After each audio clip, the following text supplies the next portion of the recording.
Good morning, ladies and gentlemen, and welcome along to another day here at CCT. We're going to be taking a look at the playing stage of this event, as we had our opening day yesterday for Group A and Group B, which means that we're going to be seeing some more exciting matchups in terms of losers and winners matches, still kind of honing in and focusing in on the Group A and the Group B to see who are going to be the first couple of teams that are going to be kind of moving forward, and who are going to be, more importantly, the first couple of teams that we're not going to be seeing anymore. There's a last chance saloon for a couple of these teams, so it's going to be really exciting to get going, and I'm going to be taking you guys through the action for the first couple of games. I believe we've got Lucy jumping on later for the last two, and we'll have a quick look at the schedule as well to see exactly what matchups we are going to be looking at. I was covering Group A yesterday, and it was actually full of surprises in the way that both underdogs were actually able to pull off the result. Actually, that's a complete lie to you now, where the favourites. It was looking like maybe there was going to be a little bit of a shock in one of those games, but it didn't actually happen. Amcal versus Sangal is going to be match one, should I say. We are going to be looking at that. It's going to be an elimination game, followed by, over in Group B, Aidson's taking on Rage. Both teams are actually looking for their very first win in international competition, so one team at least will be coming away with that. That's another elimination game in Group B this time. Then it's back over to Group A for Perplexity taking on TNL. It was a little bit of a shock that Perplexity were able to take down Amcal in such emphatic fashion as well. A dominant Inferno to close out that series 2-0. TNL though look like the hot favourites, as we're going to be having a look at them later on. Definitely the favourites to go through out of that Group A straight away.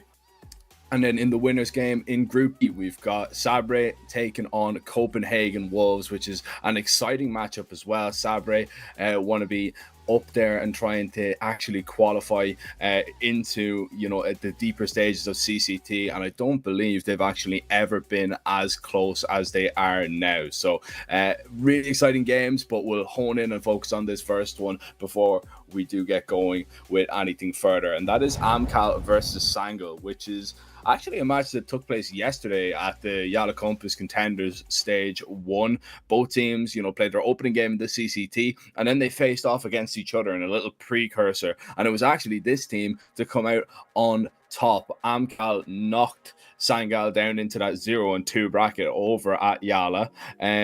But yesterday, Amcal, they didn't look too hot, to be honest, up against Perplexity. They really were the second best team, I want to say, for the majority of it.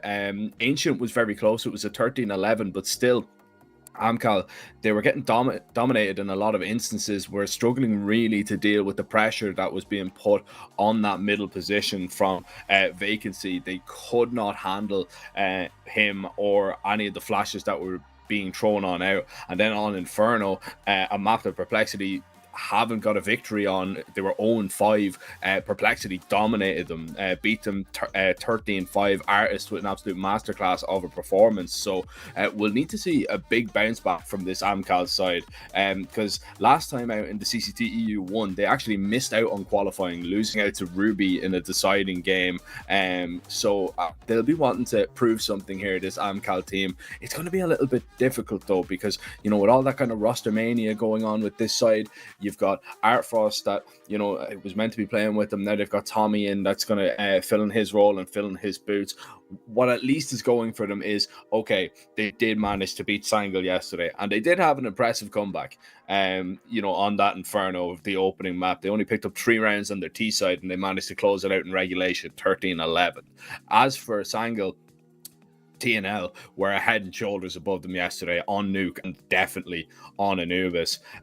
Losing out yesterday to Amcal obviously was a very disappointing result for this team.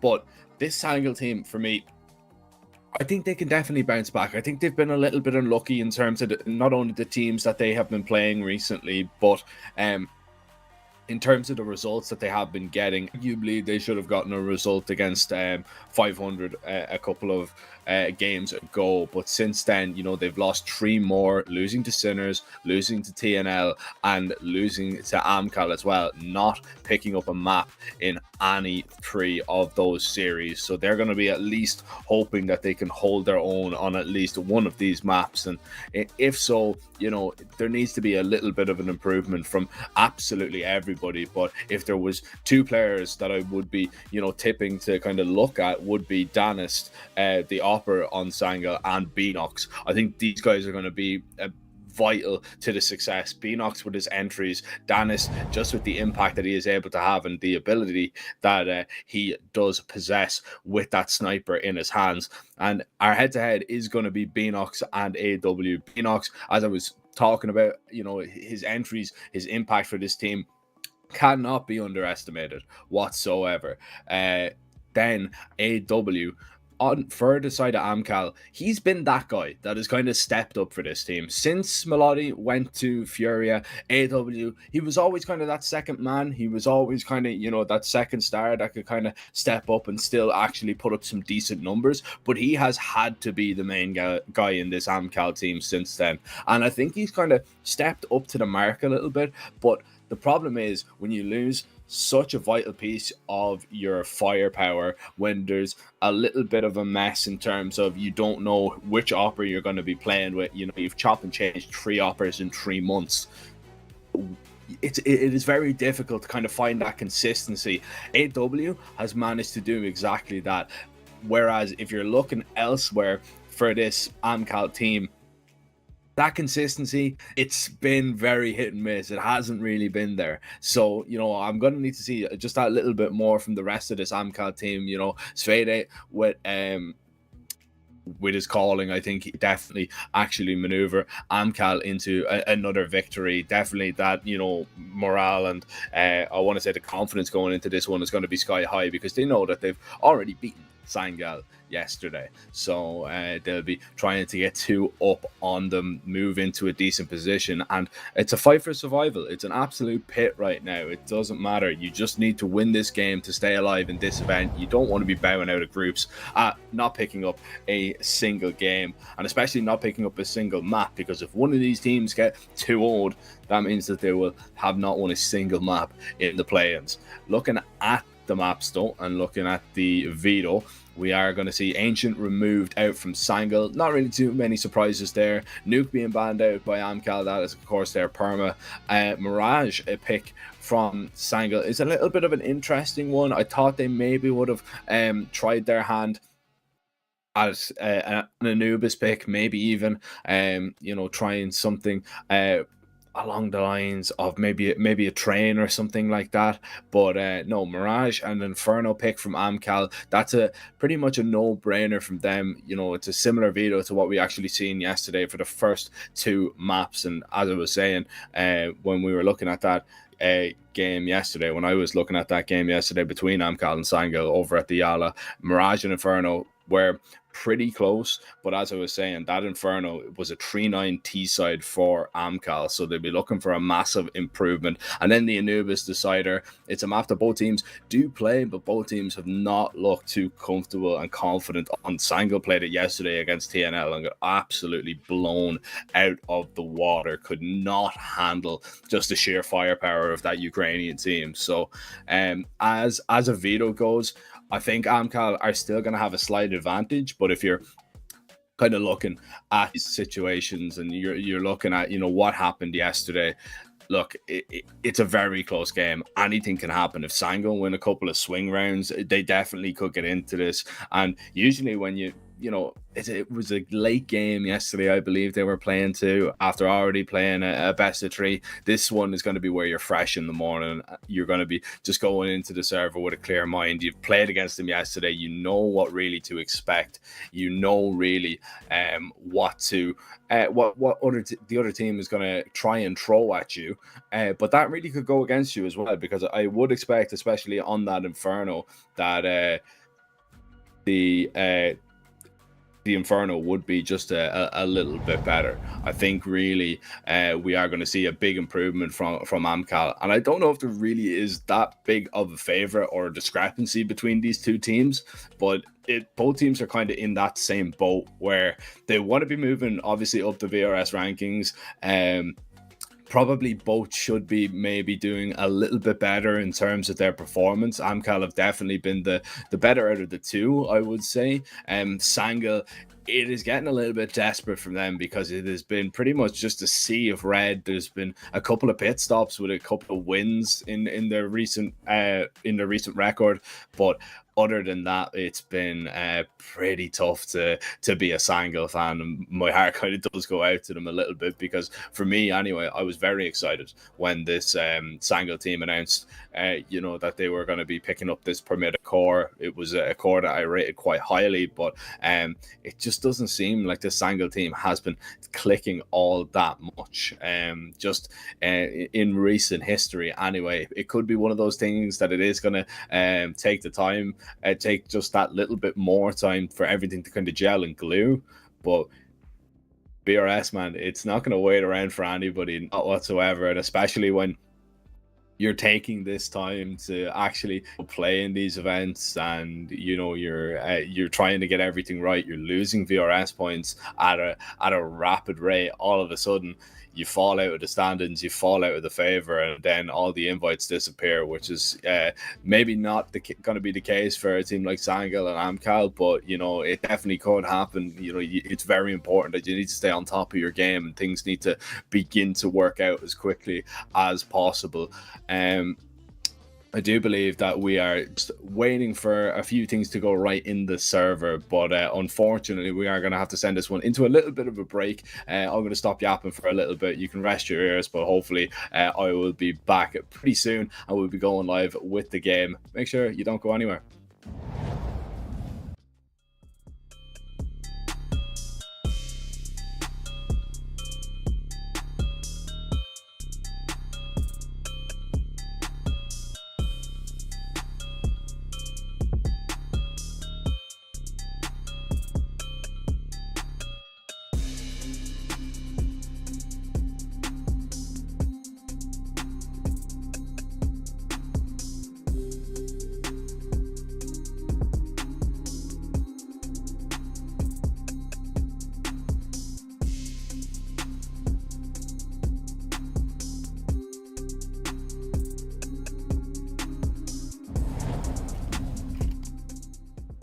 That was a quick little break. Thankfully, we are ready to get going. I'm still a little bit scared. I don't know if everybody was here yesterday for the beginning of Group A, but yeah, don't worry. We are back. We are ready to go, and we're going to be kicking off just a couple of minutes late, but it is better late than never.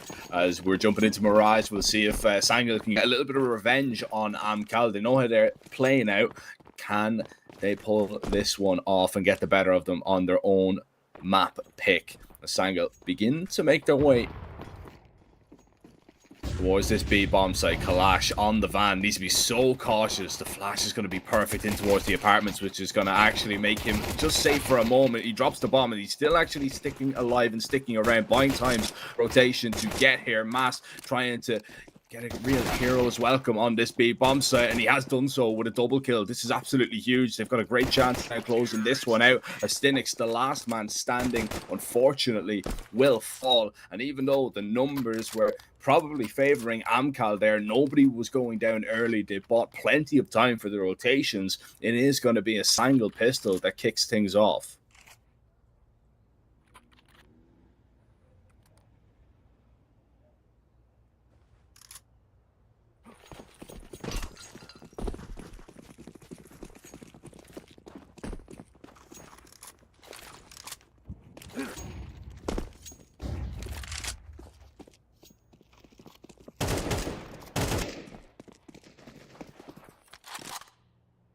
investment coming out here from the Amcal side.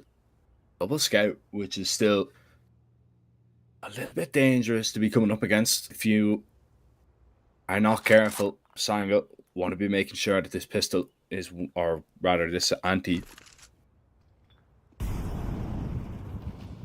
going to be one that they don't fall in.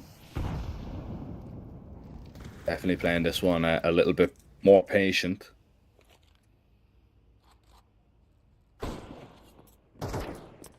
It's faded with an opener through the smoke. Mari is going to go down, maybe just catching a glimpse. I don't know if he had a HE just to try and nade open that smoke. There's another scout now spotted over towards B, which is actually maybe going to force Sangal back towards this bomb site. But you're discovering a lot of bodies, and Kalash with that deagle making good use of it as well. This is getting a little bit out of hand right now for the side of Sangal.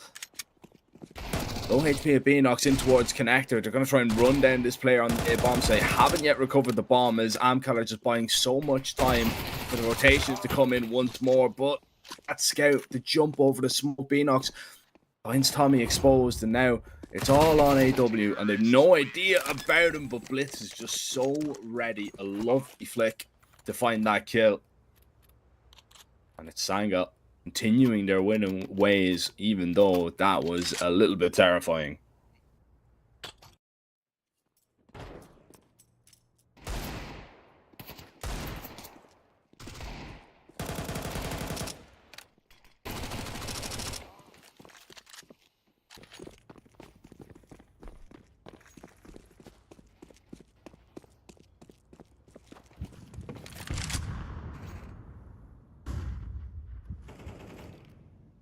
Now that you get over that initial scare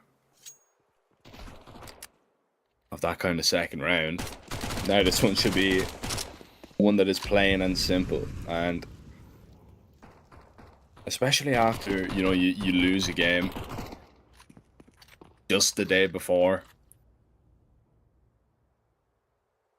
so important that you have a good start, especially if you're playing the exact same maps, should I say. It is just so important for your mental that you get, you know, that kind of foothold in the game. The first couple of rounds, they go your way, it becomes a whole lot easier, especially when it was a whole lot closer. You got absolutely blown out of the water. Yeah, maybe there's an argument to be made that it really doesn't matter, but this one was still a closely contested matchup that did take place yesterday. Sangal so far making light work of this CT side. It's really going to kind of come down to, once Amcal get those guns up, is the momentum of this one going to shift a little bit? I'm going to reserve any judgment just yet until we do see what does come into fruition in this next one. And it's still a little bit of a bonus round for Sangal. I mean, you've got a couple of Mac 10s in here. Now, this could mean that they are going to go for something a little bit quick. They could maybe Magnolia, one of the players out of the B apartments, just send him out solo with that Mac 10. Could do something relatively quick in towards middle.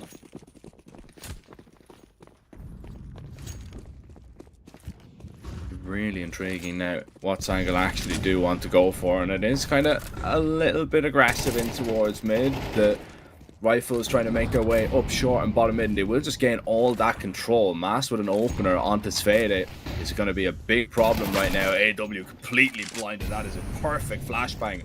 Mass kill and a flash assist to kick things off in this round, and Kalash holding onto this B bomb side at least, but doesn't quite realize about the timing of the B apartments player. Mari's putting all kinds of pressure on him right now, and Mari just cleaning up that first gun round. And Amcal, they didn't look at the races at all in that one. Just got completely caught off guard by the pace that Sangal set, and that's going to be a 4-0 lead. And no surprise we're actually seeing the first tactical timeout, because this was not how they envisioned their CT side starting, and they need to kind of nip this in the bud before it blossoms into an even further lead.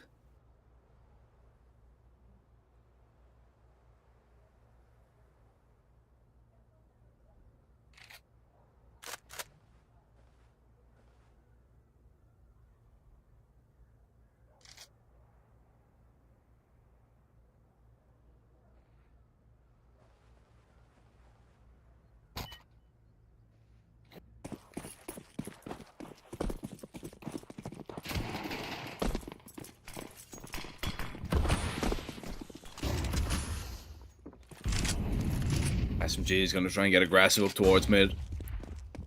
Oh, but the T's walk into the smoke, and they're hearing all the steps here. Problem is, Beanox is going to go down, and Mast is going to be left fighting for his life.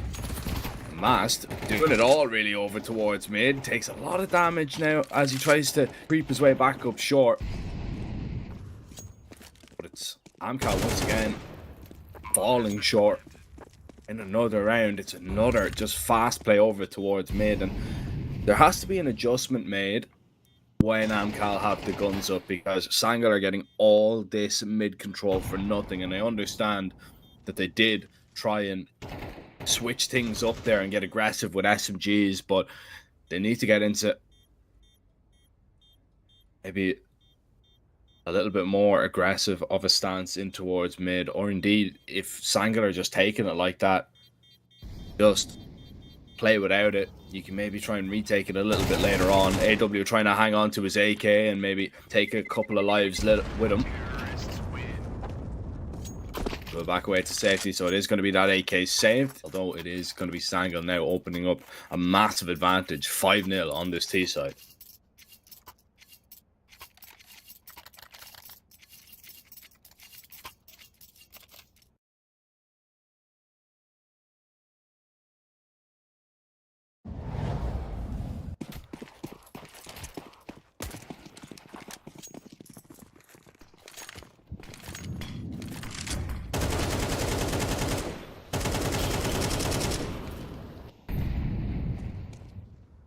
You can see Amcal focused on this mid presence right now. This is a really good call right now for Sangal.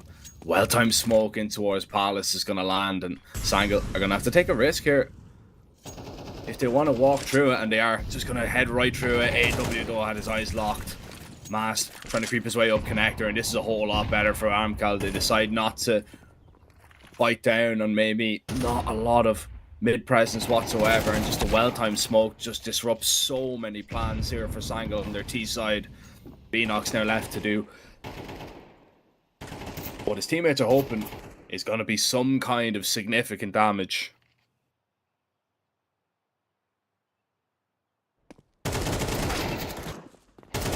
Beanox now, there's a double kill at least. Hold on a second, Beanox. Surely this 1v5 is not going to be possible. Not on 25 HP. You got 40 seconds. You got a player in Palace. You got a second player joining him in Palace. A player over towards short. Bomb dropped just on the balcony, I believe. So he actually can go all the way up and get this bomb.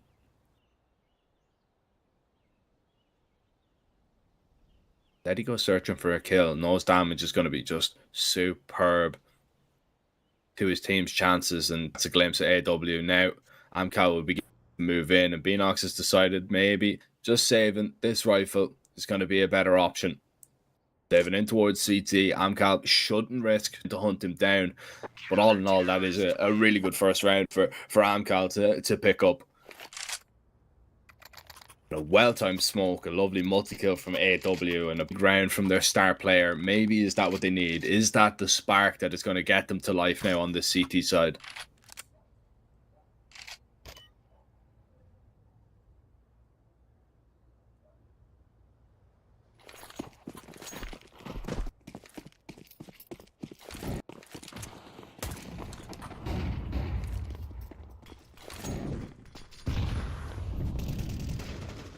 This time though, Sangal will go back to that mid pressure, and already it's netted them a kill. AW though, double off short. That swing is just perfect.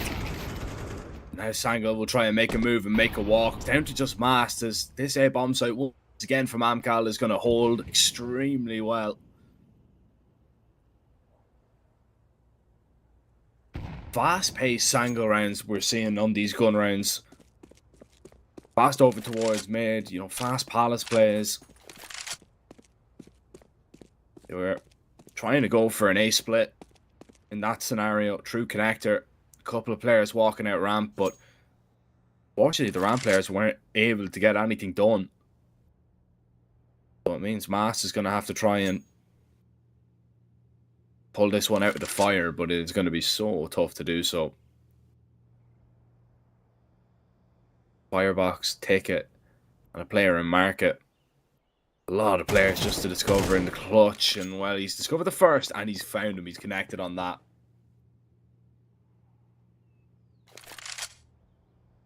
Mast now needs to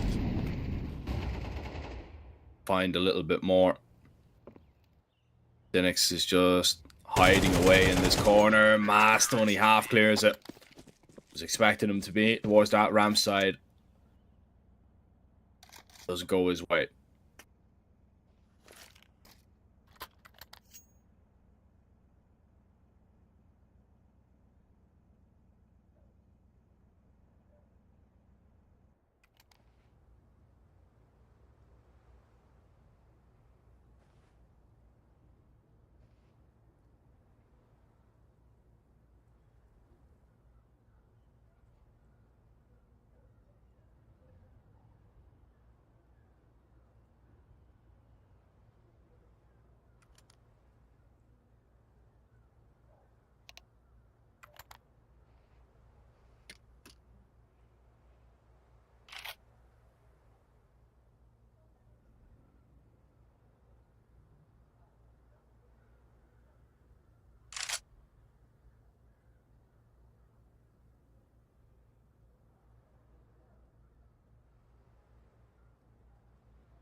More rounds now for Amcal. It really begin to put pressure on the Sangal side.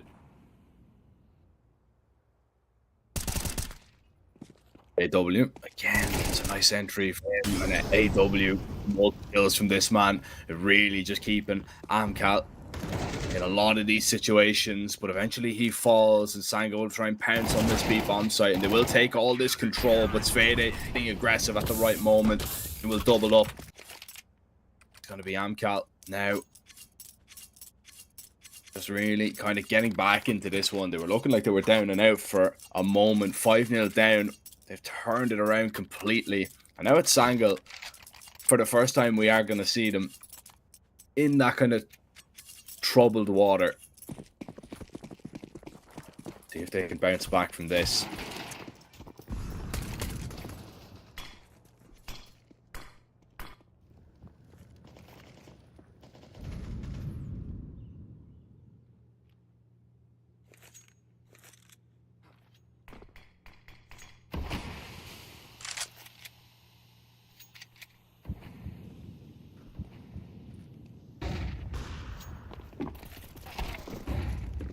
Flash over as they try and pop out towards the Palace. Stinix going to be able to lock out the only AK in the round. It's just the pistols now for him to really try and sweep under the rug, but Amcal's rotates are going to be more than enough to lock in these frags.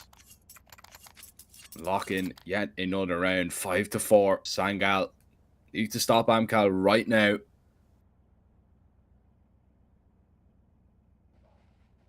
Amcal are that kind of team that once they get going, they are very difficult to get out of that flow state.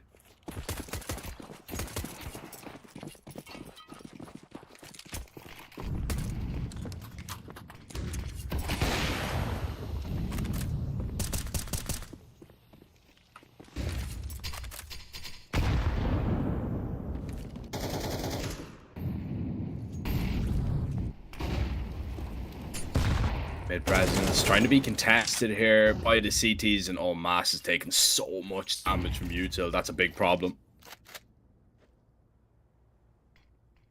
He's usually been the guy that's kind of spearheaded everything over towards middle.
Blindsided, I trusted, fell for you. What a stupid thing to do. Blindsided, high hopes but they fell away the moment you lied to me.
Blindsided, misguided, led astray, trusted too easy.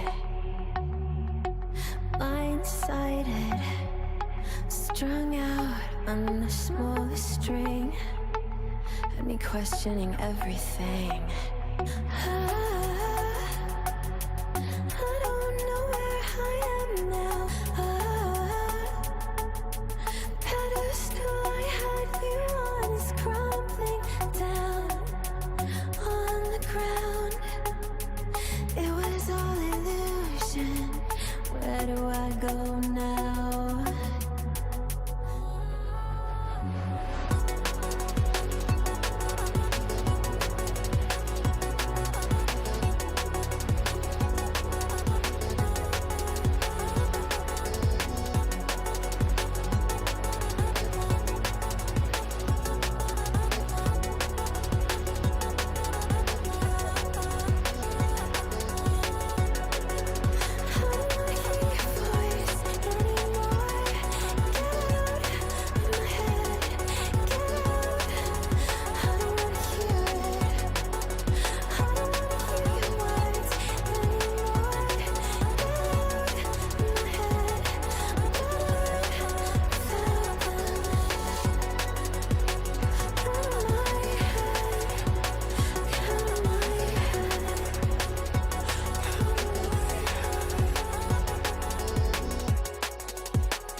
And we are back. You might realize that it's a different voice. Unfortunately, some tech issues with our colleague, but everything will be okay from here on out.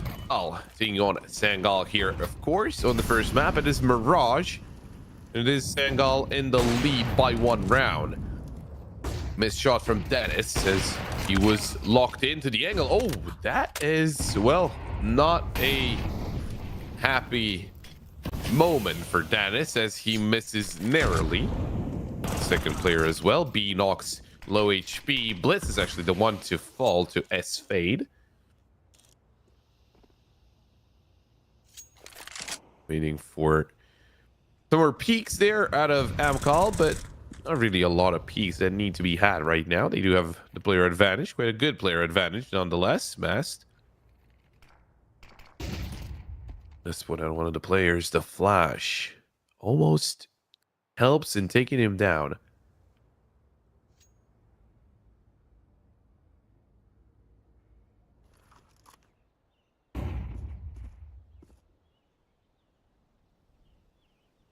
You do the game here at halftime point.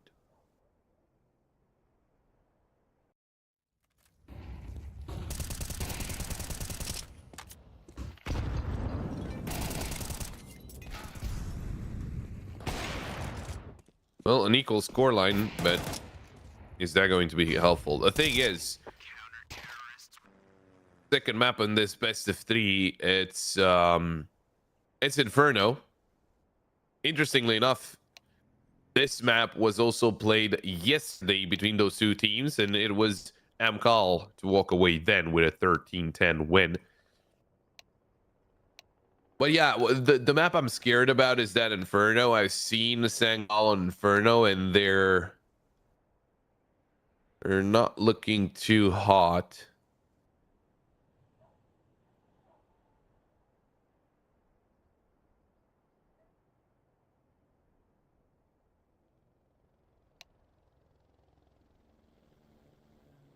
We'll see what happens, though. I'm pretty sure if Amcal are able to steal away this map, they could kind of mess it up a little bit.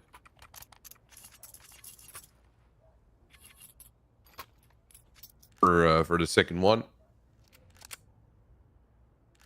kind of start to feel a little unpleasant.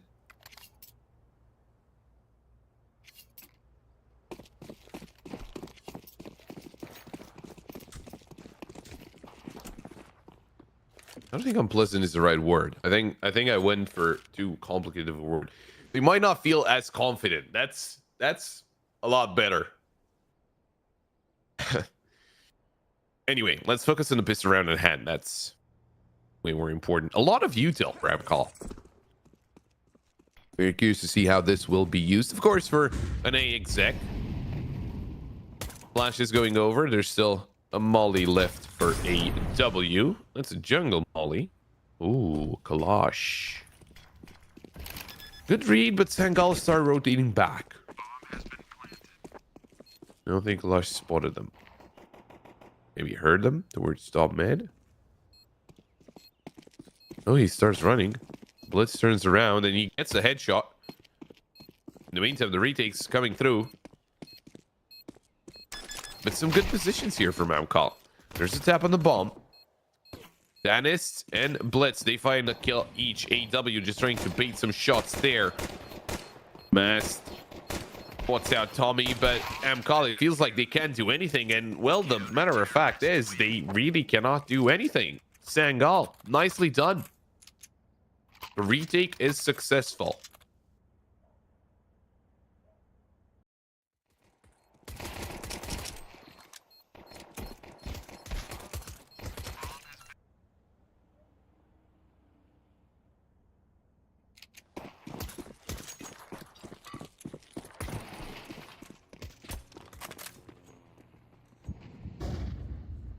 Well, Amcal, they will be forcing up here.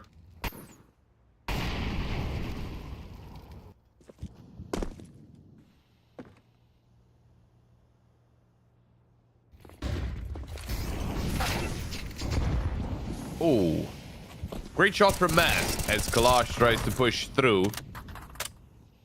Almost finding a second, but it is Beanox to help out with that kill. Right now, a 5v3 favoring the side of Sangal.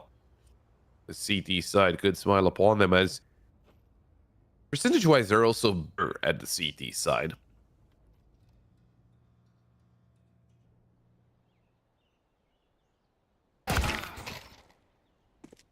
Good shot by Danis as AW was not looking in the right direction.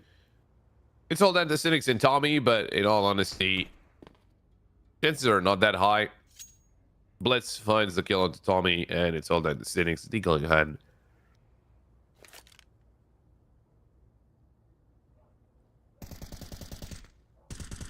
Couple of low HP players, I'll give them that. Maybe there's a chance to be had there, but again, not too high. A side is fully open. The only thing is, Cynics does not have the bomb.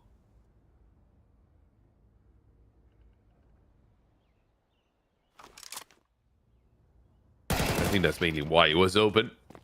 Hey, a great shot. He does find a kill, does find a weapon.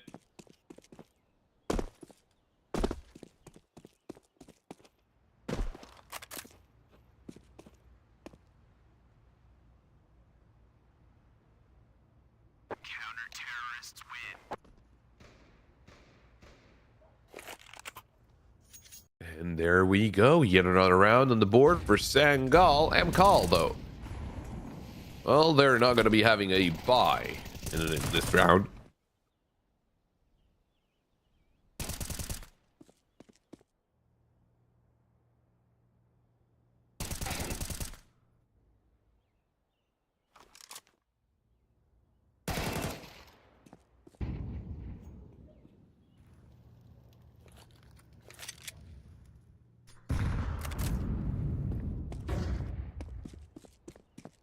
Maybe with the P250s helping out the M4. Well, the M4 is gone, so never mind. That's getting aggressive with the MP9 as well. Yeah, they're just in the fight. Absolutely no problem.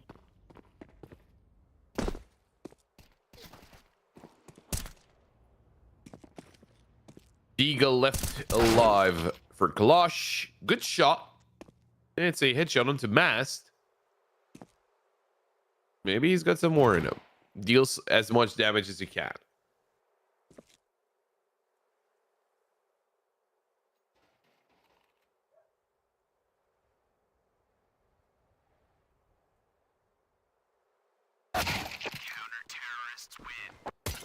There we go. It's Beanox to find that final kill. And Sangal extend their lead now. Of course, he was an anti-eco. And of course, right now, the weapons are coming out for Amcal.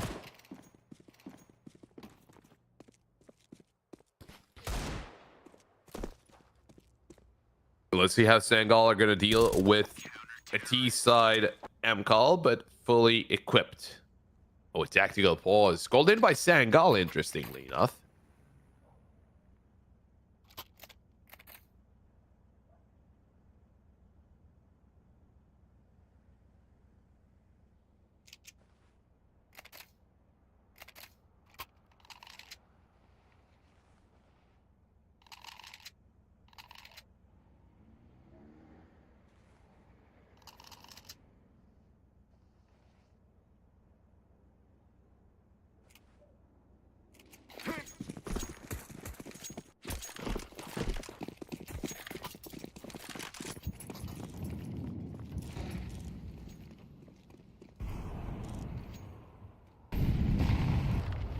Well, they don't start off too aggressive. They just default it out.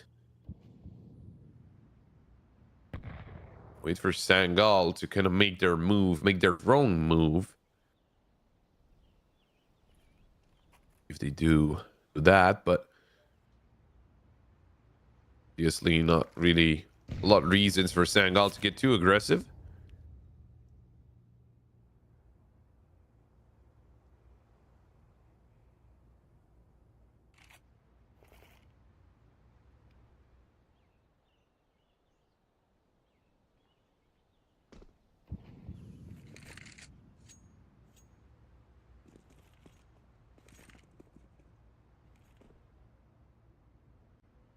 Grouping up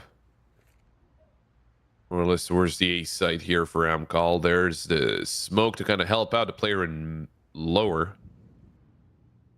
That's S Fade coming out of under, putting some pressure, taking away some attention from the A site.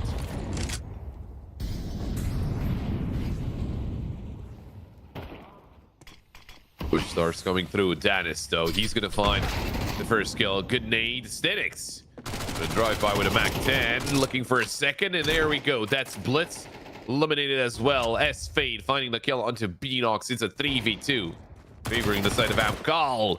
Mary now in a 1v2. Took down S Fade. Stenix looking for that duel. Oh my. Tommy exposing himself with that op. Missing the shot as well. Mary, does he expect the Mac 10 on the side already? No, he doesn't, but it is Tommy anyway to get the kill with the op. Amcal. 7th round on the board.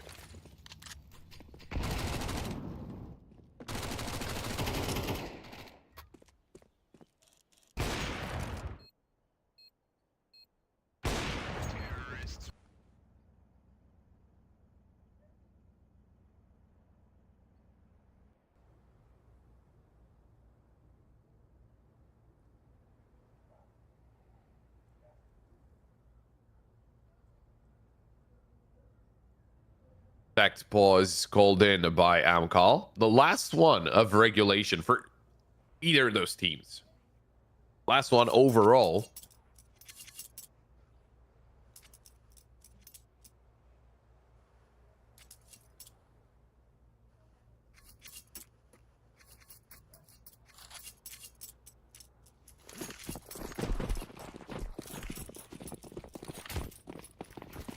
Let's see where he gets them. They are trailing behind by 2.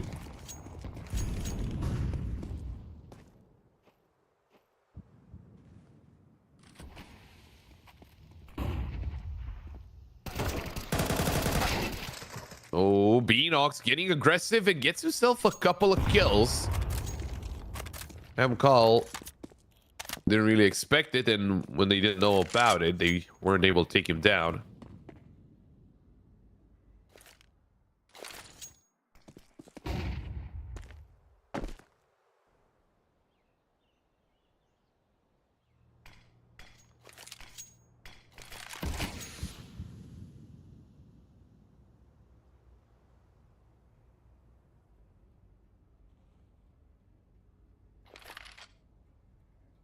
Oh, Mary needs to be careful. The offer is right around the corner. Missed shot. Tommy could have gotten away with that one. Would have made their life a lot easier on this big push. Very spotted. In the meantime, it is Nox to eliminate Stinix.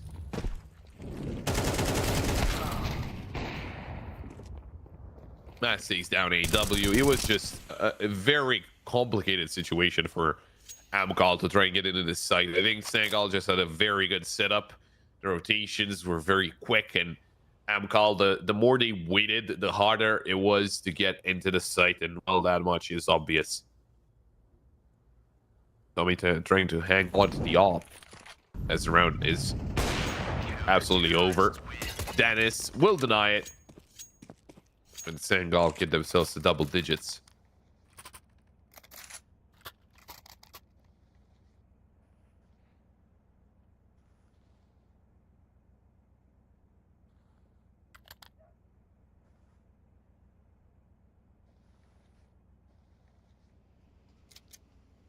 It is pistols for Amcal this time around. Sangal should be able to get themselves a little closer. Potentially 11.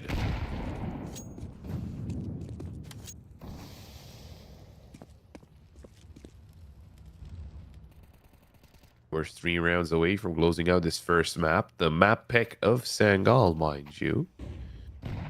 That's going to be very helpful for them. Again, that second map is usually not too strong. That Inferno. Good shot from Beanox taking down S Fade. Although I know I just said that it's not too strong, but they're not really strangers on it. It's just they don't really win on it. They've got it very close. I mean, don't get me wrong, but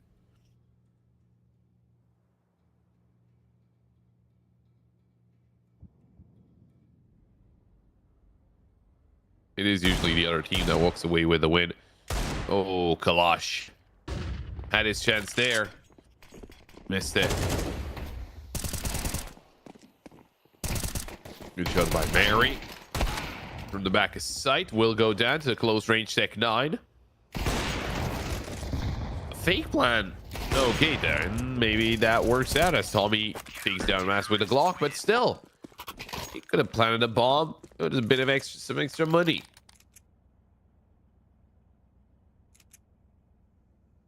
I mean, they thought the enemy's a lot closer than they actually are.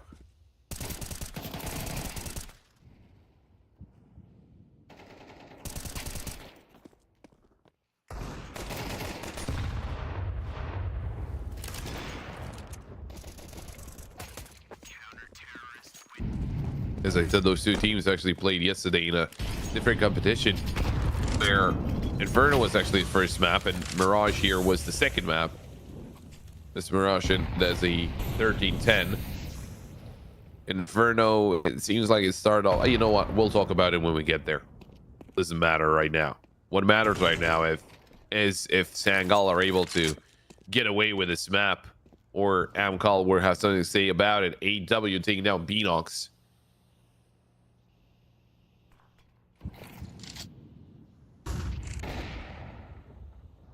Dennis with a good shot on Stinix. There's also something that I need to be careful on the second map, but of course, a lot of things to unpack there. Oh, Dennis! Surprise, Kalash! Dennis right around the corner. 3v2. Oh, AW could have lined them up, but it doesn't happen. Sangal. 3v1 and S-Fade. Not very alive either. 39 HP.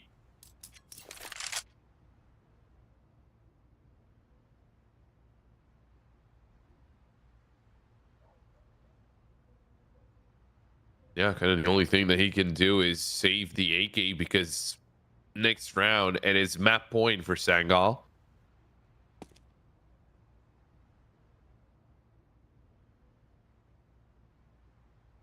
And you need as much help as you can get.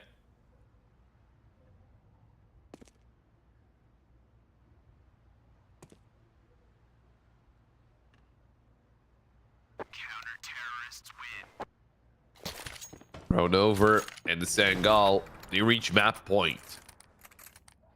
5 chances. in closing out this first map, sending us over to Inferno.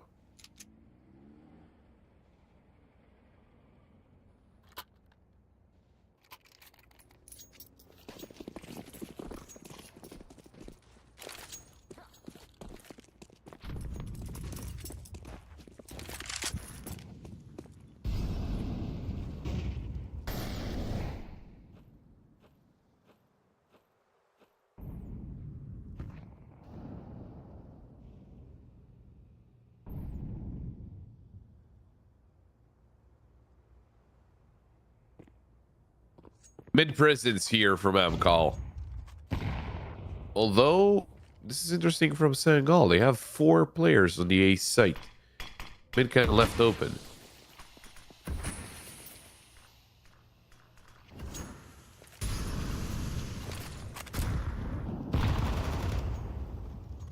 Oh, Mass. He has no idea. Manages to get away, though. At least for now.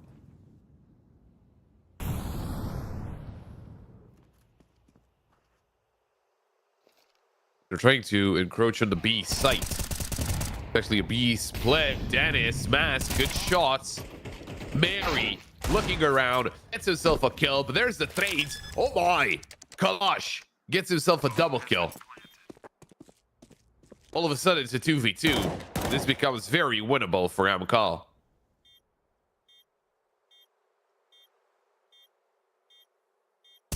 Bliss coming in from CT. Doesn't know where S-Fade is. Beanox having a duel with Kalash all the way towards short.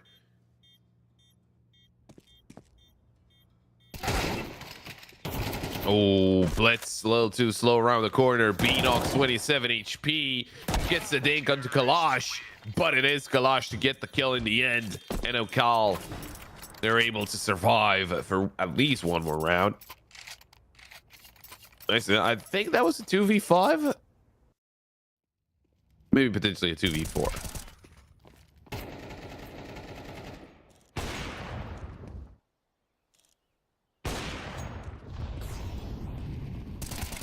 Oh no, he was a 2v5, yeah. Nicely done by Kalash and S-Fade.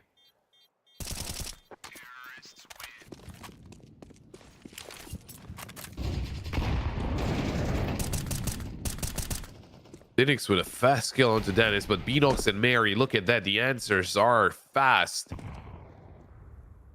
and decisive. Kalash. Oh, he's actually on a very good timing. He pushed as the smoke was blooming. Oh, but Mary expects it. That's so smart. Knows that there's a slight gap in his timing.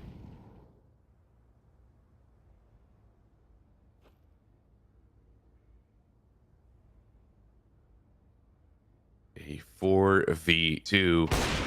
This time around, though, the angles are being held. Mass takes down AW and Tommy. It's the last thing. He's the last thing standing in between Sangal and winning this first map. I don't think that's going to be through for long. Beanox finds the kill, and there we go. Sangal walking away with their map pick.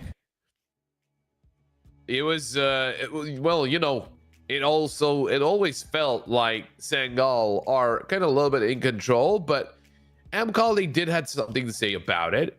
Although last time the two teams played, an equal score at halftime point, then Amcal actually managing to walk away with it on the T side. This time around, Sangal winning their own map pick, but it is Inferno coming up, and that Inferno is not a comfortable map for Sangal, but it is a very comfortable map for Amcal. So we could be in for a 3-mapper, but we are going to take a break. When we come back, we're going to find out exactly what happens on Inferno.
Welcome back. We're getting ready for the second map of the best. It's a slight delay as we are waiting for one of the players to get back into the server so we can get going with the second map.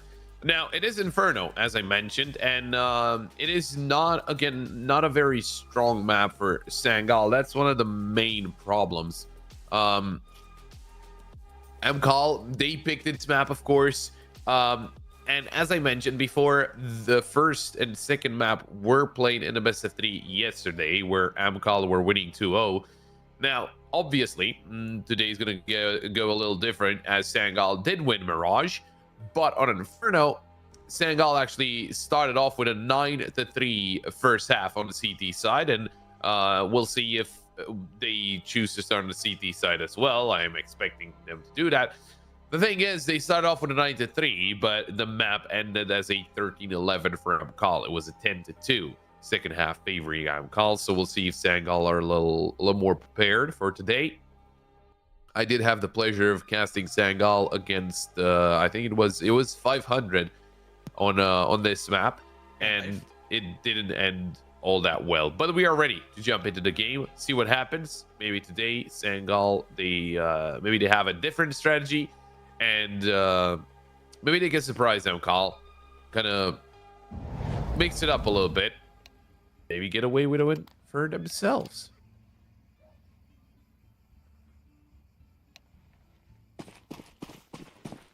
So then, piss around. It is Sangal, after all, on the CT side.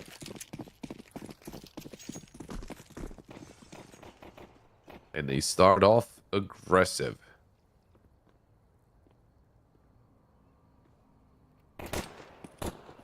Getting deep into mid. Mary, good shot onto S-Fade. Kalash. Oh, he spots out Mass, but it's Stannis actually to get that kill. A kill from Mass. Good shot. Good reaction, rather, onto Stinix. Banana.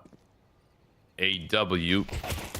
Towards ramp. Tommy has no idea. Beanox right behind him. And what a piss around here for Sangal. They do lose Mast. It's some very clean shots to walk away with the first one on the board.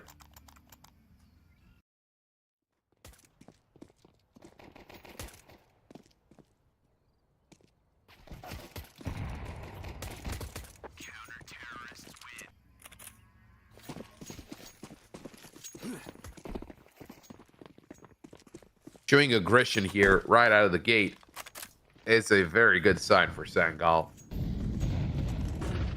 Meaning, of course, that if you're confident after winning the first map 13-8.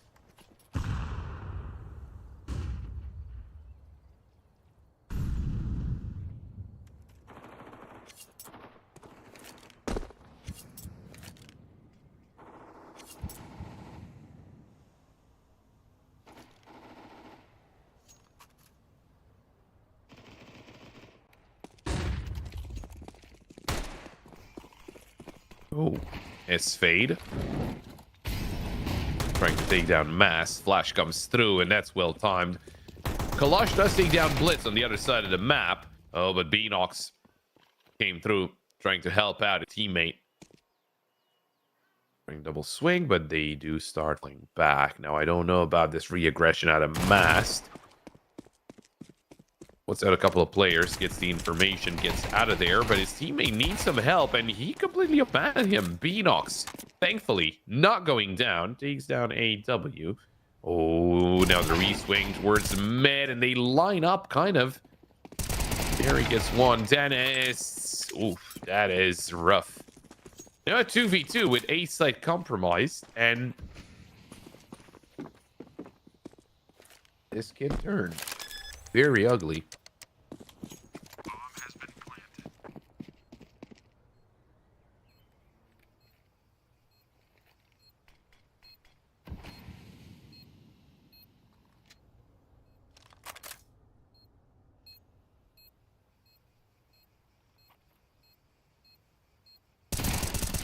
Kalash, shot onto Mass. There's Beanox with the trade, but Tommy, he's on site. And Beanox, oh, he didn't spot him, but reacts in time. Nicely done. Beanox, 7 HP. But he gets away with it, and I think he got the defuse just in time, just before The 10-second countdown started. There we go. A little too close for comfort. It's a +1 on the board, and that's what matters.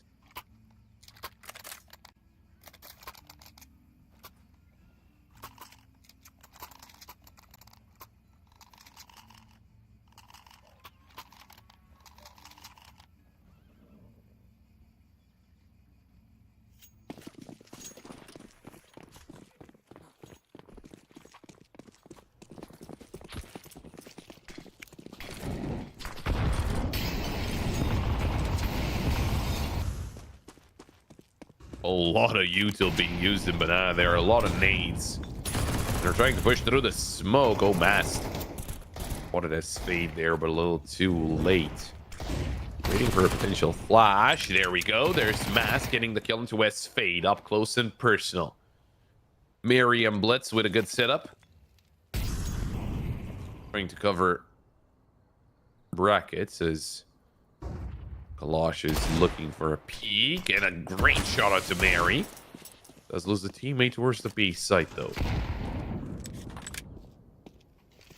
Shot from AW. Phoenix has to hold the B side all by himself. Oh, risky position, and the smoke came in just in time.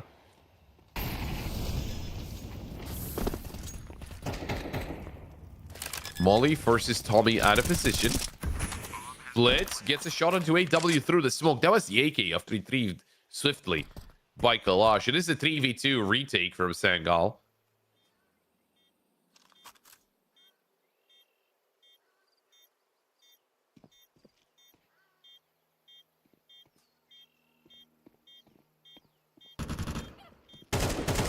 Great shot from Dennis. Kalash turns around. Oh my! It's close.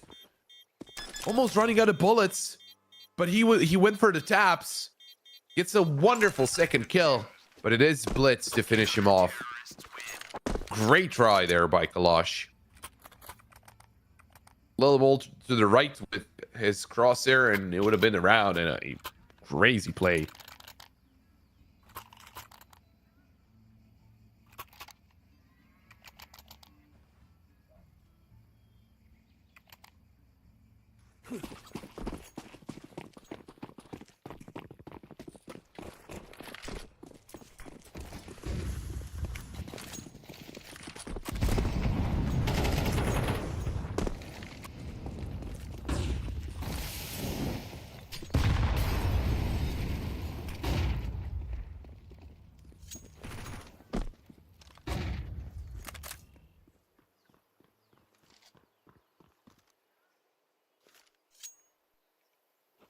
Well, you tilt towards banana once again, towards the B side rather, because you got, of course, a lot closer this time around.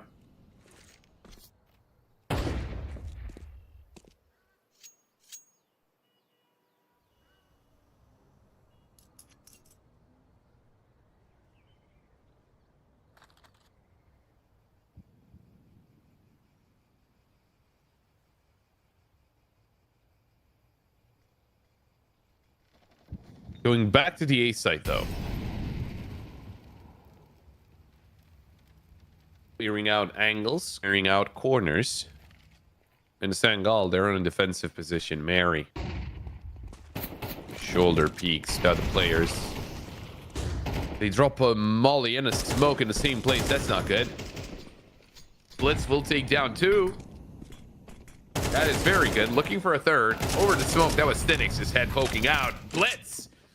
A triple kill, maybe potential fourth, but it's AW all by himself, and he's getting. I don't know how he's still alive, but Dennis will make sure he is not. As Sangal secure a fourth, and the buy round is secured there by Sangal. As you know, they get all the kills. Courtesy of Blitz, though, a great for a great 4K for him.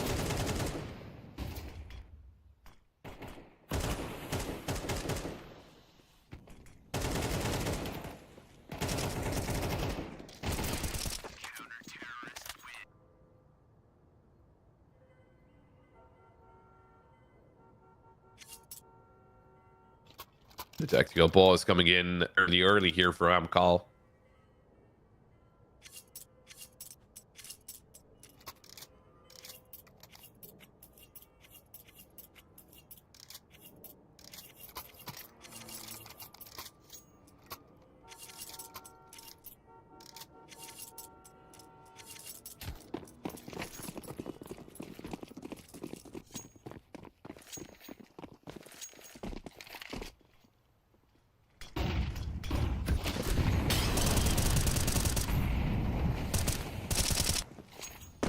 Dennis starting off strong with a kill onto S-Fade. It was some mid-aggression coming out of Sangal there.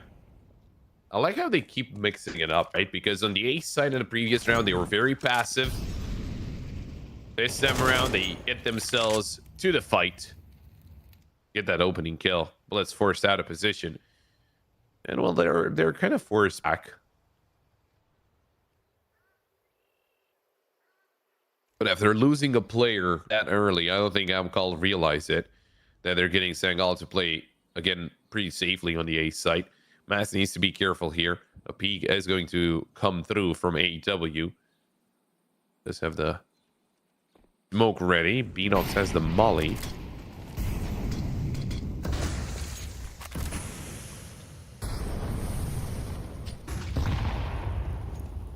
Beanox up with the ball.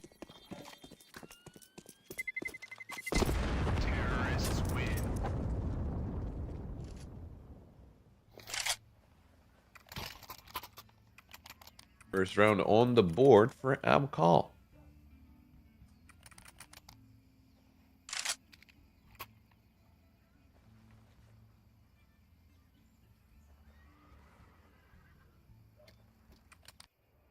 Now, I do have a question because it is really bothering me. Of course, Stat could probably help out with this one, give their opinions on it.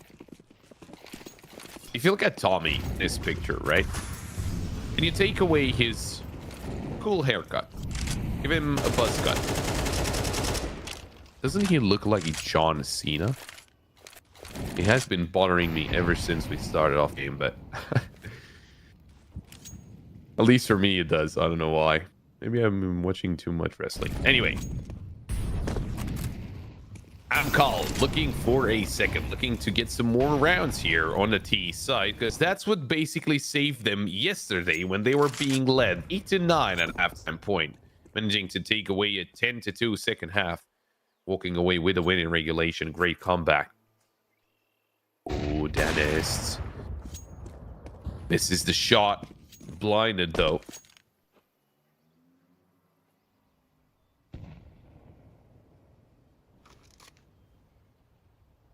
They get back to the safety of the site. Split up here, Amcal. 3 towards A with 2 in banana.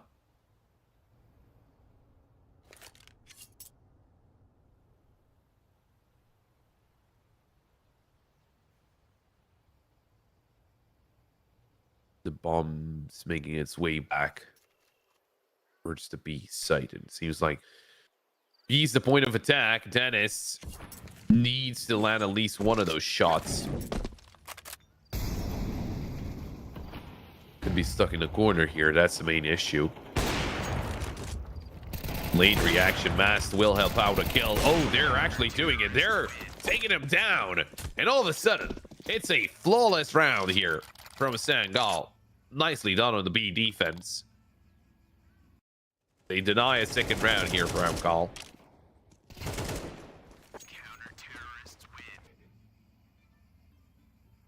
Still had a player lurking around towards the A site, and with that kill that Sangal found, I think it was Mary that found it.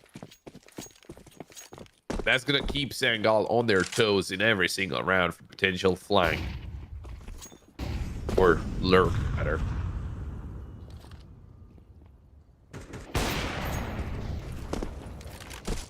Risky peek into mid, they get some information. They don't lose any HP over it, that's very important.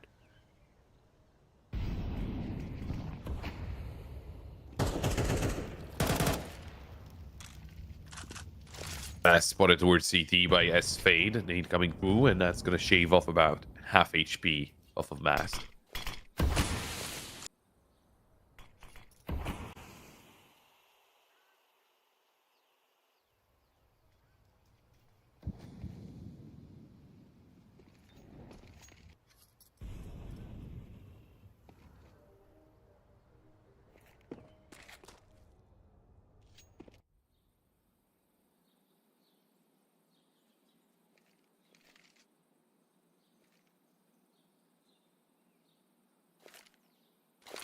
There's going to be another B play, but this time around, the op is not there.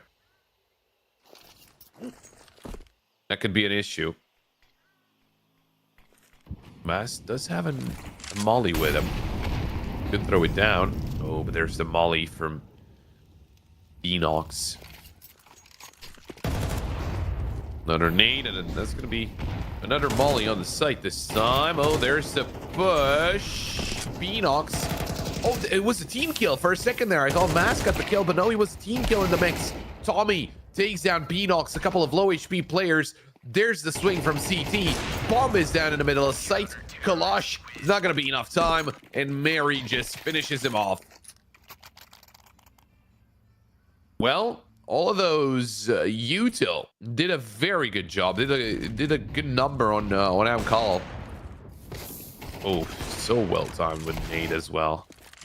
I don't know what happened with a team kill though. It was a little unfortunate. 6-1 favoring Sangal. A second tactical pause called in by Amcal because obviously the first one didn't really work out the way they wanted it to.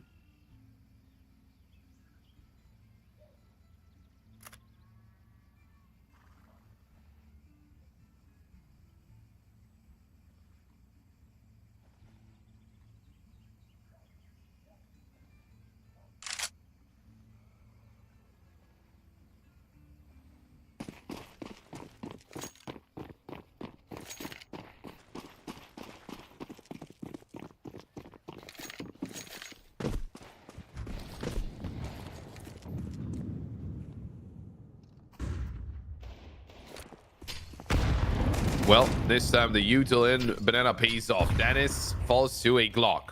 That's an op given away.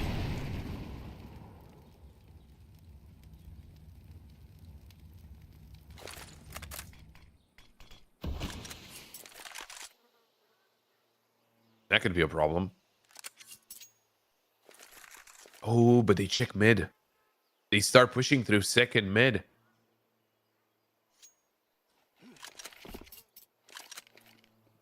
The rotations are going to be coming through. They know it's not an A play. Or at least that's what they suspect. Playing smoke towards mid. Mary. Really timed this one right. Oh, not really. I think it was a little too long. That's a little unfortunate. Well, util coming through. Miss Molly. Yes, Fade. Finds the kill onto Beanox through the smoke. And he's going to find a second onto Mass. Doesn't even matter that they picked up the op. Kalash finds Blitz, and that's the round. Sangal. The wrong round to get aggressive in banana. It started off with Dennis just peeking into banana and all trickled down. I mean, against the pistols, surely you don't want to get too aggressive. Especially when you have the util to push them back or keep them at bay. Mary never expected Kalash to be that close, and now Amcal, there's the round. Great stuff from them. Tactical pause called in by Sangal, and rightfully so. It was not a round. They should have lost.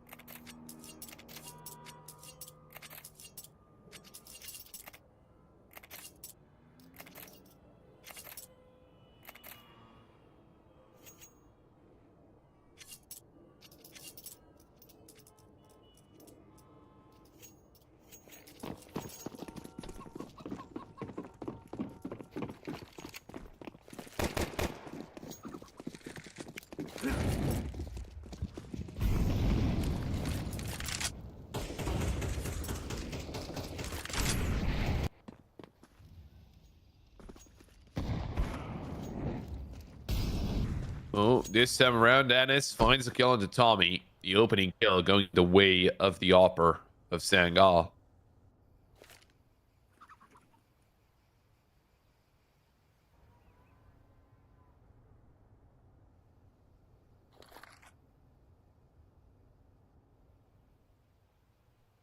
grouped up in apartments, changing up the here. Amcal with essentially a fast play through apartments, but there's Mary and Blitz waiting.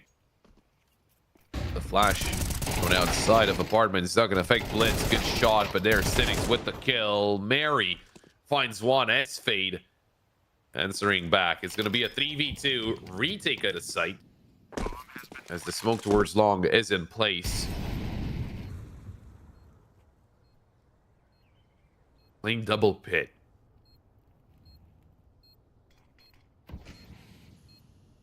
Was the call initially, but AW getting aggressive towards short.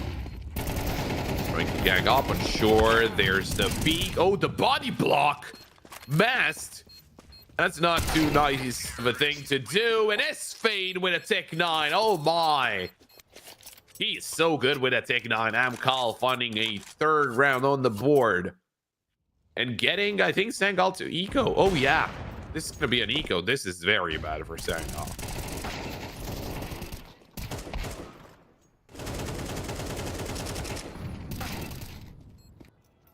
I can just feel the panic in Dennis's head as he gets body blocked by his teammate.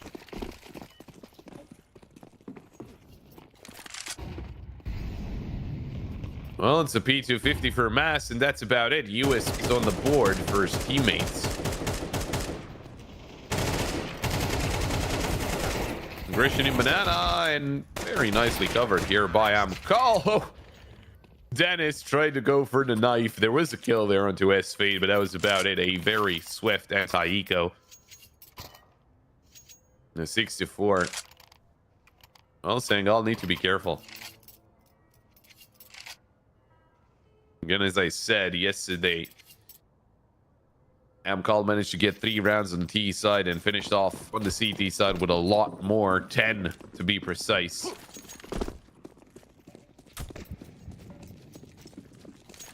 Already a lot more than yesterday on the T side.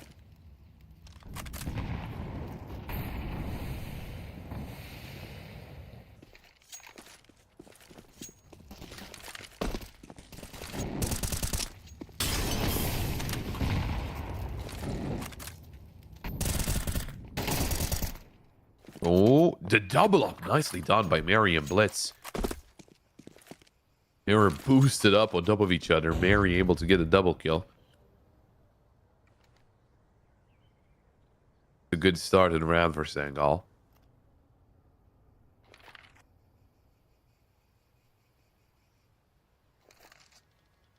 Off angle towards apartments, Mary. Blitz could be in danger. I think there's an angle that Mary cannot look towards, but he's gonna line them up. It's a quad kill for Mary. Can he get the ace? Will be denied by Tommy, but Dennis will finish off the last player. A little unfortunate there for Blitz. It was just, yeah, just the angles didn't really line up. Also, the flash forced Mary to turn away, but he got a double kill after, so all will be forgotten, or forgiven, rather.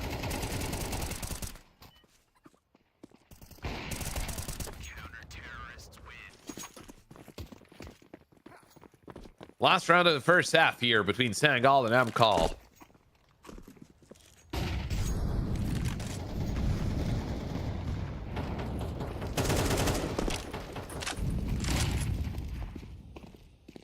Oh, everyone is blinded up. This is awkward. Venox not able to get any. That's a problem.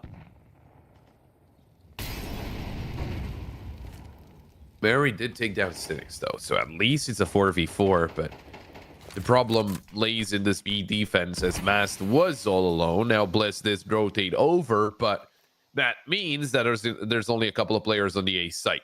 So that can make it a little harder to defend.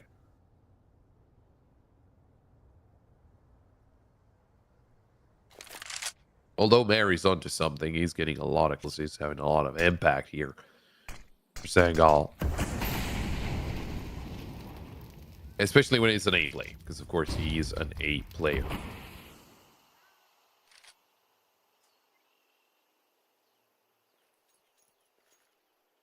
But it is going to be a B play here for Amcal for the last round of the first half. And Blitz the ones trying to hang on to the site start repositioning. Good moment. Double dark is the play. Oh, mast blinded up. Well, they expect it. Oh, but it's Blitz to find a kill. They can't be too careful. Dennis pushes through the smoke, and it's an easy shot for S-Fade, turning around, taking down Blitz as well. Mary, very close to Banana, but he is down to 46 HP. It's not going to be an easy attempt. S-Fade towards Dark. I've been spotted on the death cam, but where's Kalash? That's the big question. Mary, moving on to the site. This Fade spots him first. And Amcal, they will be getting away with 5. Now, 5 rounds on T side. Of course, you can't really take out the variable of, you know, what happened in what happened yesterday.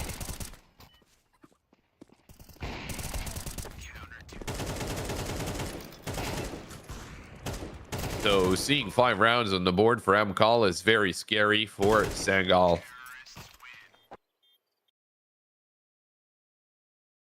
But I think the piston round is going to amount for quite a lot.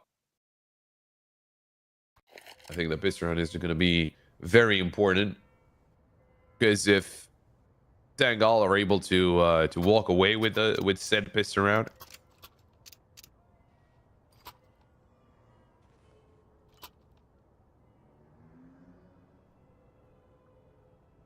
then maybe they can extend their lead and feel a lot more comfortable.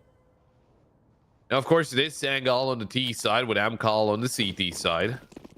We will get that fixed momentarily, but we know what's going on. We won't get fooled by a scoreboard. Fast play through mid. That's the call from the side of Sangal, and it didn't check Dark. Blitz. Nice turnaround, but they do lose Mast and Beanox.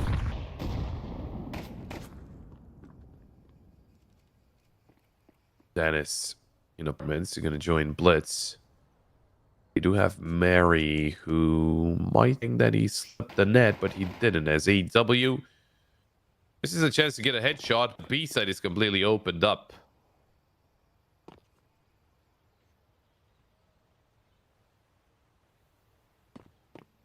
Mary needs to isolate those duels. Stinix, low HP, right around the corner. There's the headshot from Mary, but he never expects the player behind him. Hey, it was Tommy. The 3v2 retake attempt on the B site.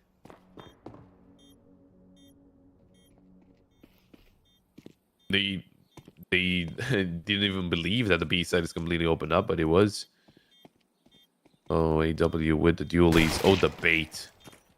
Great shot from Dennis, though. That's the dualies down the drain. Dennis! Oh my! Wonderful double kill. Can he get a third as well? Looking for the headshot, and he's gonna find it. Sangal walk away with a pistol round. What an effort there from Dennis. Very nicely done.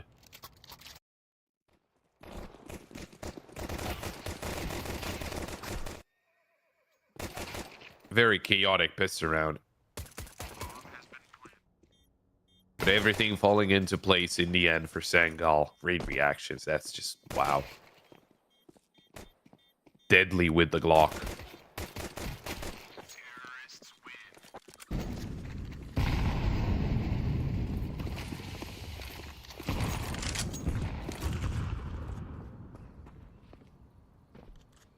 Well, it's a force buy from Amcal, and that's a little risky. S-Fade already going down to Mary.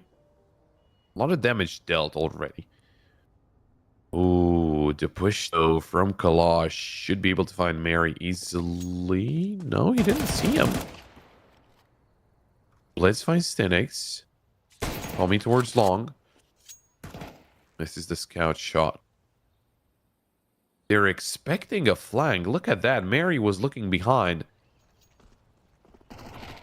Kalash. Oh, he could be on a perfect timing, but Mass turns around.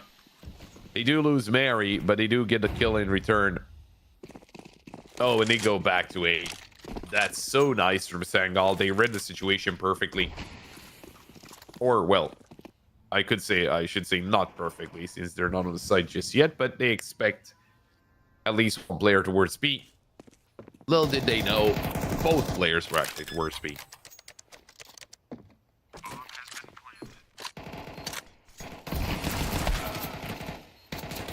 AW eliminated as he tried to go back.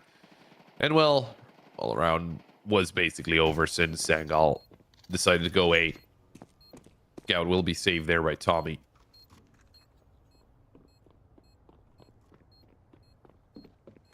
And 9 on the board for Sangal.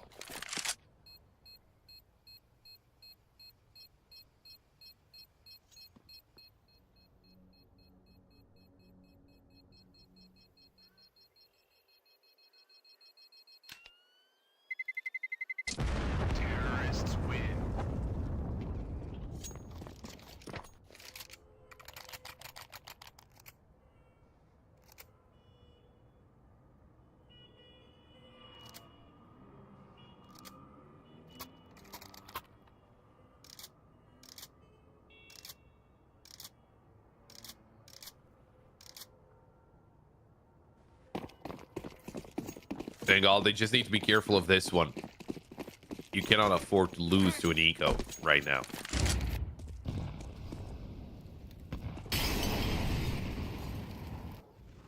Eagles alongside the scout. Blitz. Nice shot. All for those eco kills.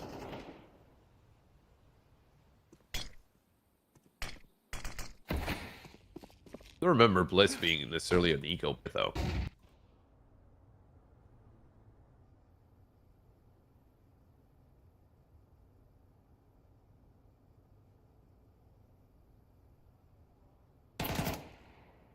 Oh, wrong time to get the smoke out.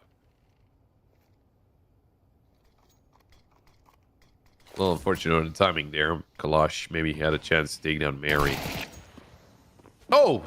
Okay, Mary, nicely done. Through the smoke, takes down Kalash, pre-aiming the angle. Swings out. Gets attacked because of it. And Stinnings right around the corner. Oh, Stinnings. He missed his chance. He did.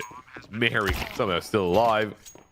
Tommy will make sure that's not the case anymore, but a lot of damage dealt by Mary, just getting them here. That's very good. Double digits on the board for Sangal because round is over.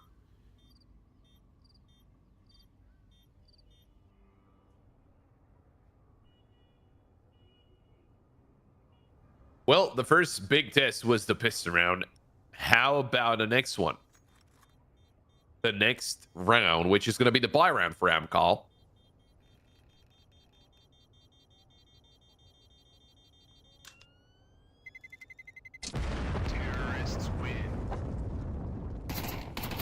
Here's what the strategy will be, Tommy. Oh, staying alive. I mean, the scout, not the worst thing in the world to lose. I think the armor is much more important.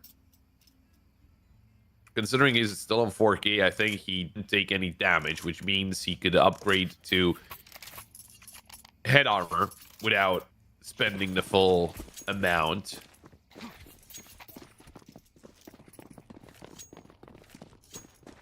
Okay, an important one. Of course, for Sangal, and for Amcal, for that matter.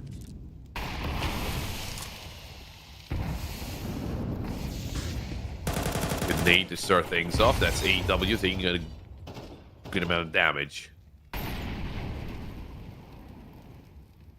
But the util should keep Sangal at bay for a little longer. So they're flashing over. AW only able to take down Mast. Looking to execute into the B site. Stinix peeks out as the smoke blooms, and that's Beanox going down. Player disadvantage here for Sangal and a missed molly. Let's playing the ball.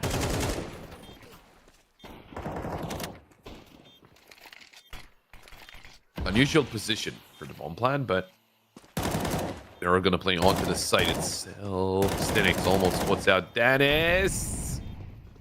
Very close. Dennis still alive for the time being.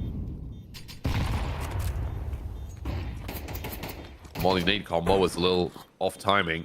As Fade. There's a bit of HP. Oh, there's the spray transfer. Mary, though. He's the one to get a triple kill and to shut them down.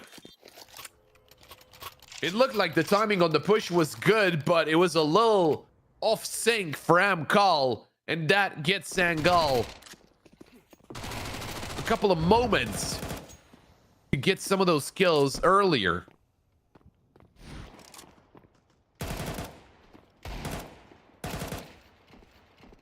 The push from Banana allowed Dennis to get that kill on the retake. Let's see Mary, though. Ooh, just so precise. Nicely done. And that final kill on Stinix. That's 11 on the board for Sangal.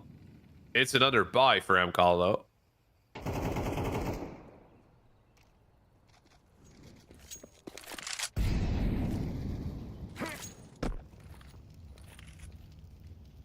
Or rather, a force buy, I guess.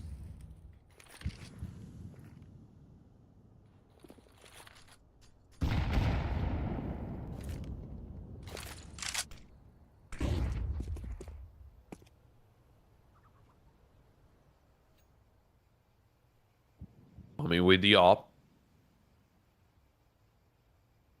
waiting for any kind of movement. Sangal split up. They're also interested in Banana as well.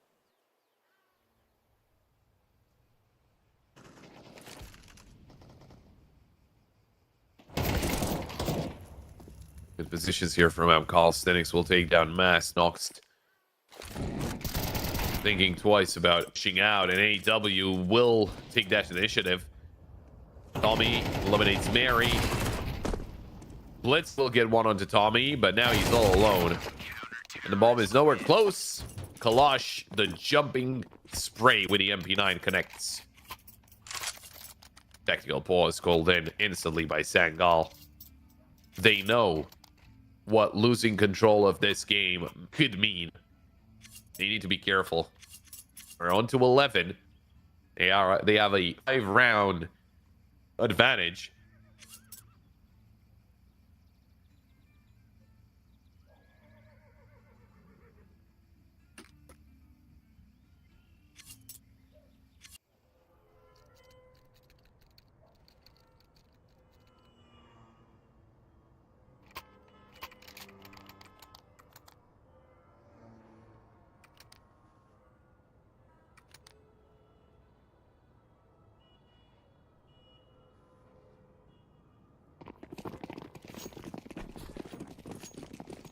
They're not out of the woods just yet, though.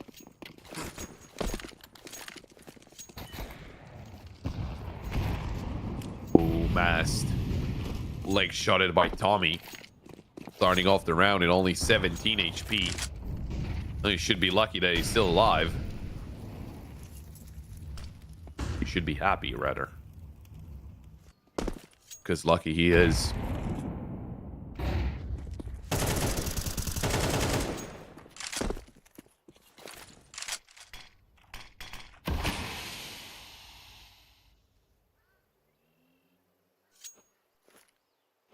A lot more patient here, Sangal, and that also applies to Amcal.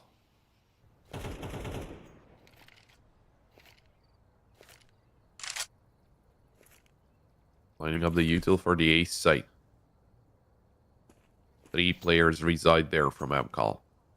The rotation came through from S-Fade.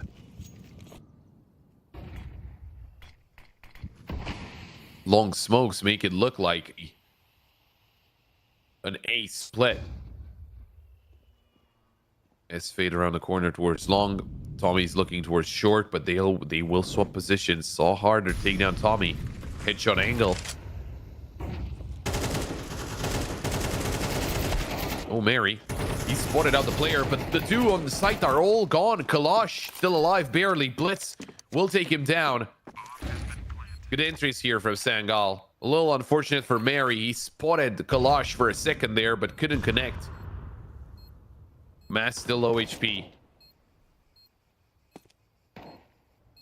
Blitz towards Pit. Most important position at the moment, I would say. Good shot from Beanox, and Blitz has got his back.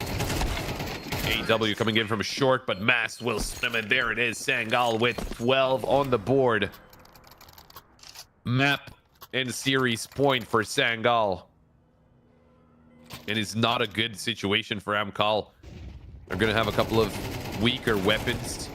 Oh, look at the push here. This was so well organized.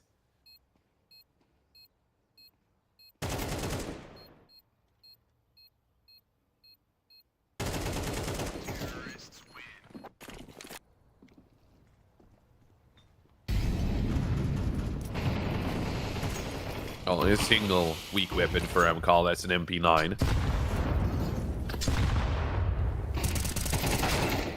Oh, the double nade, but the flash is good. Beanox, great opener onto AW. Linux is the only one still defending the B site, but Sangal can't really go in head first towards the site without enough information.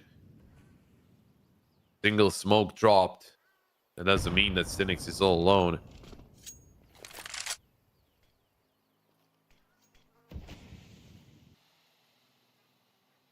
But they are very focused still on this site. If they get through Cynics without losing a lot of HP or a player, oh, that could make it a very, very good situation for Sangal.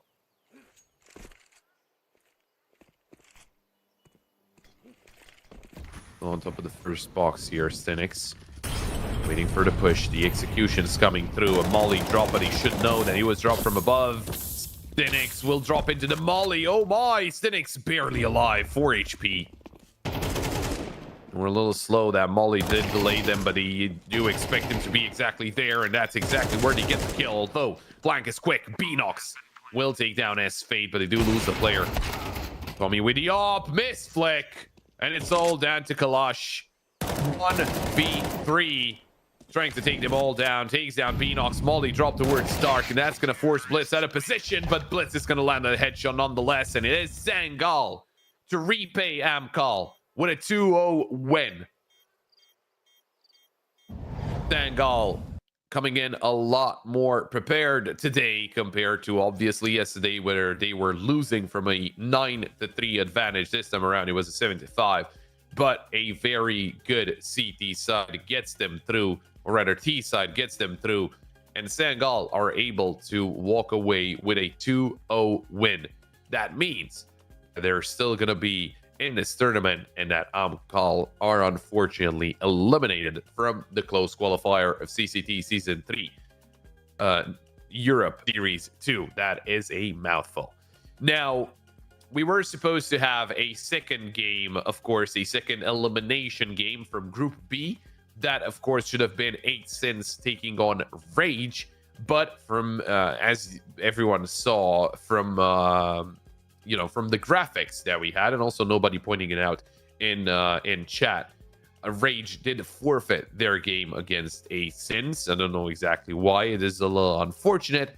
But that means that it's going to be an extended break, because we still have a couple more games to go through today. We can take a quick look at the schedule, see exactly what games are still left up to be played here in Series 2 of CCT Season 3 Europe close qualifier or play-in stage. So 8sins will be getting that win. Rage, unfortunately, well, I guess couldn't play.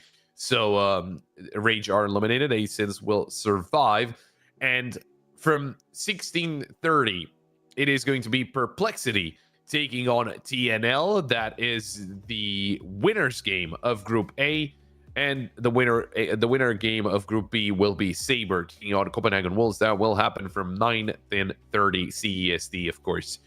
So make sure you keep being tuned in for CCT. There's going to be an extended break here on the second stream, but the first stream is still going strong. I do want to double check what game is being played there. It is Fnatic taking on 9. It actually just did it just end? No, it is going to a third map. It was trained and that was just finished. So make sure you keep being tuned into that and then come back here for some more CCT action. I was Paul. Thank you so much for watching and make sure you keep on following the CCT. We'll see you in about, how much time is it? About 4 hours. So yeah, we'll see you then.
Always wonder what comes next.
Blindsided, I trusted, fell for you. What a stupid thing to do. Blindsided, high hopes, but they fell away the moment you lied to me.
Blindsided, misguided, led astray, trusted too easy.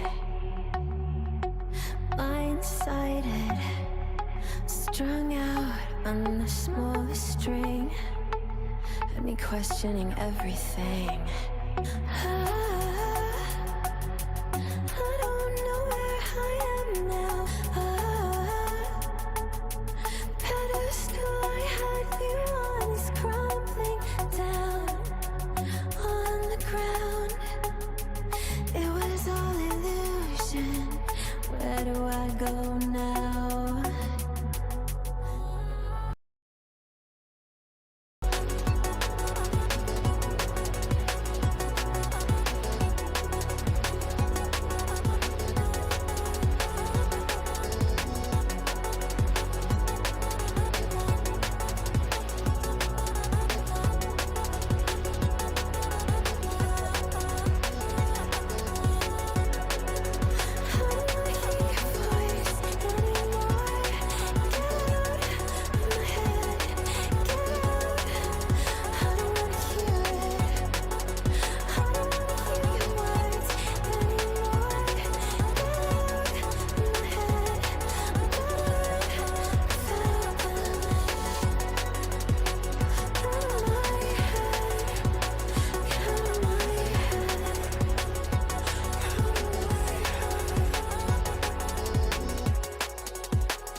Hello everyone and welcome back to CCT Europe Season 2. We're here, Season 3, sorry, Series 2. It's our second lot of games of the day. We've already had one full best of 3. We had one that had a forfeit, unfortunately, so we didn't get to see the full outcome of that. But we can jump into our final 2 best of 3s.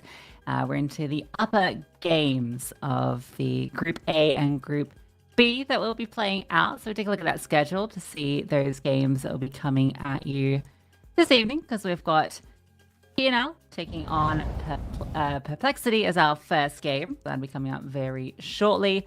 A little bit later on, Saber versus Copenhagen Wolves. Both very exciting games. Both teams currently sitting 1-0. These are the winner matches of the groups. And obviously these teams are trying to make their way through to the overall Series 2.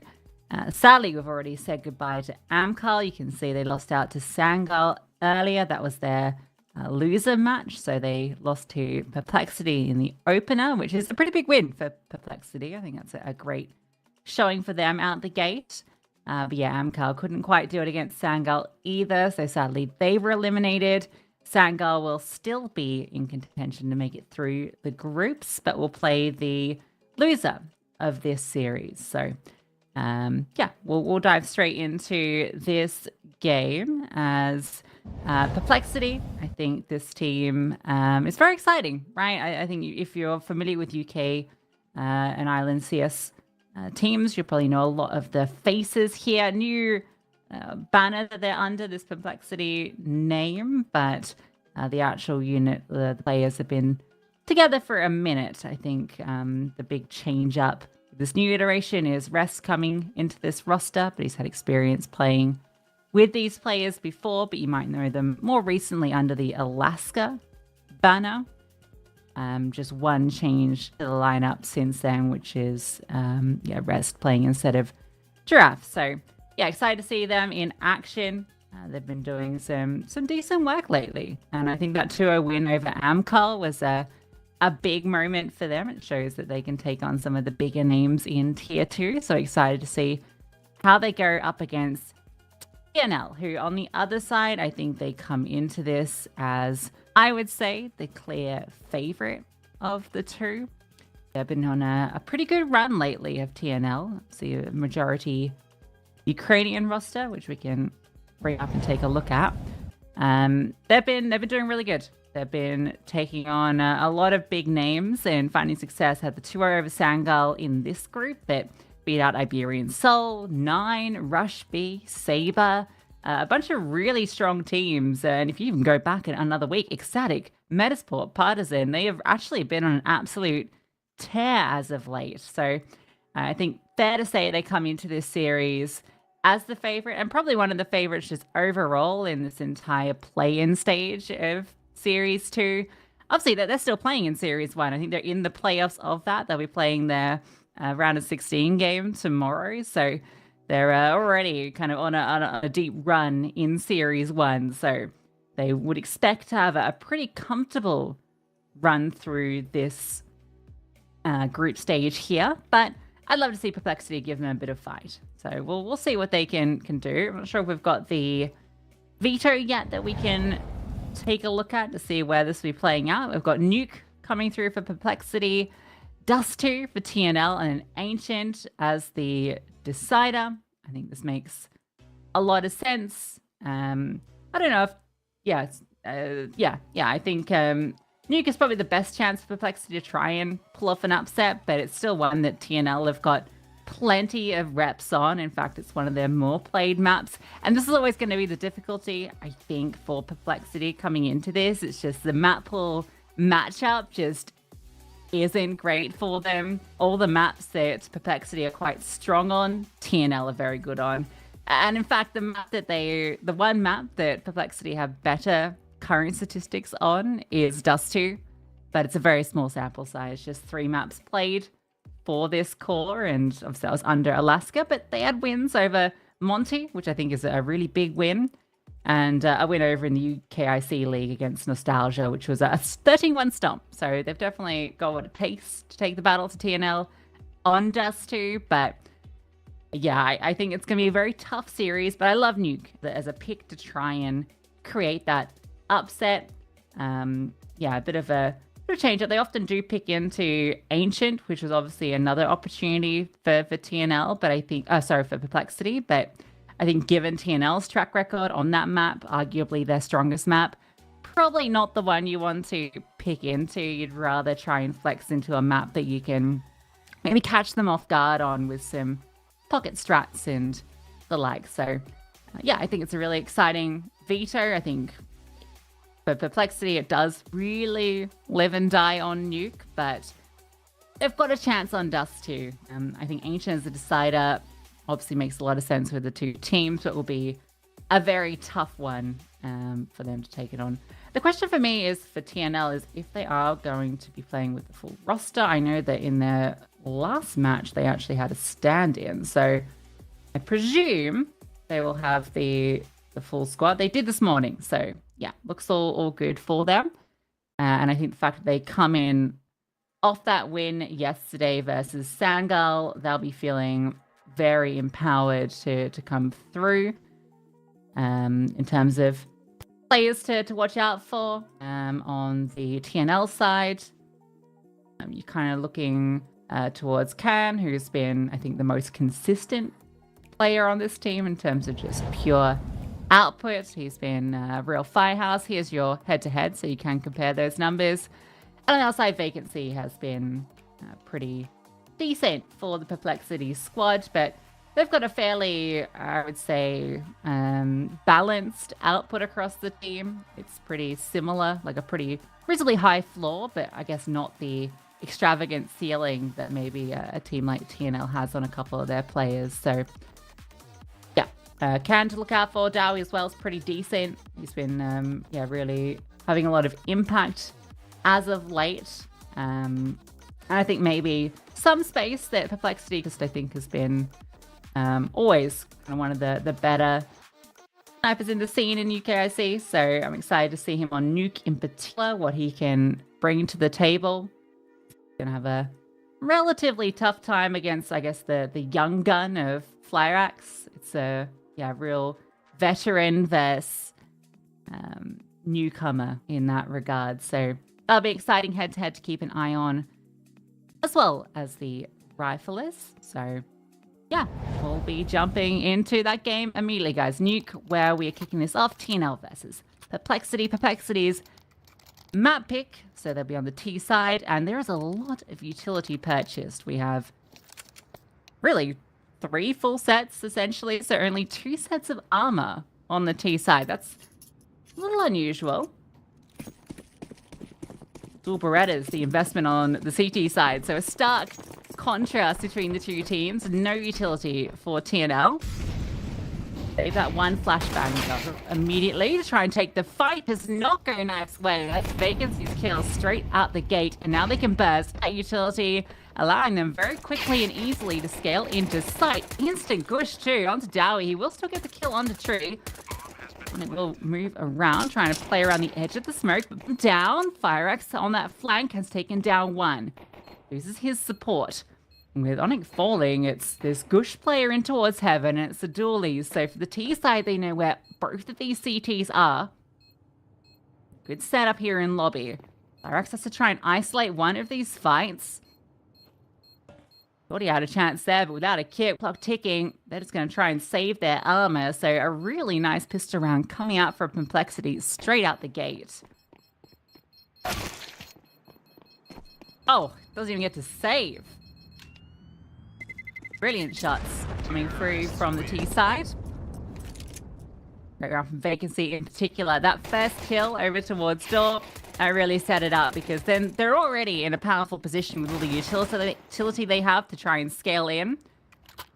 CT now make the right move in terms of pushing from ramp. That was always the intent with that setup, to try and get the fast flank with the dual Berettas, but they were immediately spotted out, and Firex couldn't really get involved. I'm not going to see force buy straight in, and a bit of pace from the Mac-10. Extinct is looking for an early fight, but he's been very bruised and battered. The 5-7 Doing some serious damage with that util. Perplexity might slow it down. Leverage the advantage that the 3 rifles offer them.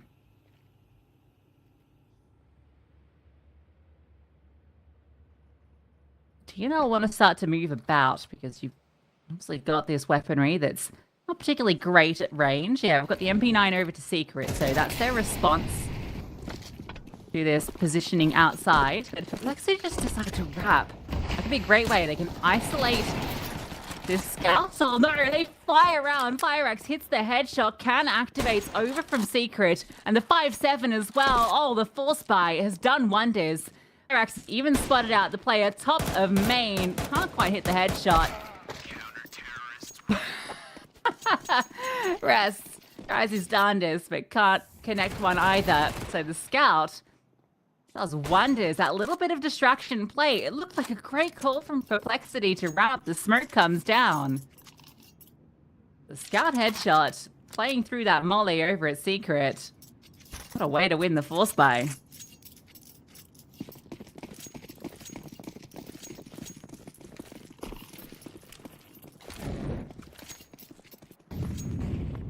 That's immediately going to put a damper on a very good start. Oh my god, Extinct. What a flick up. That's one way to get an opening pick. He scooped up the M4 as well, and oh, he almost gets caught off. That could have been the start of the round for Perplexity. With that trade coming through, with the space denied, and with a second kill coming in, it does slow things down. Again, just swaps to the USP. Hits an instant headshot. And oh my goodness, what a flick over. Yeah, I guess it's acknowledging that there's no head armor. He just takes them all off. That was not how I anticipated TNL winning that round. 3 USB headshots. Yeah, the Force Buy, I mean, that's a nutty flick up, but wow, brilliant shots with the USB. Especially the second one. We didn't quite catch that in the replay, but okay, that's some of that aim that we're talking about. Why he was player highlighted in the head-to-head.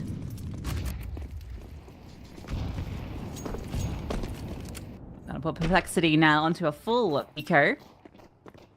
Onyx stiffen it out. He wants to get involved with this MP9. He's really charging forward.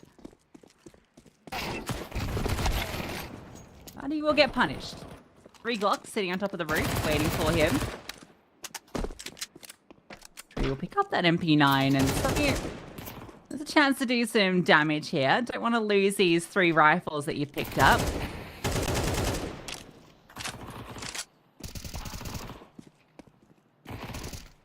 Vacancy goes down. M4 scooped up. Oh, sorry, Galil scooped up.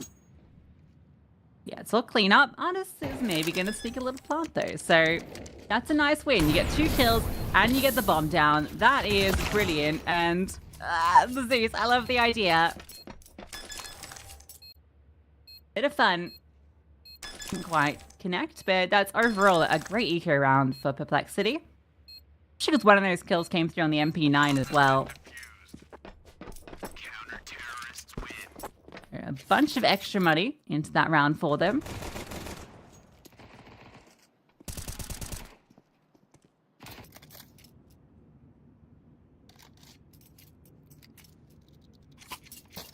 Full gunny, Fireaxe will be on that AWP. And off to a great start. Both him and Can.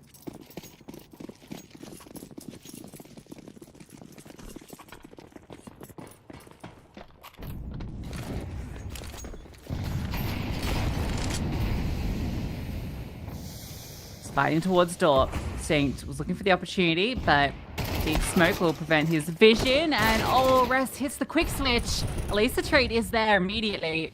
But Distinct's gone down in towards the door, so 2 players already fall. Rotation will move down secret quickly. The room isn't there. So I just want to play around with smoke. Try and get in towards main. There is a crossfire established with the AWP back in garage. Not normally where you see the sniper. Fireaxe is making it work. Eats the flash, but it doesn't matter. Hits the shot. Some brilliant sniping. Brings that AWP out immediately and finds huge impact. Oh, that's so unfortunate for Rest. I think that's just an accidental quick switch. Not anticipating a player up on the barrel. Because he hard cleared it too. So I think just a little panic slip. Fake was there anyway. Lyrax's AWP sings.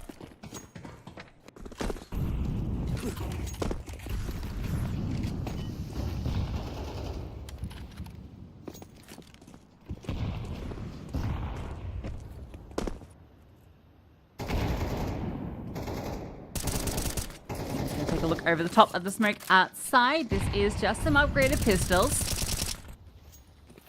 Finds that opening pick convincingly. There's his AK. This is the chance to maybe do some damage. He's looking for that head. Does see it. Just can't quite find that shot. Wants to group up with the team who have crossed down. Extinct is down the vent as well. Oh, Extinct's going to be behind Knife. Has no idea. Brilliant lurk timing. And then full dropped over. He can hold these rotates. But Cat's already here. And he'll triple down from Rap. He's looking for the full 5. With Extinct on 10 HP, he might actually be allowed that opportunity, although he's watching behind. So I don't think we're going to see the ace. But I don't think that's going to bother him at all. 12 and 2. There was a real opportunity here with this cheeky little play down the vent. But the rotations... Some great shots. That third adjustment.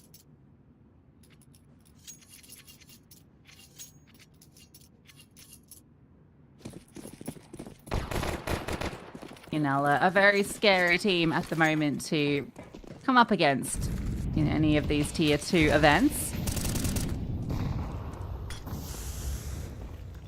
Fun angle to get aggressive on with the AWP. Meanwhile, Knife takes his own little spot of aggression straight into the lobby, picks off Rest, disengages.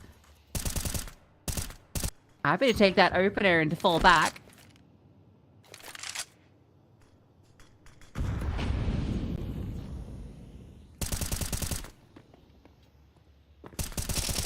Chance on the spam too. Vacancy is hanging out on the other side of that smoke.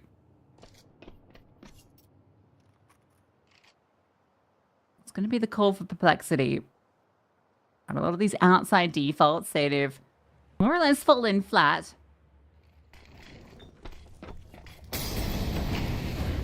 Try put some pressure on the A side. Lurkspread comes forward too to try and isolate some of these players. And playing alongside it, and he is ready for Vacancy. Doesn't see any players behind that smoke on the spam. So towards door, they're trying to make their way out. Artist will take down one, but that's the only kill that comes through. Feels a little lackluster in that round. I mean, part of that is because they do lose that player immediately in towards lobby. So not the way they wanted to start. You can see the intent was going to be an A finish from the outset. But Lex makes an interesting idea to try and split up the defenders. But yeah, just all felt a little disjointed. The hut player goes so much earlier than the door players.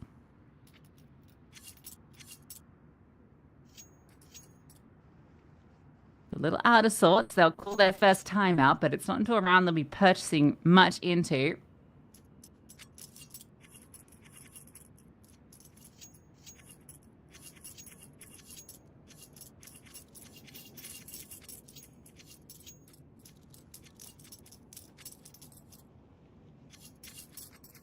You know, aren't feeling too much pressure yet. Ramp could be an opportunity that Perplexity could try and put some effort into breaching, because saw Onyx go down there once with the flick up. Maybe Stinct will try his hand at that once more. Or Onyx not really had an opportunity to fight anyone. We'll get that kill, and there was a real chance for a follow-through from Perplexity, but the AWP punishes that swing from Vacancy. Onyx already moved down to try and respond to this pressure from outside, so they've got a player here ready. He is alone. So, you know how fast this ramp rotation is. If he goes down, maybe, just maybe, there is a way in. That's that kill coming through from Rest. He'll jump up, spot another. Gonna try and get a kill back, but no, can't convert the Mac 10. Artist does find his on the lurk, but you see the HP. There was a real chance in that round. in those scrappy engagements to catch someone off. When he gets a chance for some action. I think maybe if Artis hadn't been so lurky and had been with Rest on that little adventure out from Sangal, maybe that was a way to get B-site control. That's just the pistols. 7-1 scoreline though is starting to feel intimidating.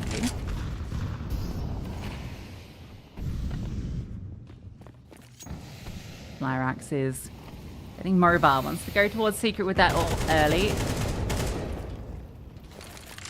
A lot of spamming back and forth towards door. Extinct has managed to get out towards the vent and really knocks the nade back. A lot of noise being made by Perplexity all across the map, so they're trying to create this confusion, and look at the space it's given Extinct. Again, he's found his way down. Oh, Dowie, what a flick over to Vacancy. An insane double kill, and Extinct's timing. It would have been perfect. Still can be good. He's got 1 kill locked in. Now, the question is, what else can he cook up? Because Tree has no HP and is completely disconnected. Extinct is waiting for that turn. Bomb is in Secret, so he can scoop that up. But now the rotation comes. Now relies on Tree finding something, and he won't get the kill. So back down on site. Onyx is ready for Extinct to come out. Accidental backstab, but it's not going to matter. Great shots in from main. I feel like it's just getting a little over complex in that round. A lot of different moving parts for Perplexity. Maybe perplexing themselves somewhat. I think if Extinct has managed to get that space, slow it down a little bit over towards Garage. Maybe wait and see if he can flush out a player. Then he gets this amazing timing, but he's lost his 2 outside pieces.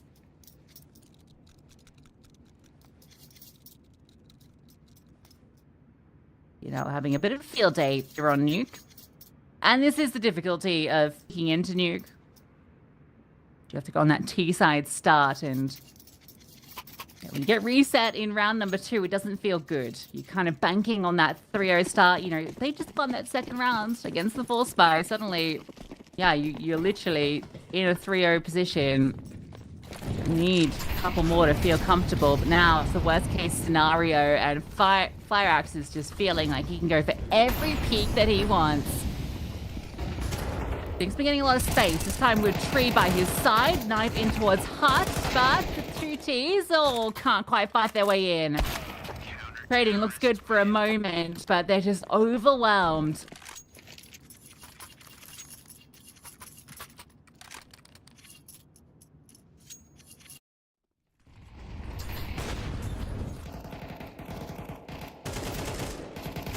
You can see some of the good ideas here, but every time they try and execute them, they're often already lost a player from the opening pick. I warrant to guess that Perplexity in every round, save maybe the pistol, and that deagle from Extinct at ramp have essentially lost the opening duel.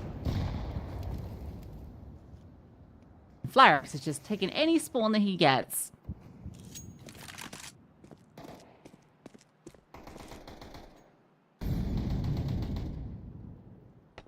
All right, Vacancies open something up. A double up onto the A-bomb site with that Tech 9 that's given space. A 3-on-3, the best position Perplexity have found themselves in. You got this push coming from lobby. You've lost Artis. The incendiary lands. It's not quite spreading. The bomb's able to go down safely. They're locked in. They need to fight their way out. Vacancy's the one that delivers. Good kill. Onyx low. A boost up, and Flyrax spots it. A fun idea, but Flyrax swats them down. What a kill to get through the middle of the silos. He has been undeniable, 15-3. And it's a real damn shame because Vacancy does so much good work.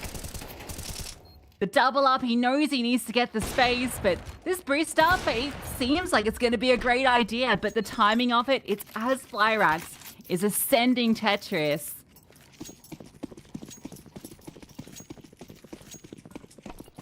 And he just happens to be looking in that direction.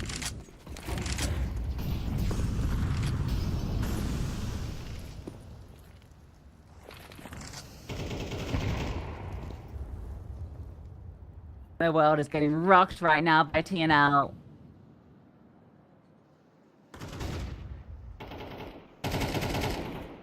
He's offered something back. That's over towards the ramp. There was a chance outside there to get a player advantage. The self camp, yeah, locked in. The molly to flush him out. Artist gets that up. Gets it active. Maybe Tree can catch off Knife. Hearing him throw this utility around. Max has taken the aggressive angle.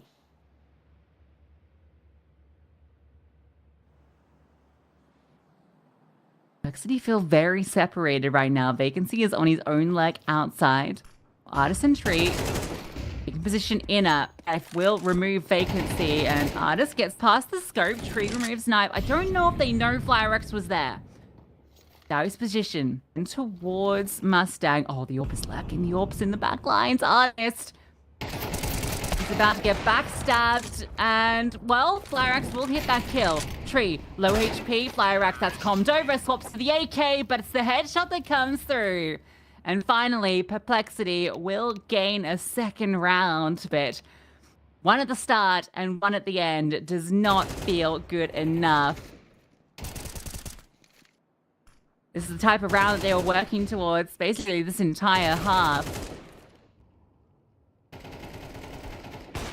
Trying to flex in the mid-round. So they could never find themselves in a good position. Given that they kept losing the opening kill pretty much every single time.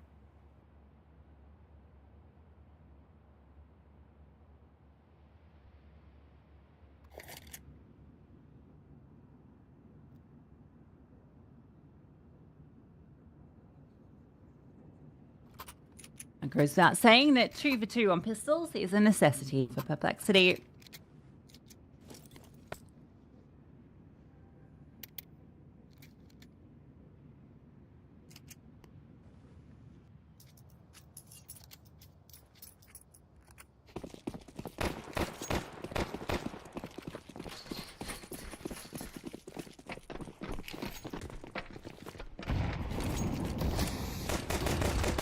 Fast TNL straight into the bomb site. A little messy, but they get the job done. Onyx removes Vacancy as well, and they isolate Artist. He had nothing he could do. Flanked upon from both sides. Knife has put one through. And rest, well, 1v5 doesn't feel great with 3 players looking now up at you. One's on the flank. There is nothing for him to do. TNL look to continue their success with the first T round.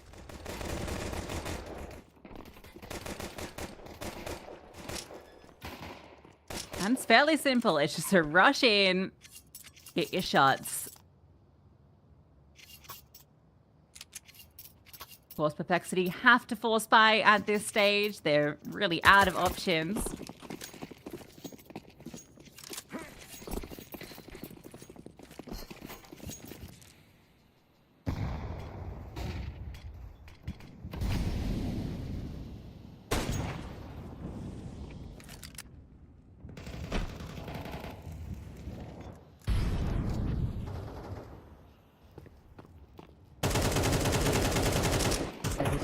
They have 2 players down lower. Flyrex has been tagged by the scout. Is that just spam through the wall? No, surely he hit him before. TNL have crossed down with the bomb. They don't need to commit down here. Especially with strong rifle support outside.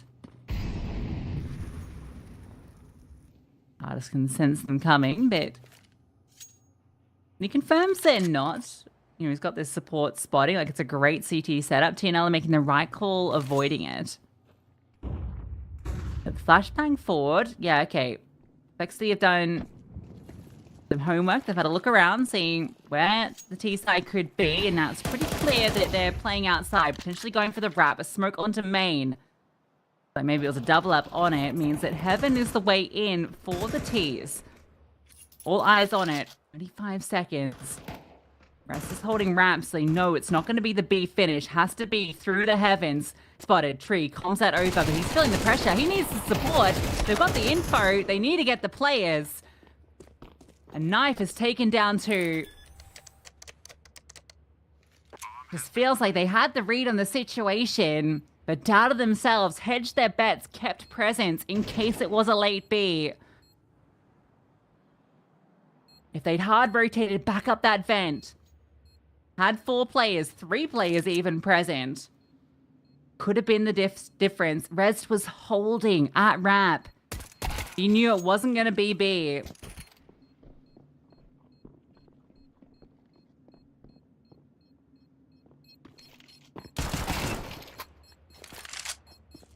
So you can see he'll pick that AK up, but I don't know, can he get away? Yeah, he'll be fine.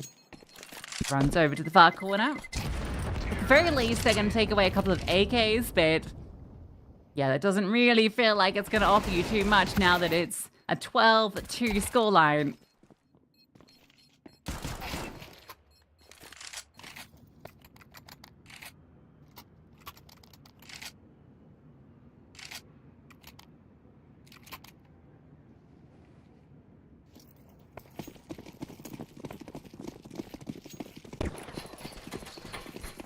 Last stand for Perplexity.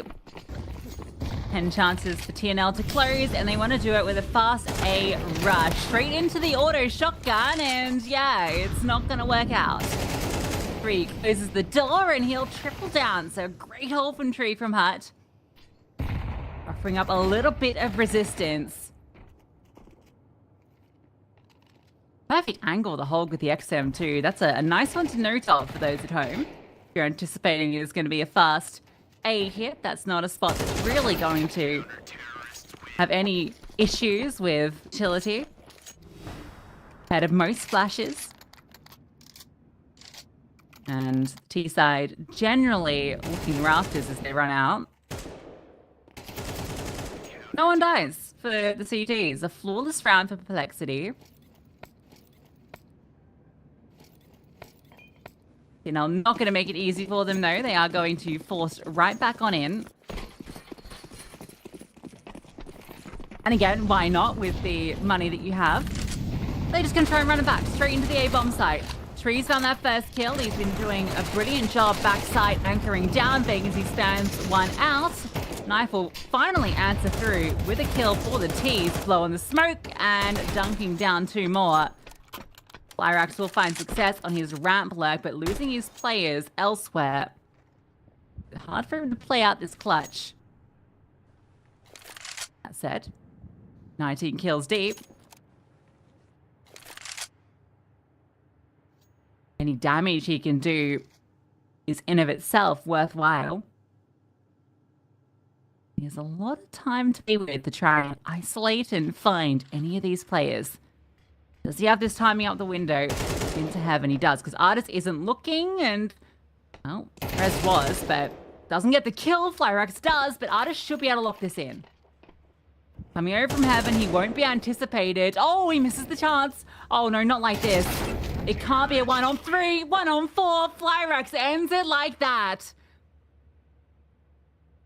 A quad kill, a 1v4 to end it, and that is just pure salt in the wound. What a crushing way for that to end for Perplexity. I am stunned.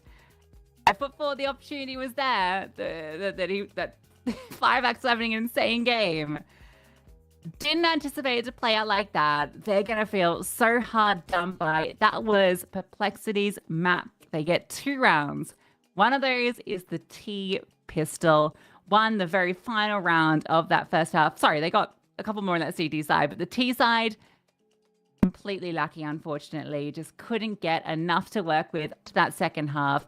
Maybe if they'd been able to pull through 4-5 rounds, if they've been able to convert against that force 5, that's going to be the critical round that costs them the chance to bring this back. They're now down 0-1. This is the upper game, so even if they do lose, their chances aren't done yet, but they'd love to take the win here and go straight through to the next stage of the play-ins. Next map is going to be Dust 2. TNL's map pick still on the Perplexity, a pretty decent on. but TNL are in some pretty insane form. So can Perplexity bounce back? We'll find out after this.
And welcome back, everyone. It's time for map 2 between Perplexity and ENL. A very dramatic ending to map 1. It did feel like it was kind of inevitable that TNL would take it, but a 1v4 clutch from Flyrax is what got it done.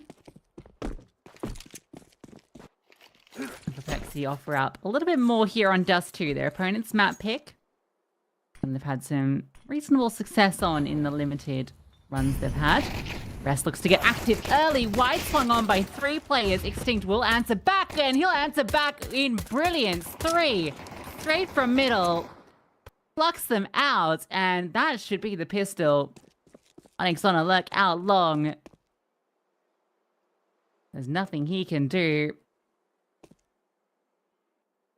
Rez gets caught by a blinder, but Extinct, what a round. His pistol has been really impressive this series. You saw that deagle kill onto Onyx on map 1.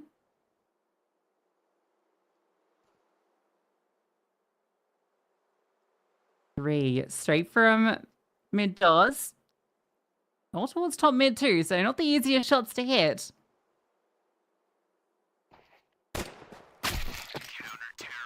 We'll even finish it off with the 4th. So a brilliant start to Dust 2 for Perplexity. Comes with a bang from Extinct. He'll be allowed an M4 straight out the gate. Oh, look at those shots. From that short line. Teammate goes down on that deep push, but he's ready there to support.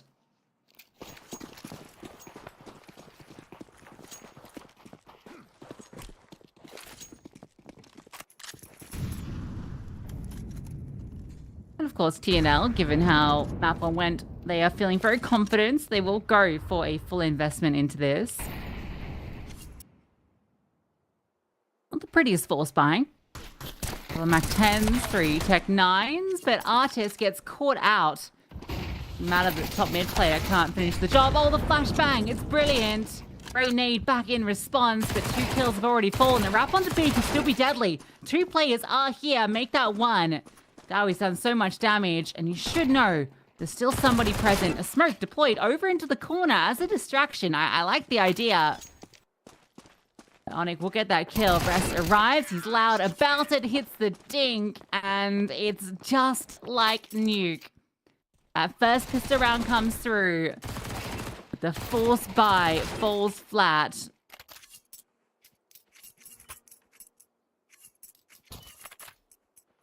And a great explosion from TNL. That flashbang was fantastic. They see the opportunity. We've got this first kill.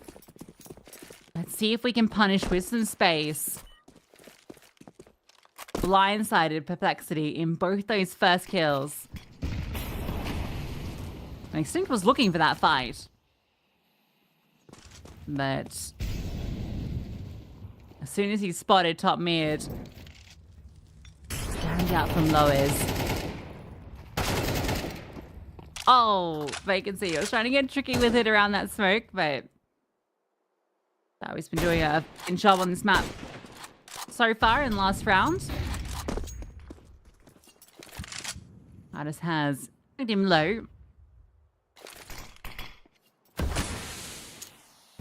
Tree thought about pushing the issue. Hold back. As Artist spotted one scaling. Goes for the wall bang, doesn't connect. Knife has started to scale. Try and punish, and it's Extinct's pistol from backside that does the damage. In fact, in short, as he's trying to ascend, they've been picked apart. So much damage done, but not finishing the meal on any of them. Both Artist and Extinct doing plenty. Extinct has a mean deagle. I can see just spotted vacancy around the edge.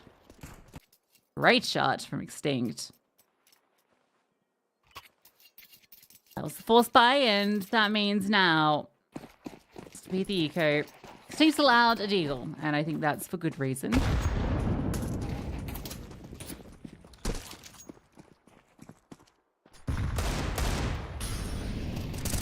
He's hit another blinder. 6 pistol kills in this map so far for Extinct.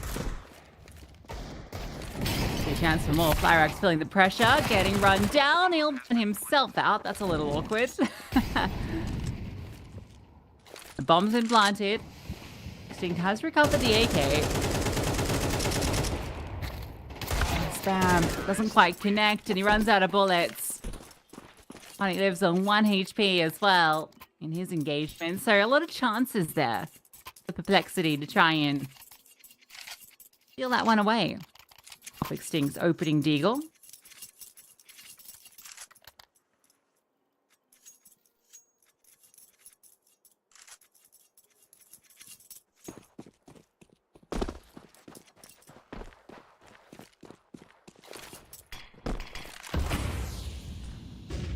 Opening pick for the spawn.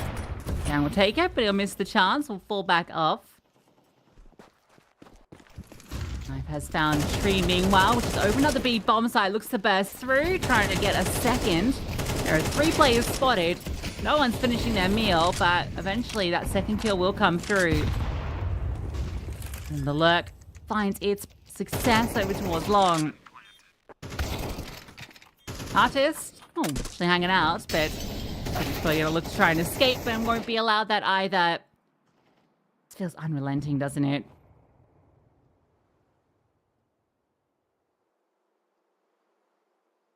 You know, come in knowing that they are the clear, stronger team. I would say that they are actually the #1 seed by a big margin, in fact, of the entire play-ins. So it makes sense they get the easier group for themselves.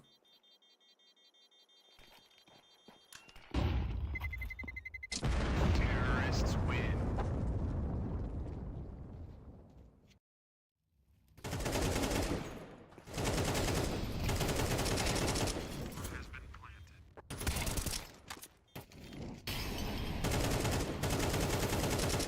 And they're probably going to be feeling very happy that they dodged Sangal, who I thought would have been the team that had the most chance of maybe causing some concern for them.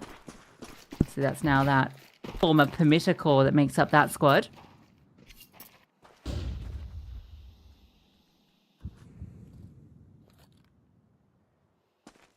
With the saved rifle, looks to be active in middle, but TNL, recognizing the economy, knows there won't be a threat of an AWP in this one, so why not take that long space?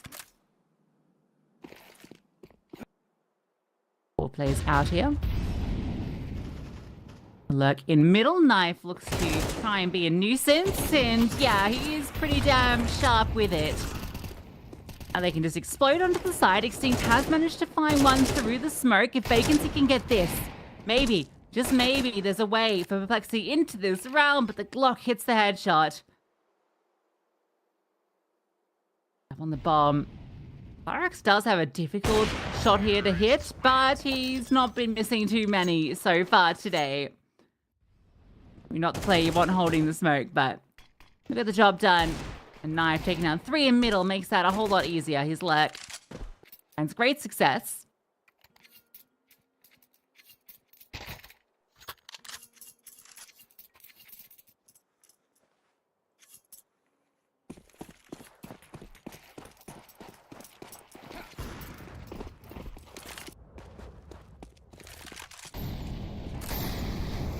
And that's not a good start, is it?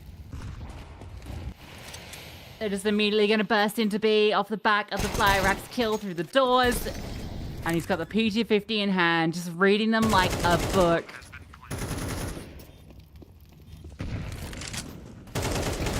They acknowledge we've got the Bianca, let's just burst through. I mean, they're already setting up for a heavy B lead. I love the way Flyrax plays that too, right? He gets that kill in middle, goes straight to long to try and catch off that rotation, expecting the push.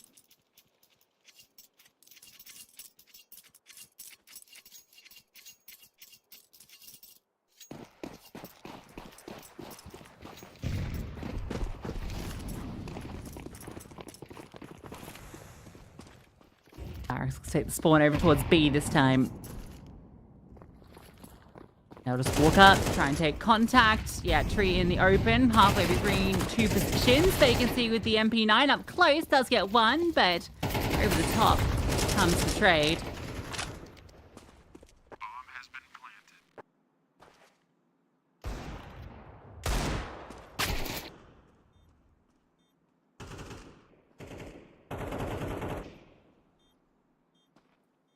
Unfortunately, not a lot to get too excited about here for Perplexity at the moment. We see that orb come out for Artist.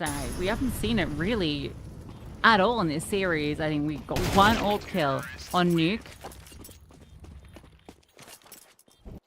That was largely the T side we saw on Nuke, so it's somewhat understandable that we didn't get to see the sniper so much, especially with how few and far between the rounds were for Perplexity. But yeah, you got to bring it out here on the CT side of Dust 2. You need that weapon to try and make a difference, because at the moment they are getting just ran over by TNL.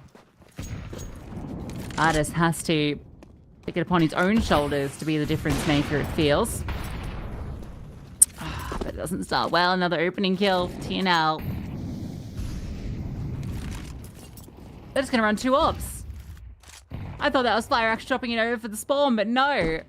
They're just rocking 2. Artist has slipped, and he'll not be able to get back up. Feeling flustered, Perplexity. TNL's pace on Dust 2 is unrelenting.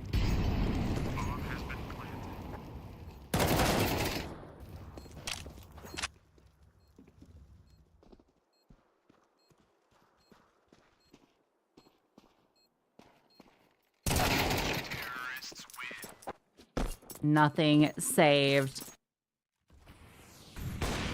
It was always going to be a tough matchup.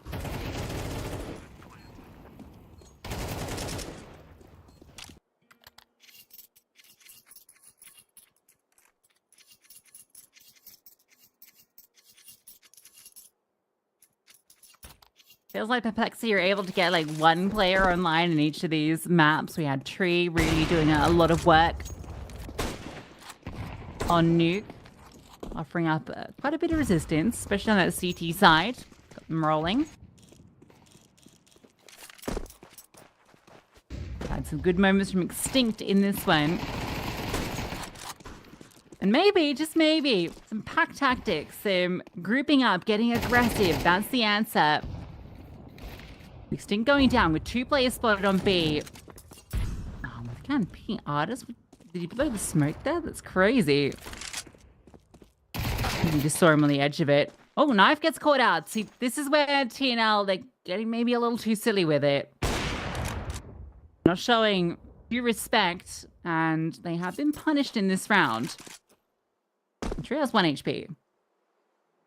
So if they can find him, remove him, which you imagine will take place in a moment. There it is. Now they can just burst into the B bomb site. They can see it was known as he got that kill over towards CT spawn. And he stops the AK, so not going to be running that double AWP silliness. They're going to make sure that there's no chance of letting that one slip, but yeah, you can see, especially with the way that they were playing in towards middle. Oh, it was a blow from the CT side. They gave him the opportunity.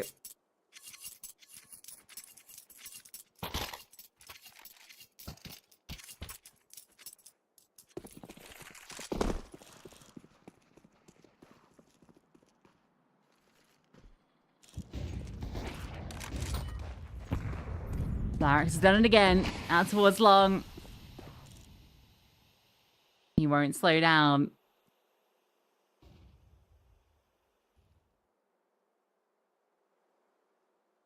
We've all been here, guys. It never feels fun. Oh my God. They're running 2 AWPs again, but it's just a different player this time. Everyone's having their hand on the scope.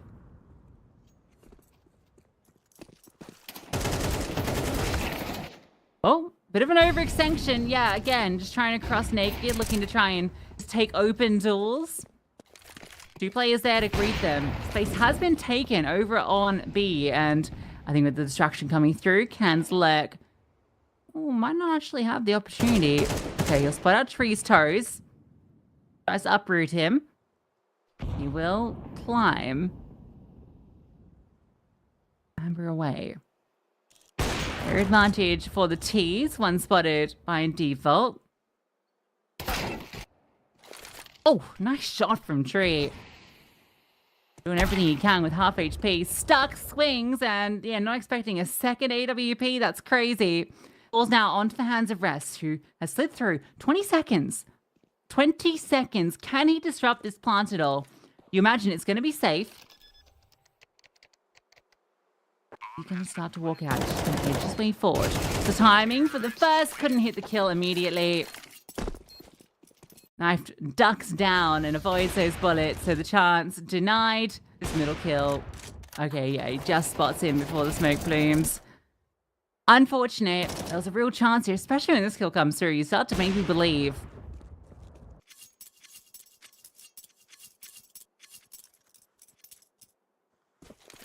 Well, on Nuke, they got the first round and then the last round of the half in the first half, so maybe they can do that again. I'm just going to take the peek. Peek straight into B. Yeah, maybe that's a little too silly. As was foretold. Perplexity looking to bookend this half. As Onyx and Knife can pull off the 2v4. Tree is low. Utility is all but used up. And we saw Perplexity drop the 4-on-1 to end Nuke. Good start. Knife. We punish though. Rest tucks in until he hears that sound cue. Bombs on B, mind you. So despite all this space at A, Tree's holding a drop down. Yeah, I don't think you can silently descend those boxes. So he has to go the long way around. Sure, he had a minute, but this is going to kill some valuable time. And this is the first chance. We'll get it on the second, but he takes a lot of damage. Tree. And that should spell the end of this attempt. And it will. Rest will confirm it, and yes, Perplexity will get the first and last rounds at the half. A mirror of Nuke. But sadly for them, the same scoreline, 2-10.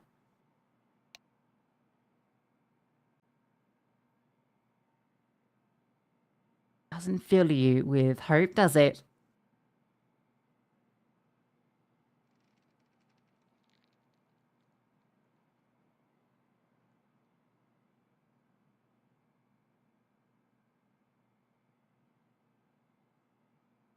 Perhaps the T side can offer up a little bit of something for Perplexity.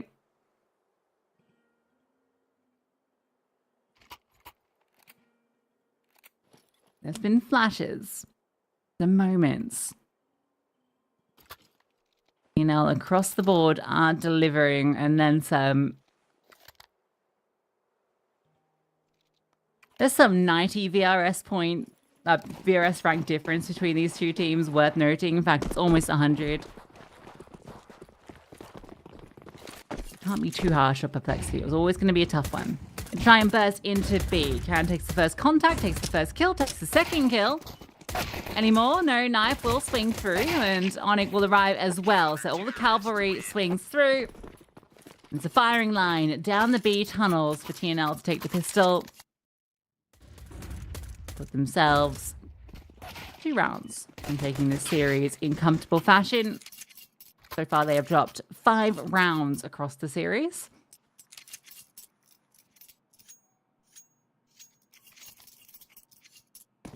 And 3 of those were pistol rounds.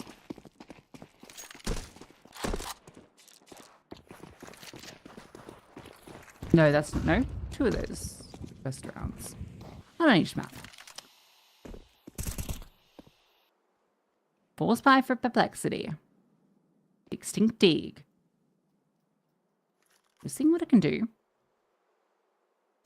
Meanwhile, a lot of presence found in middle. They've been able to get a lot of space here. Being held from ramp on A side. So, yeah, Eric's spot that out. He'll be actually put on notice A lot of damage from the Deagle. And 2 tags to come through to do that much damage. Long Knife will remove Extinct. That's the lurk. That side removed. Although Artist will slide in with his scout. Maybe a chance to try and get something back. He will have that fight and he hits the headshot too. Now, second player will slide in.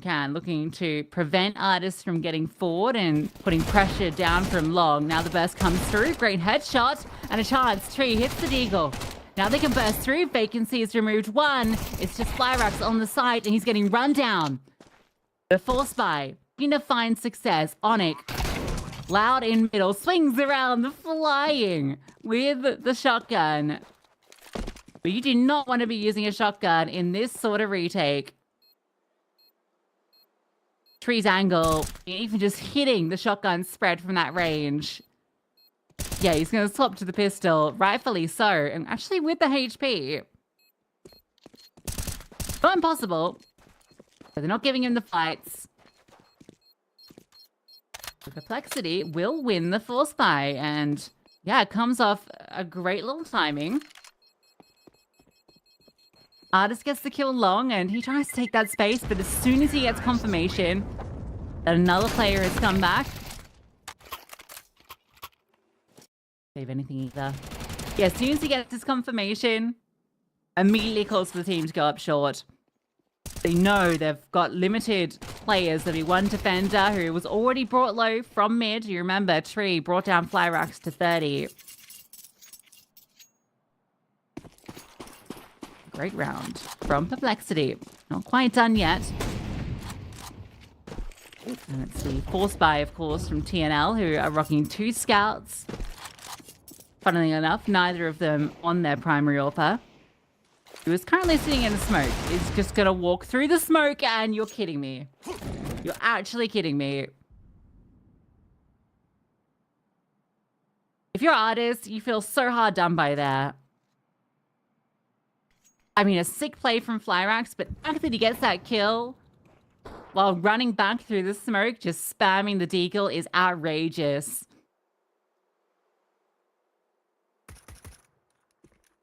And now the net begins to tighten. Though he doesn't need to push out long, he might just hold in towards bedroom. Although with the utility coming down, he might feel more enticed to take a peek out, and the timing stings the vacancy. He just looked back. At least Extinct gets that kill over on B, but you still have to go towards A. It's the only option. You're stuck here. There's players flanking you from long. You need to avoid that line. And Res opens it up. Extinct hits 1 too. Looks like they should be fine despite losing those 2 players early. They managed to fight their way back through. Great shot from Res. Between him and Extinct, they find a way out for Perplexity. Extinct getting that lurk timing on B was everything.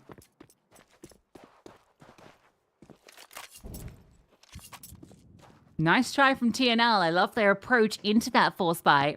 Got a lot done with it. Perplexity are decisive when they need to be. You find the way forward.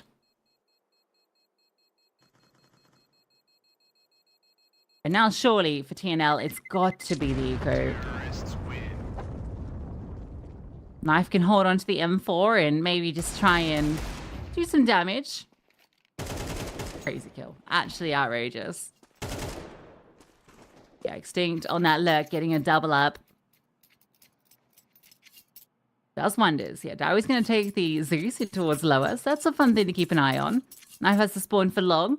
So you might get some support from Pistol to try and swing over and be that distraction for him. No contact though. So Knife feels he needs to get active. That's his entire intent. Onyx not going to get the same opportunity the Flyrax had. He'll be put down.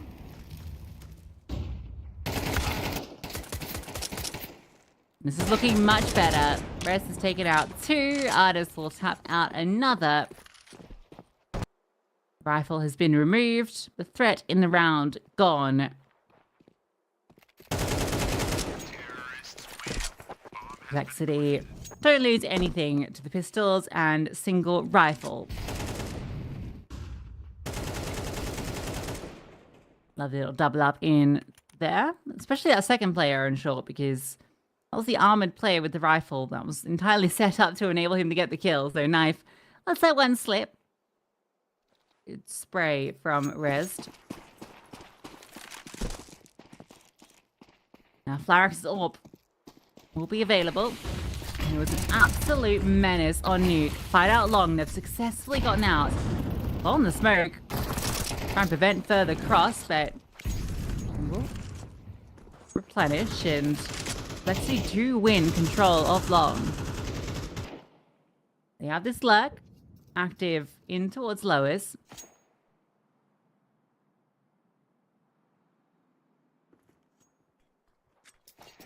In fact, 4 players from TNL over this side of the map. So yeah, Perplexity make the right call. They do intend to go for this A finish because Artist is staying present, has support by his side in vacancy. While the rest of the team look to leverage control in towards short. Extinct is already sitting in this smoke. Flashbang will come over to try and pop him through, but Cam is playing anti-flash. He'll swing out and he'll take down both. No follow-through flash to set up that second swing. Now 3 players in short. Damage done, but it's not how you would have hoped this round to play out. Vacancy. Nice tap. Looking to maybe get a few more, but no. Flyrax will take down 2. TNL will win the first proper gun round where both teams have had everything. It's not a bad try to try and burst through the smoke there, but they just did not anticipate there'd be that many players present short. I'm playing dedicated anti. One that does get blinded on the line.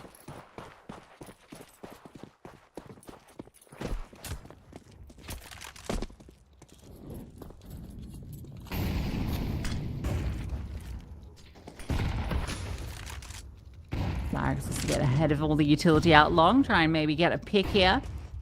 Setting out the rifle to go for a little bit of a lurk. And oh my goodness, Knife wins that fight out. MP9s are busted. Onyx wants to get his involved up close. I was trying to sell the idea that player's not here. At least Siders will remove Knife.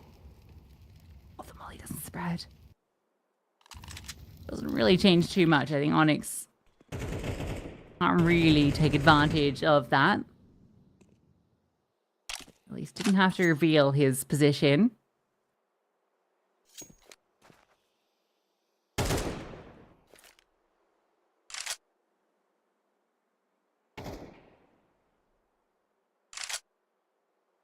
What's the veto play here?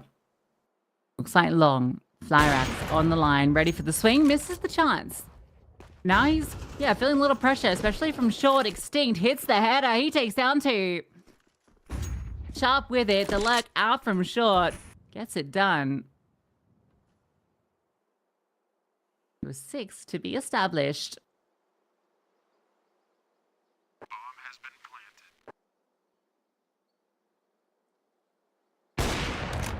Artist looks to punish Onyx, trying to do further damage. So nothing to be scooped up for TNL. They'll just hold on to this M4 if they can.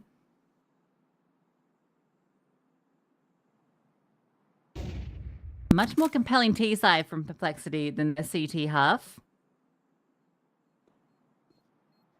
Again, it's similar to Nuke, right? It just feels like in both these maps, it's just taken them a little bit too long to get going. As we can see on that CT side of Nuke, they had some good setups. They were really able to find the multis consistently on that A side. 3 was brilliant. Now here on the T side, they've got some really nice little mid-round movements, catching TNL off guard. Some great shots. I mean, that's just brilliance from Extinct. But even if he hadn't gotten that, the explosion was coming from long. He did his job just removing that orb. Yeah, it just feels like maybe if they had a round or 2 extra to work with, 2 just is not enough in MR12.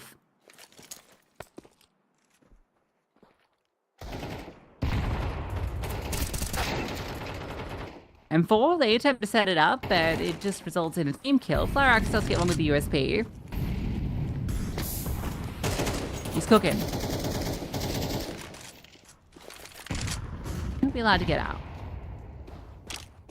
That's two AKs. Onyx has armor. Is there anything interesting in this round? Perplexity will make the right call going out towards long.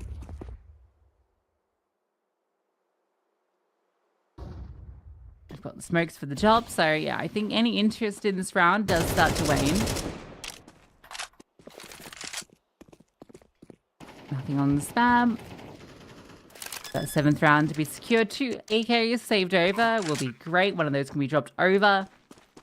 Orb can be put into the hands of Flyrax. He's got so much money after the loss bonus kicks in.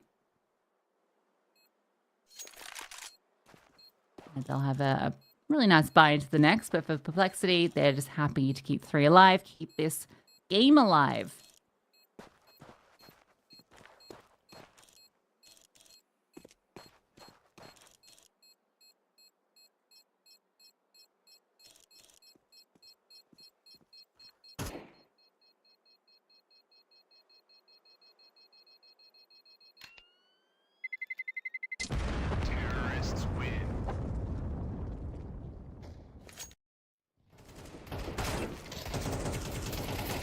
That's how the team kill came through.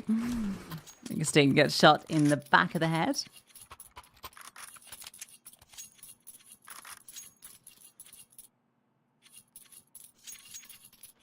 And we get the AUG. Lock down the B bombs. I haven't seen that been popularized lately.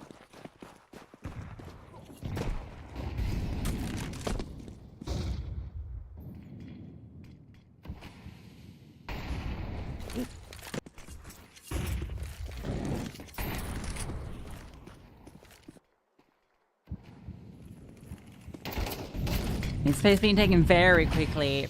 So the smoke deployed, but this wrap is coming hot and fast. This is not where you normally see the organ play. Knife's gone down. Onyx fortune to follow, and yeah, this has not gone well at all for the CTs. Perplexity with a quick call to go mid to B. And TNL don't get anything from it, just that 1 kill back after they'd already lost 2. All right, we're starting to have a map in our hands. 4-round game. Perplexity on a bit of a run on this T side.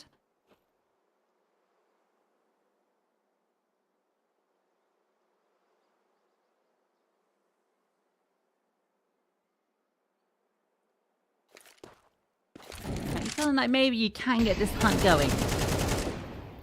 With the money to put a bit of pressure on.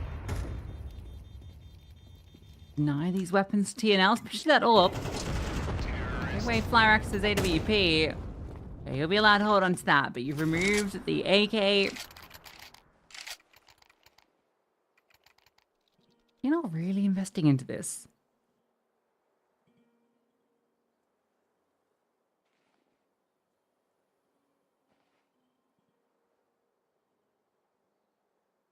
Okay, so Flyrax might keep money for a drop?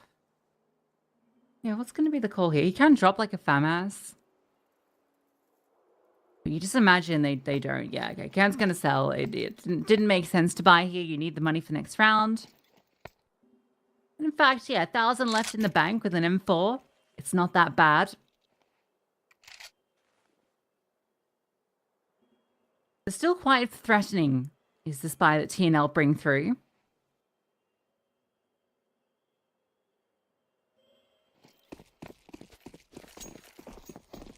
Perplexity on a roll.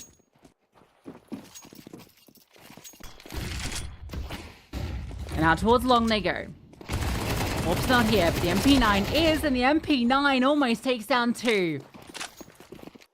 Outrageous. There wasn't even supportive utility. That's just the MP9 eating them up. But they're just going to burst. Try and put the pressure on. Put the speed on. Flyrax drops the defensive smoke. Pulls back, retaining control of short. And it's not going to end like this, is it? Tree will burst over, removing that AWP. That's given them some space, but look out towards long. Oh, Onyx found another. 10 now starts to move through. He'll be taken down by Rest, who almost spans down another. He's seeing them through the walls. It feels like Goal runs out of bullets. He needed one bullet to finish the job. The swing comes through from his teammate. He misses the mark, and Onyx hits a quad kill to end it. Oh my goodness. That is again, much like Nuke, just a crushing way for the map to end for Perplexity. Also the half buy, and the AWP wasn't even the hero of that round. It was the lesser weaponry. 2 kills with the 5-7. The MP9 bursting through, and that's enough. That's enough to get it done. I mean, felt inevitable for TNL. They were dominating this series just across the board. It felt like they were never not in control until the very end. It did start to feel like Perplexity were building into that map. We saw some really nice stuff towards the tail end, but yeah, just didn't really have enough to work with from that first half. They needed more CT rounds. They needed at least 3 to really build something. 2 was not enough, but they're not out. They still get another chance. This is always going to be the difficult game for them against TNL. This was the winner's game, so they will have their opportunity in the loser game, which will be against, or decided match, I suppose, is the nicer way to put it. That'll be against Sangal in 2 or 3 days' time. So another chance for Perplexity to prove themselves. And with what they showed against TNL on map 2, I think they definitely have a good chance against Sangal, who, yeah, didn't really show too much themselves versus TNL. It was actually pretty much almost a mirrored result in terms of the scoreline. So definitely a chance for Perplexity to win that one. So yeah, great map overall from TNL. I don't know if there was really anyone you could really say stood out. It felt like everyone was delivering across both maps. Flyrax winning out map 1 single-handedly for them, but on map 2, we saw Dowie having lots of moments. We saw Knife having a lot of impact. Really felt like everyone was contributing, and this team has been terrifying in tier 2. But that's just our first game of the day. We have another one coming up. It's going to be a little bit later now because this game series went a little bit quicker than I think Perplexity would have hoped for. But we have Copenhagen Wolves versus Saber. That'll be coming up in around, well, an hour and a half, hour and 40 minutes. So take a little breather, take a little walk. And when you come back, we will have our last best of 3 of the day. See you soon.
Always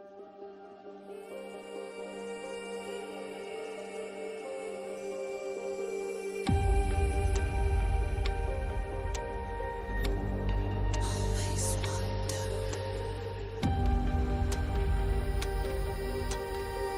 what comes next.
Blindsided, I trusted, fell for you. What a stupid thing to do. Blindsided, high hopes, but they fell away the moment you lied to me.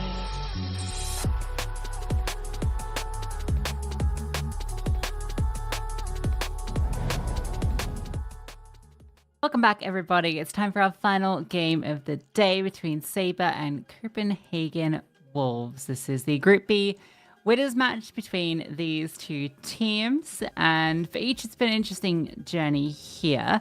I will focus in on Copenhagen Wolves first, just because I think you might be a little bit more familiar with this team and these individuals. While it's a newish 5 come together, the actual organization's been around for a minute, and this team's definitely had a few more reps in the server than on the other side. So that Copenhagen Wolves roster has Tapeware has been with the squad for some time, but Chiquinho and Belaney, that core has been playing together all year. They've been quite solid, a few maps under their belts, but they've got squad in the last month or so. Quez and Matios joining the team. Quez, as you can tell from the jersey, a former Sashi player. But for Matios, he's a bit of a new kid to the block. It's Croatian.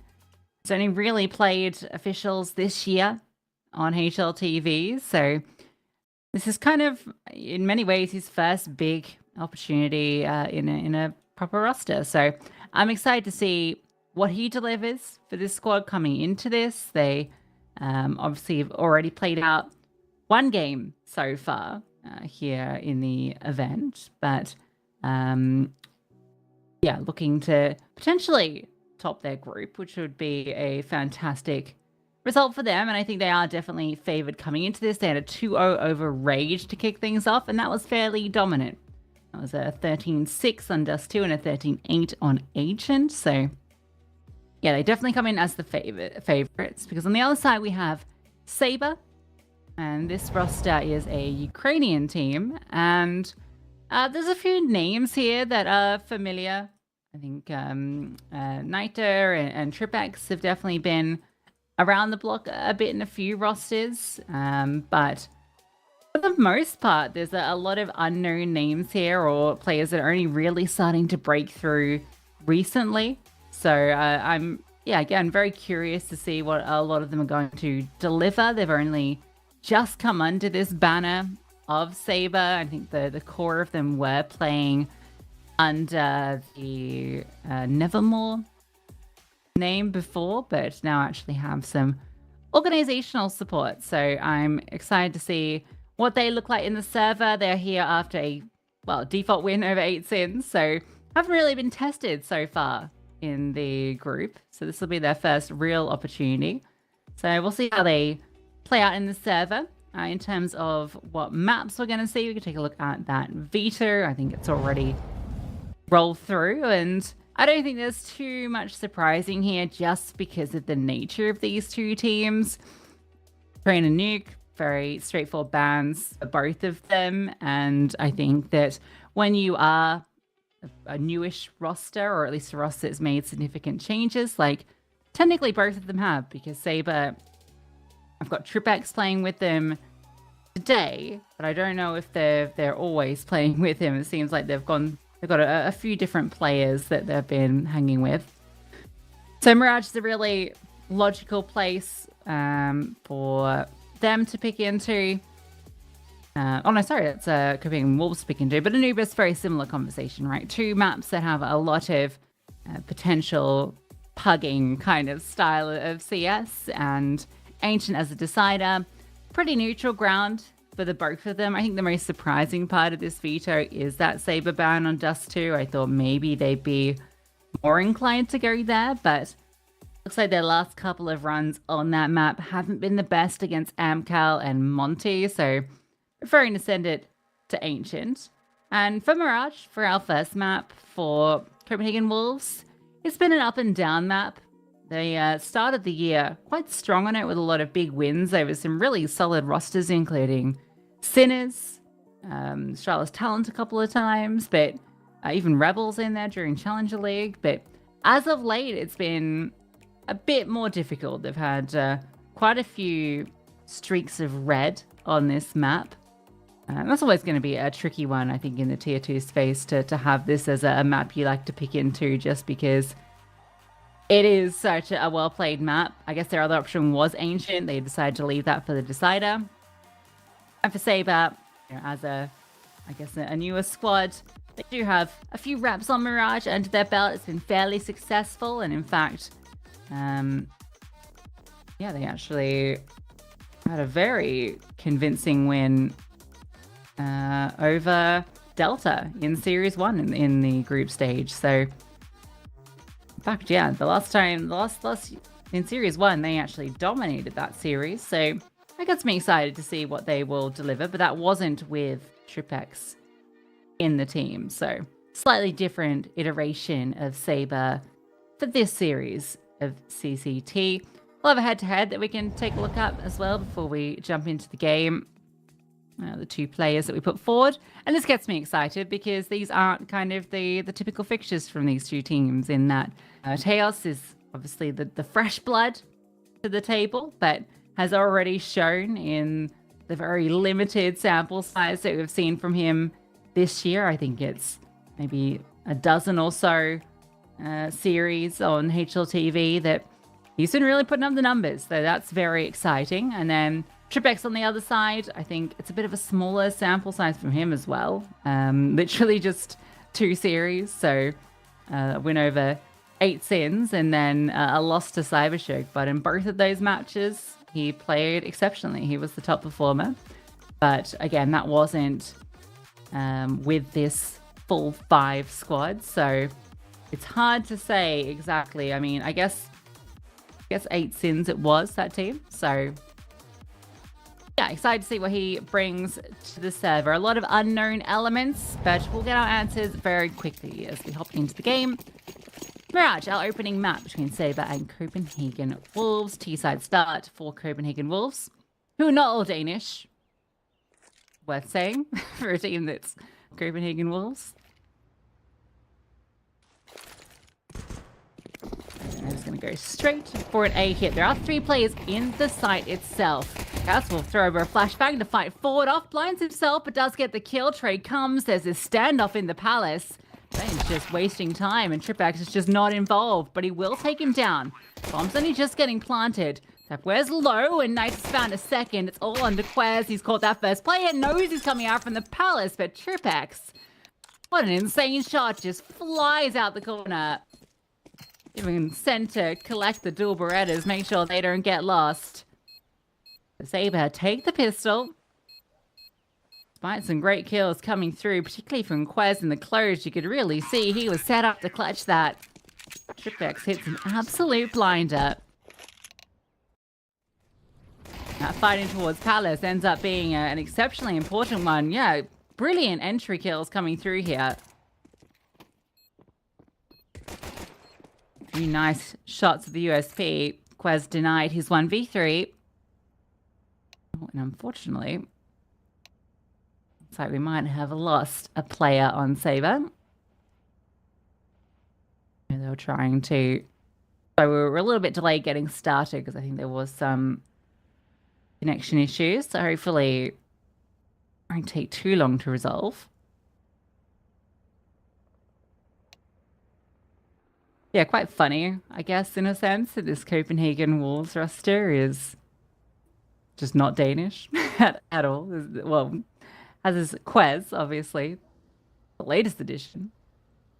And the coach, and obviously the organization as a whole, but yeah, hasn't been full Danish for a hot minute. Or even majority Danish, really.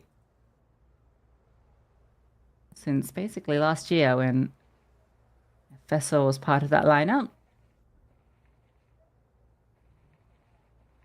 Yeah, gone through a little bit of a rejig coming into the last month or so.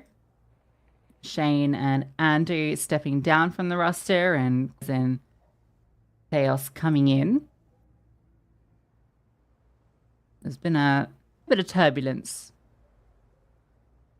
in the last 9 months or so.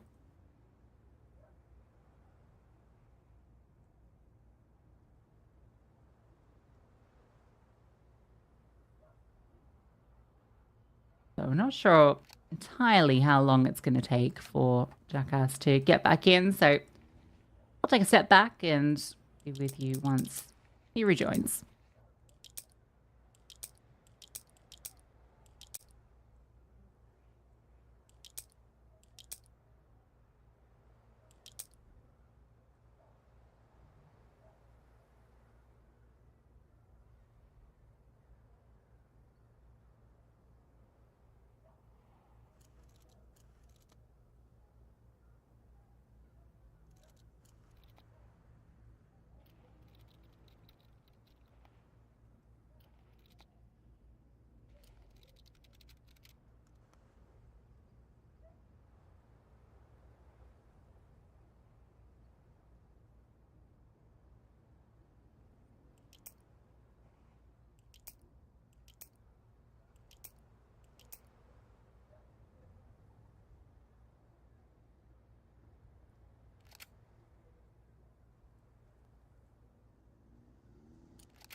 All right, that looks promising. Time starts to tick down. Cast is back in the server.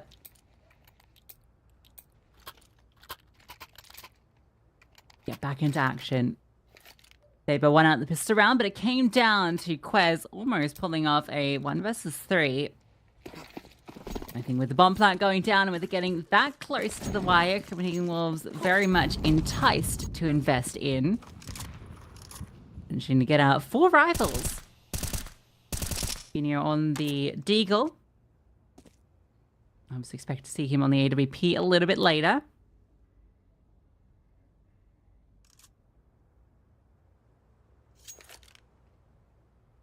No, makes sense. Copenhagen Wolves play this one. It's a bit of a slow default, just getting a sense of what Saber's setup looks like. You don't want to walk into any sort of stack. Though I think what's most surprising is just how vacant they've found anything. They haven't spotted a player yet, and they've managed to walk all the way up short. That flashbang's going to be the first real sense anyone's got of any other presence.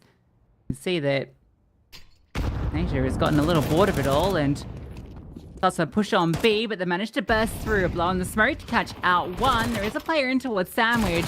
Yeah, Jackass not cleared, able to get one, go kill back from Jaquinho. Meanwhile, he's losing players, but the Deagle hits a banger. And it's all onto Nato in towards middle. Potentially has this duel onto tape where it's just crawling away, and he will be isolated. Jaquinho has picked up the M4. Reposition behind triple, a swing out, but can't quite connect the shots. That first bullet accuracy wasn't directly on the head. Took that half a second to readjust. And in that moment, he is punished. So again, comes down to a 1v1. Some brilliant shots with the Desert Eagle from Jaquinho. Especially that one over towards Ticket. That was lovely from behind triple.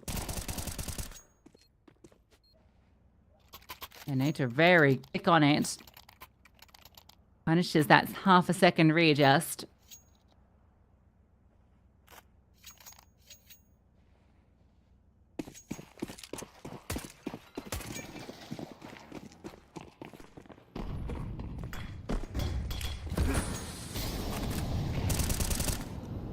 Fun way to throw that HE. I quite like that. We're gonna have the hero rifle into this round. Junior might be operating on lesser weaponry next, perhaps scout, or perhaps just win the round as he gets that first kill.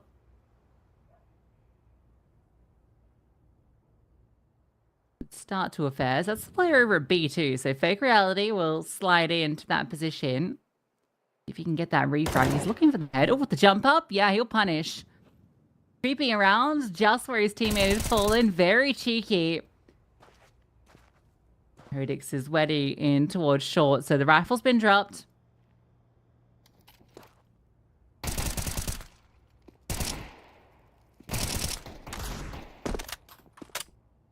The M4's doing great work against these pistols. There was a bit of a fright there when that first kill comes through, but just didn't anticipate that slow crawl to slide into the same spot.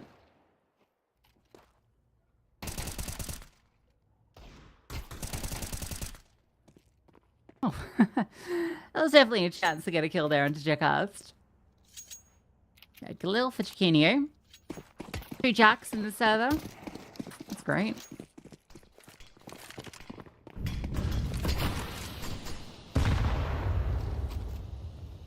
Second use of the HE in mid. It's fun to clear the smoke. Let them know the AWP's in play.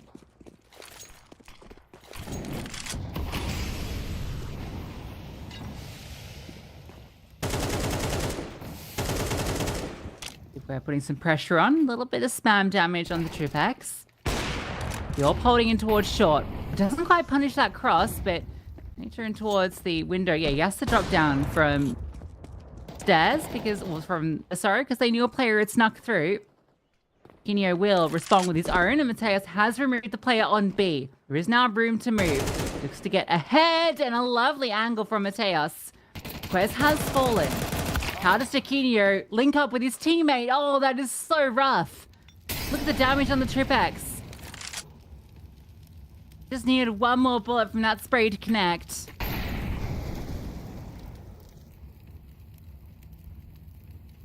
Not quite enough room to edge around this. Tripex is low. There's definitely a world. Away from Mateus to work this out. 30 seconds, collecting the bomb, isolating these kills. That's going to be the tricky part of this. Tripex has gone on a bit of a venture. Did he not realize the bomb was top middle? There was that smoke down. It was a kill through the smoke, so maybe he didn't realize that he dropped the bomb. I don't think you'd be holding this CT setup if that was the case. Makes the footsteps, the swing comes out, the great adjustment, and now the clutch is on. 5 seconds, bomb planted with seconds to spare. And he spotted out that player, Mateus. All the information. Oh, it rolls back in. Fakes out that he crossed over. Does Tripex read this? A little bit of spam. Doesn't quite connect. He's going to go for a bit of a wide swing. Mateus tries to play around. Sees the shadow, converts it. A brilliant clutch and all around an amazing quad kill to come through to give that first round to Copenhagen Wolves. He opens up that B bomb site. And this kill into the AWP. Lovely. You're just never anticipating that angle. That's the reason he was highlighted as our player in the head-to-head. It's rated and just his very short 3-week tenure on this squad.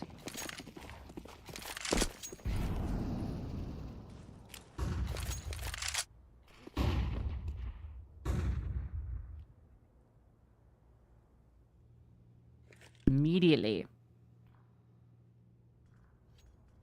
put Saber on notice. 3M falls into this round. And he looks to try and win out this fight.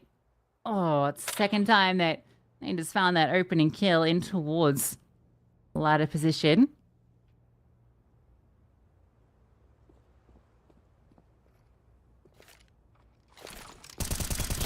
He smoked the swing timing. Oh, if he had head armor. Nice idea.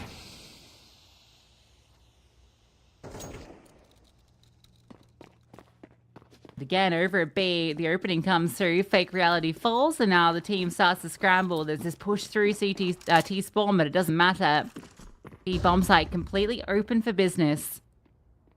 Is this slight threat in towards short, but the Desert Eagle will need to do something pretty incredible and doesn't connect immediately.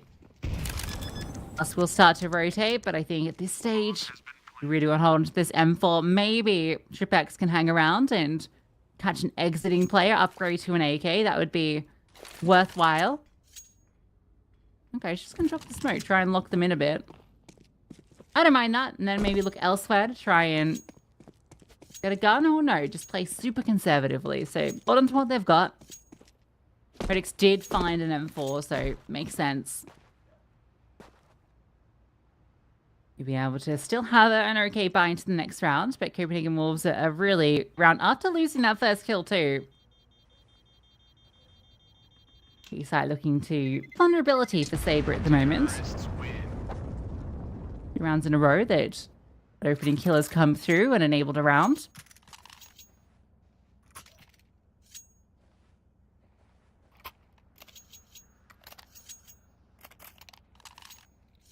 Okay, they're not going to choose to invest around these rifles. Yeah, don't quite have enough to make it compelling, do they?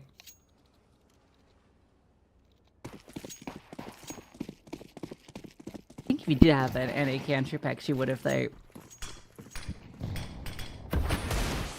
Instead, drop that Deagle. See if the M4s can get to work. A quick boost for Hodix. B9 gets pushed forward, but this is the true fight. Oh, Bellini deletes him. And now it's just the USB. Blistering pace into B. It's a different face, or set of faces defending, but either way, same outcome.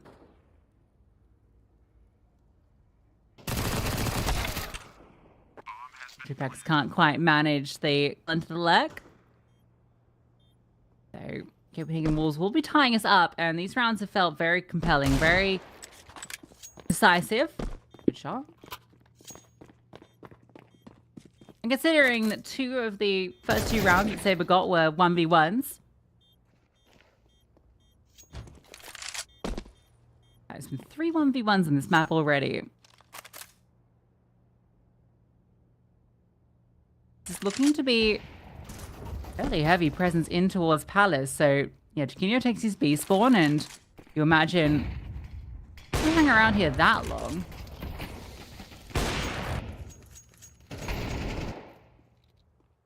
Oh, Bellini finding that kill on the Tripex.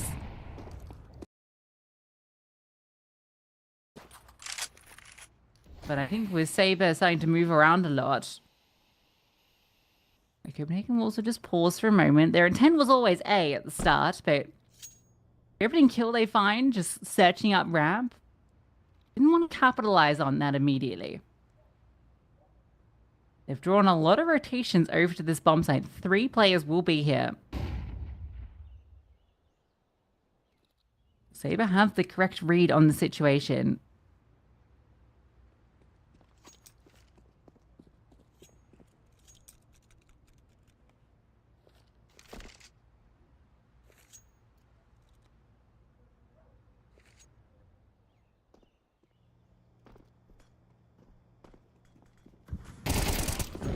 Pass. We'll get that first kill. Catches out Quez on the leg. Brought down low. Now he's a known element. But everyone's here for the CT side. Everyone is here. There's 20 seconds left. They're walking straight into a stack. They found the first kills. But Jakarta's still present. 15 seconds. Chiquinho, he hits the shot. The full stack was there. With 20 seconds remaining, they walk into the stacked bomb site. And of all of the players, it's the AWP flag that nets success. I think if Sabre had been a bit more relaxed in that moment and just sat back, they might have just won the round from the crossfires. But they look to get aggressive, look to pounce on Copenhagen Wolves. And the lurking Chiquinho through a smoke gets the kill. 2 1v1's won. No, 1 1v1 won by Chiquinho. So there was Mateos, the one on Copenhagen Wolves.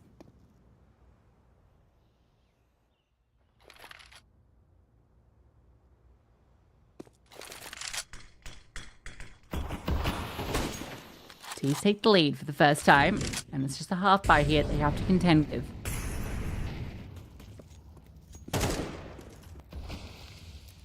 going to be a very heavily enforced bomb site. 3 players present, 4th is on the way, so they are walking into all of the forces right now, but they do have the overwhelming numbers and the weaponry. Yeah, sure, you get one with the MP9, surprise Quez, but it doesn't really matter. Only 1 casualty.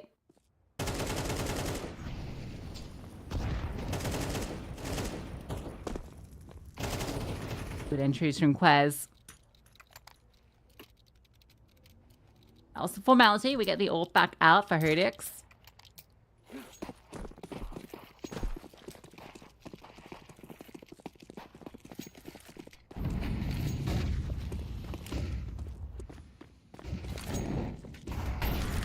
Big find towards mid. Look at the scaling. Look at his... No, Tapeware's already up in towards ladder. There's just no way they know he's here. Yeah. Nice opening kill found.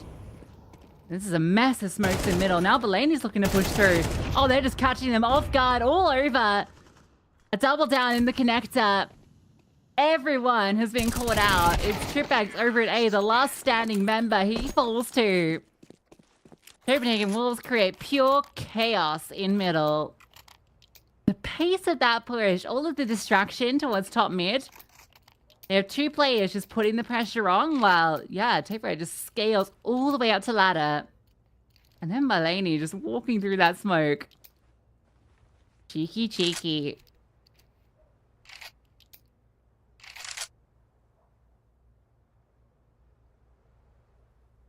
Very nice little set round to pull out. Especially at such a critical moment when, you know, they've just reinvested everything. They were on the half buy before. This is a swing moment where if you lose it, it's tied back up. Saber can gain control. You bring out a round like that. Almost guarantee yourself winning out the half off the back of it.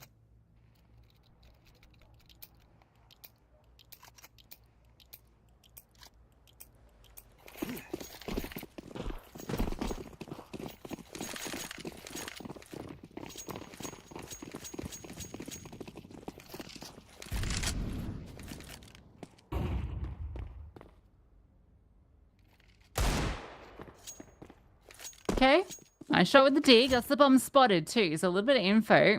You'll fall off and then do some fancy footwork to get back up. And he sees no follow through. Might entice the rest of his team just to stay present. But a short wrap. That feels pretty good here. Yep, Trifex deleted from short. The acceleration comes through at the perfect time. Bigware's had a brilliant read on when to put this speed into play. 2 rounds in a row where the correct moment to accelerate has been chosen. So despite a really nice opening kill, I don't think there's going to be too much more to get off the back of it. At the moment, doing economic damage really has no impact. Look at the fines. 10k. 9k, like no one is lacking here for the rest of this half. You'd love to pick up an AK, sure, that might be a little boon.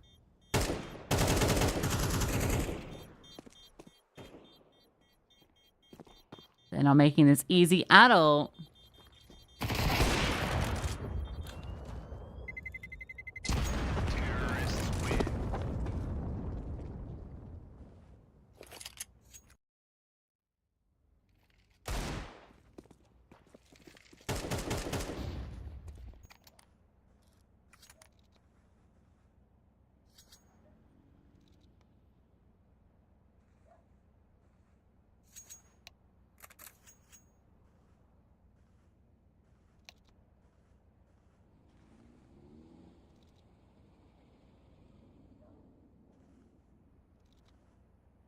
And the Copenhagen Wolves call the pause.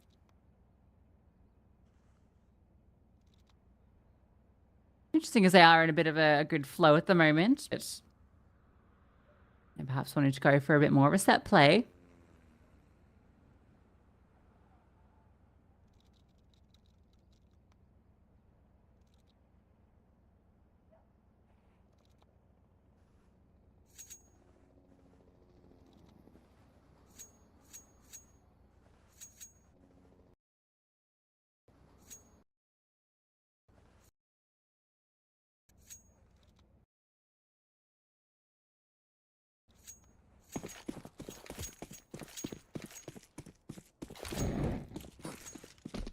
That's exactly what it will be.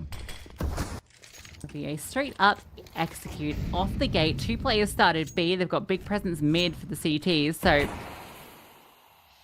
they just pounced immediately. Wouldn't have been a bad call, but at this point, no pressure in middle. Saber are a little bit suspicious. Rick starts to get curious. Are you going to push through the smoke? Oh, he's behind them. Cheeky playing the tricky discipline. How many can he get from this position? Hodix gets the first kill. Oh, Tripex. A little bit of a meal of it, but he will get the kill done. Now it's up against the AWP. Jaquinho flushes him out, but Laney has disengaged. And Jaquinho taking pot shots. Brings it back into the 3-on-3. 2 players are stuck in CT right now. Fake Reality is still over towards B, worried about that lurk. Jaquinho just goes hunting. He's walked past the bomb. He's just searching. Oh, this has been calm, surely. The jump up. He's just been spotted. But it's Tapeware that finds the kill onto the AWP. Of all players, not how you thought that would play out. What? That's outrageous. No way he hits that shot. Anything more from it? No.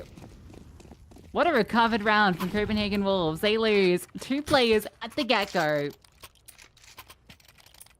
Tripex gets ahead of the hit. He has 2 players in his crosshairs. First player gets taken down by his teammate, but Jaquinho really heads up play to get both those kills, and then this is just brilliant from Tapeware getting these last 3. Can't believe that kill that Fake Reality gets. Dominant half now. 8 on the T side. Feels fantastic. Can't really question the Mirage pick. Despite some shaky results, they've got a lot of reps on it.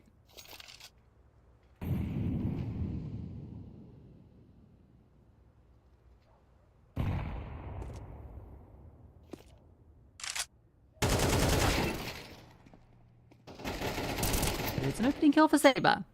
Fly through into the lowers and by then he falls.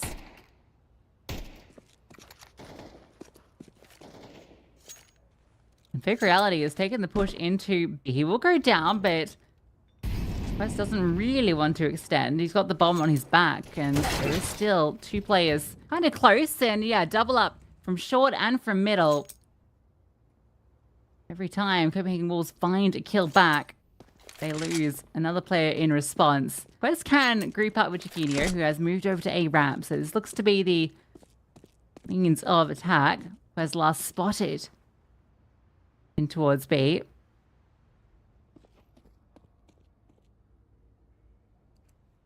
Rodix starts to move over.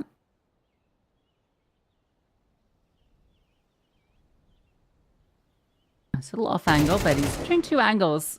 Will be looking the right way when Jaquinho comes by, so we're looking like we will get that 4th round from Saber. Wes gets that first kill of the clutch, but brings him down low. Okay, 2nd kill comes through. Smoke gives him some room to work. A tap on it, hoping the swing comes out, and Tripex will adjust back. Nice try from Quez. 2 1v3s attempted for him across this map for 1st and last round, but sadly, when it comes to that final kill, that's where the stumbling comes.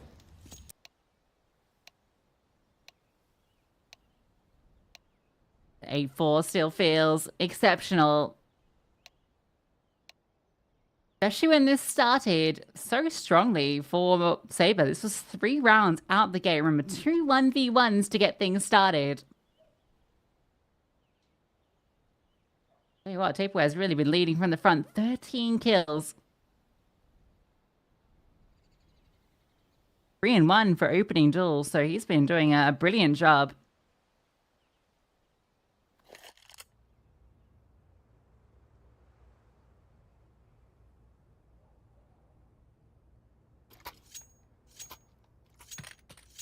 Got a feeling Saber's going to have a decent T side, so let's see it in action.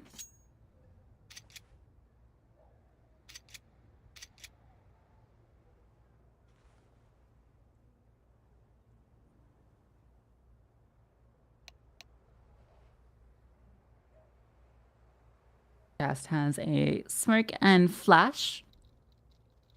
That's really about it.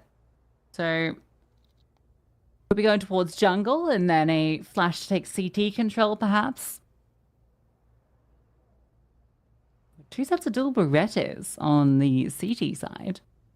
Well, there's Kit, Smoke, Flash, so plenty for them to work with.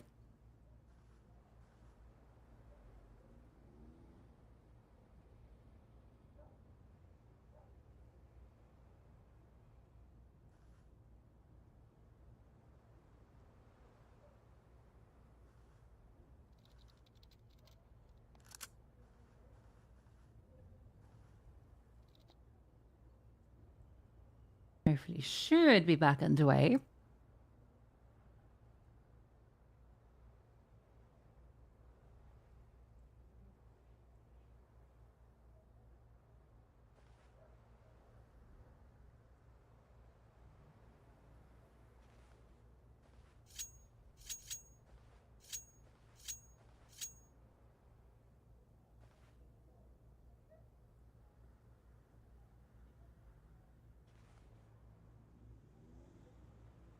Hoping for a little bit more out of Herdix on that CT side.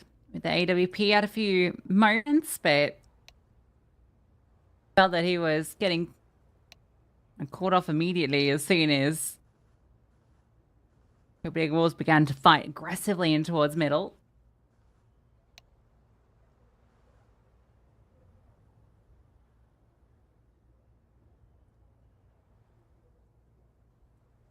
Wasn't so much the Battle of the Orpas, save a couple of moments from Dakinio. Remember the 2 kills he clawed back in that 3-on-5 to set that one up, and then the lurking orb that came through to close out a 1v1.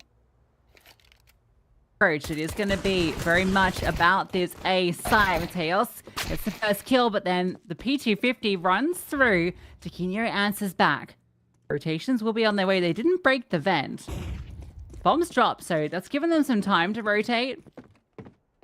They know they've got a player stuck. Tucked in behind triple. Rotation comes through. They've spotted out both of the remaining teams. Dakinio doing a lot of work, and then tableware comes through with the dualies. Big and Wolves will get their revenge with the second half pistol. Great shot from Mateos to start things, but a double from Herdix at the P250.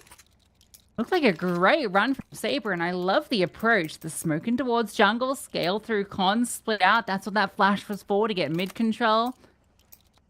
Came through completely unscathed, and then even though they lose that first fight, they get 2 quick kills back, but Dakinio doesn't concede the CT control, and that's the key thing. Saber have nowhere to go.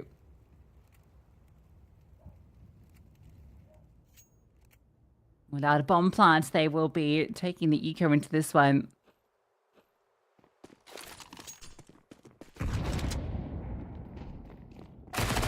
Great little nade. How many can the MP9 collect? 2? Plus 2. Farmass gets a little greedy. That's fine. 10-4. Double digits secured first.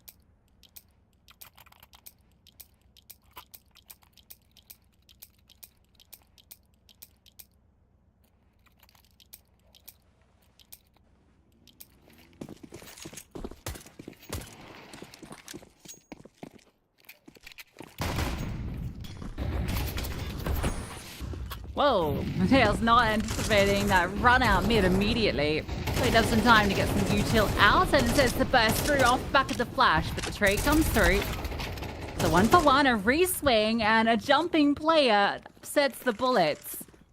The Tripek's lucky to be alive, bailed out by his teammate as he panic jumps above the spray.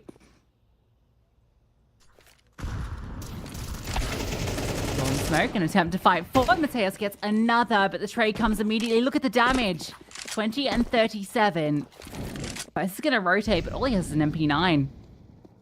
It feels like he's here a little bit too late, but Cass is the one player with HP. Looks to walk around. No. Decides not to swing. President maybe found that fight. Would have been something to say. himself an AK and will get caught off by that angle from Trip X. So, sadly, that MP9 is what's going to be held on to. The Saber just decided to send it out mid. Copenhagen Wolves had some nice little plays with the util there to try and get themselves an advantage. We saw the flashbang over to set up Chiquinho. A little clear on the smoke and connector to catch the players walking up short. And each time they were able to secure a frag. M4 delivery surface. But it's just the sheer numbers of Saber that ultimately prevailed. I think especially the fact that Tripex gets bailed out. I think that's the key kill.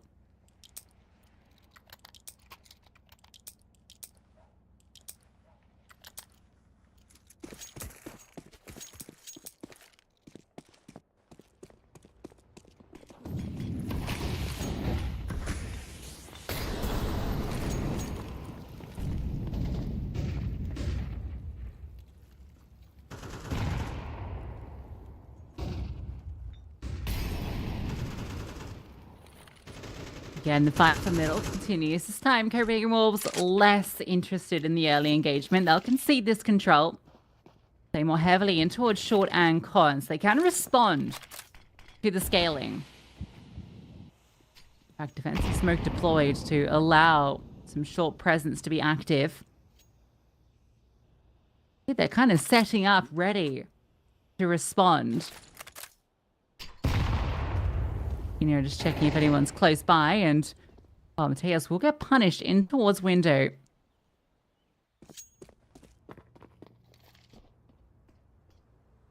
Now bring it underpass will be heard. Oh, but it's all fake. He runs through and then walks back. Attempt to try and catch a player off at the round. This is where they want to go. What's the bomb spotted? Quez on patrol, pushed through by Heridex, just runs him down.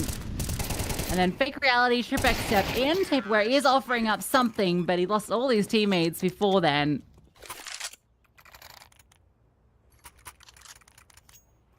Just forcing the issue with Saber. It's working out well for them.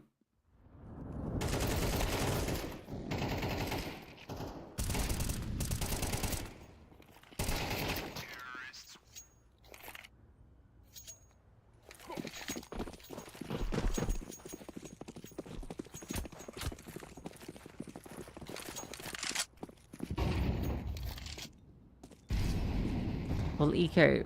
Completely full eco. Nothing invested whatsoever. Dave Ware's going to keep money for Chiquinho's AWP. Which... good time to start bringing that out. He's not having the T side with one. A B side stack.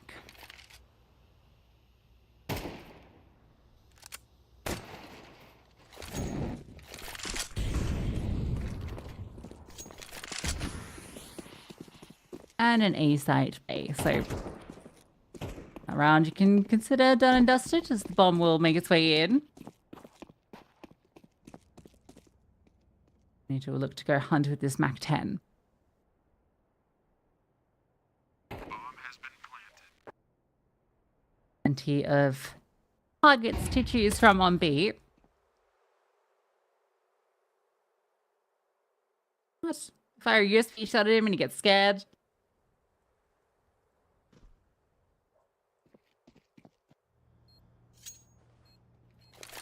I'm surprised some of the other Saber players are so active on their little look around, because they've got a lot more to lose. The Mac 10 will come around and that AK should be recovered as well. Oh no, it's in the window. So, alright, well,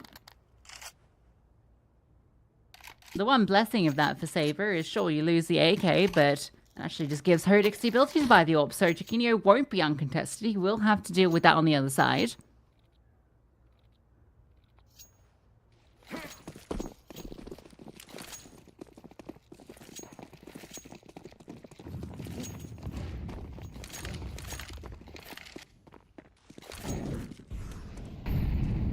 And a very heavy B lean early. The AWP at the front of the line. Smoked off though. Chiquinho's not too far away. Will his scope have been heard from lowers? That's the question.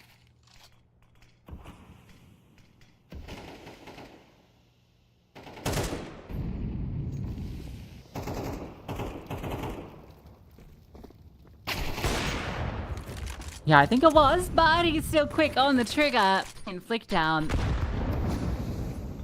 Smoke deployed as well, just to block off short scaling. Tapeware's ahead of this util, and the molly gets extinguished by the smoke. That's a T-smoke too, so the molly lineup not doing the job. That might set up Taperware for a freebie. Yeah, absolutely. Preemptively fires out a shot in case the short swing comes, but it's in towards a window. The lurk is present. Achieve from this spot. I feel like maybe... Oh, okay. He doesn't want to play yet. But I think he's not really going to have an option. He has to start making the moves now. 25 seconds. Hodix is pinned in. Oh, the round's done. He's given up. He's just looking for kills, I guess, at this point. They were saving these weapons, so any damage they can inflict is meaningful. Yeah, timing just wasn't there to capitalize on that mid boost. If they'd found the successful entry, I think perhaps they'd been more keen. At least those two guns are saved without any incident, and Major actually has money to drop, but Wolves will break through against this run of rounds that Sabre put together. That was 3 on the trot that they collected.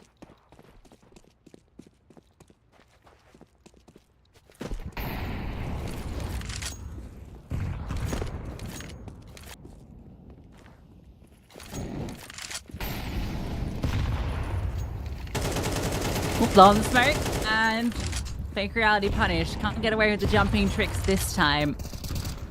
A good bit of damage back at the utility too. I do want to re-engage though. Off the back of the flash, and off the back of this mid lurk. Regain some control. Chiquinho again with a short start. Doesn't want to risk the opportunity being missed, but still will. It's a fast cross. Can't quite hit it in time. Now the pressure comes onto this A bomb site. Now, at the very least, for Copenhagen Wolves, they've got deep control in towards ramp. Tapeware's got a fantastic angle to get that first kill, and Hodix drops the bomb. A bit discombobulated, and I think when they saw her play a close ramp, they didn't expect Quez to be that deep. I think Hodix was still being relatively thorough with his clear, but with the AWP, it doesn't feel good. And again, it's a very similar situation where, sure, you got this great mid-lag, but can you actually achieve with it? Just the one, a single casualty. And with that, Copenhagen Wolves find themselves on map point. Their map pick, as a reminder.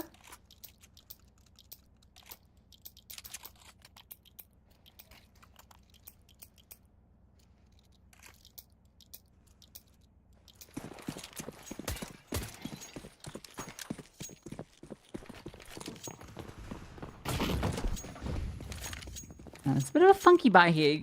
Galil to Galil and AK. Sorry, 2 Galils, or an AK and a Deagle. Hodix feels like he needs to get involved early, but Chiquinho, he's been hitting the ones that he needs to. The big crucial kills coming through, and the opening into this round should be the closer of the map. Especially with Mateus walking around this corner. Punishes one. There is still one more down lower. X reveals himself, and Mateus will convert that spray. It's the nade. It's the nade off the backboard to get it done. Copenhagen Wolves will take map 1, their pick of Mirage, and in a fairly dominant fashion too. There was essentially 2 runs of rounds that came there from Saber. We had the 3 off the gate. Keep in mind that was 2 1v1s that they won out. And on the T side, when they got the guns out, they had that slew of 3 rounds that felt okay, but for the most part, really felt like Copenhagen Wolves was in control. Taperware played a brilliant game, called a great game on that T side too. Felt like there was some really great ideas, especially that major gun round. I think at the 5-4 point, that was influential in how that first half played out. So they set 1-0 up in the series. We have Anubis coming up next. That is Saber's map pick. Don't go too far. We'll see if Saber can bounce back.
right, tied up into map 2 between Copenhagen Wolves and Saber map 1. That was a win for Copenhagen Wolves. Fairly dominant win. By the 13-7 scoreline, Copenhagen Wolves were fully in control for the majority of that map. That was their choice. Now we're on to Saber's map pick of Anubis. Wolves get the T-side start, and we get a bit of action towards canals. 3 CTs on the other side on B. In fact, the 4th rotates. Quez faded in. Fake Reality gets the kill, but the trade comes through. A push out from main. Hodex wins that, and now so many bodies on the side. The rotations all came through. If just tries to scamper away, what can he do with this P250? But like this entire round hinged, unfortunately, on that fight outside main. With Hodex winning that, that's... He's just jiggling the pistol. It's still sticking out, Hodex. But I like that he's trying. We got to see it.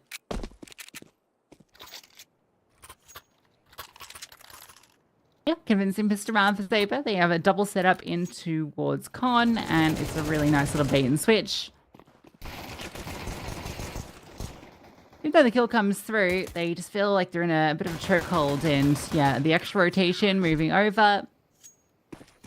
So much information off that jiggle into canals allows Saber to have everyone they need there. So they'll start the CT side strong. No investment into this one.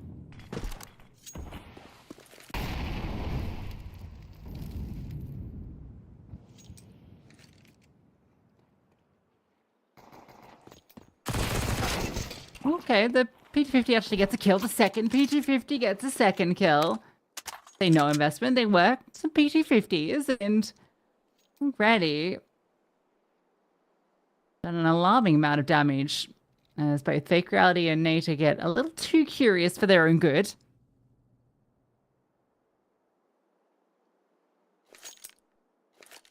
4 on 3 now. So all the advantage is with Saber, as they have the weaponry, they have the armor. Copenhagen Wolves have the bodies. Moving to mid, Hodex spots him out. The dink comes through, a double dink, and he still stands. That one feels a little rough, it's got to be said. Because we'll eventually get that frag, but can't get the follow through. So a serious amount of damage inflicted, but yeah, I think they'll be fairly happy with that. Felt like they could have got a little bit more. I can't believe it's a double dink in mid, but yeah, Glock's not going to get it done. I think it was the Glock that hit the headshot. But hey, you removed some weapons there. There was a FAMAS dropped. I think 2 MP9s lost. So yeah, overall, great round for Copenhagen Wolves.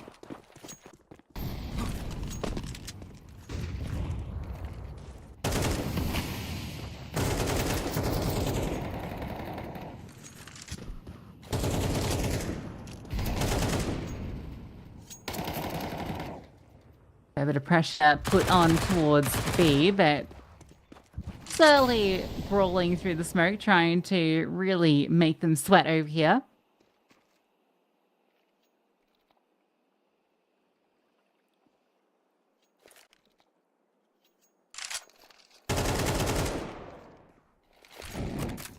Redeploy on the utility towards Cornwall.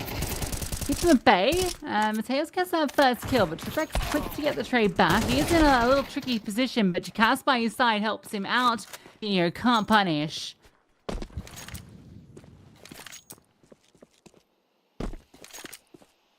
Another 3-0 start for Saber.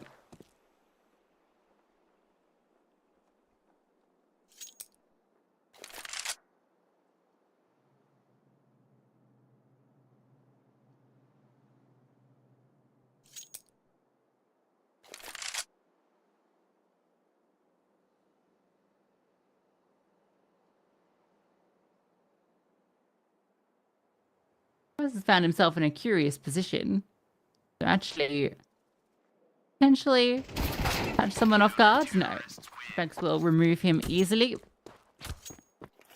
Just the one casualty, a really successful B main push. 3 players, I think, were actually utilized in that, which is pretty crazy.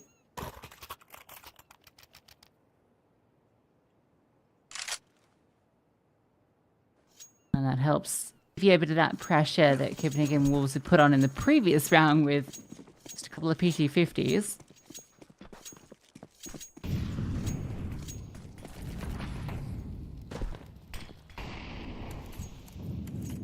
Will be mostly Tech 9s into this one. So Jorginho's decal do some work earlier. Pop into A. 2 players playing forward. So Saber have a good setup to deal with any attempt to break through.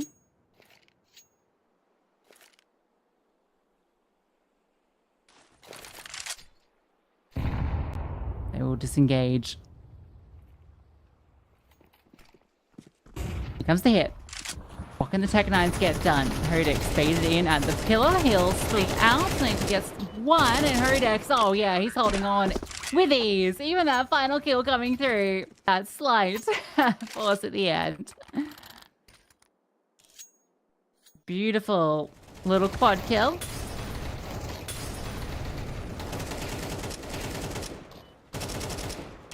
That last one, she says, last couple of bullets to get it done. Sends himself the AWP.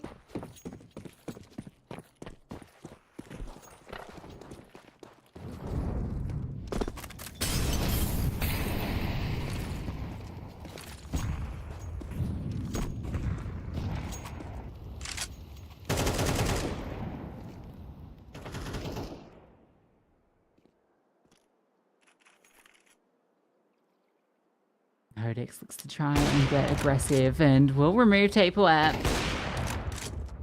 Anticipating that second swing too, but Quaz will get the better of his teammate. Hodex will step back in.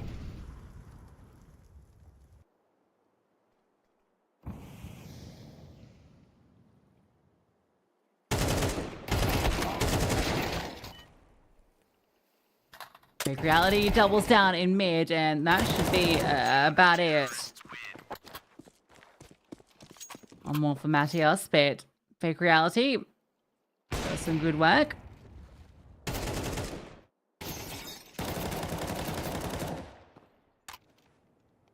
A lovely double up on the spray down. Well, it's unfortunately feeling a little bit more flat for Copenhagen Wolves in this T side, where you expect teams to do the best work.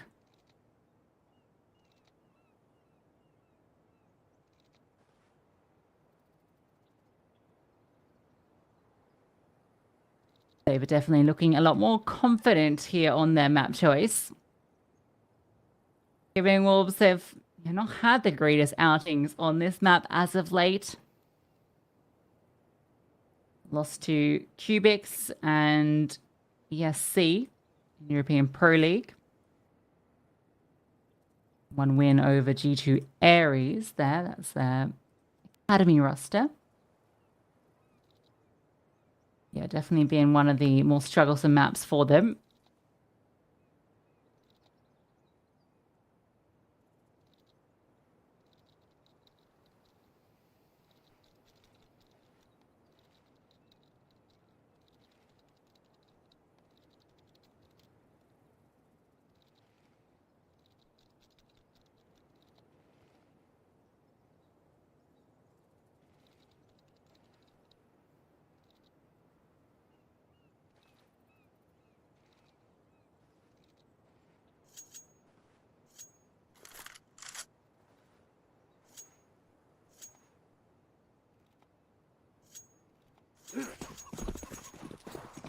Maybe this half bike can get it done.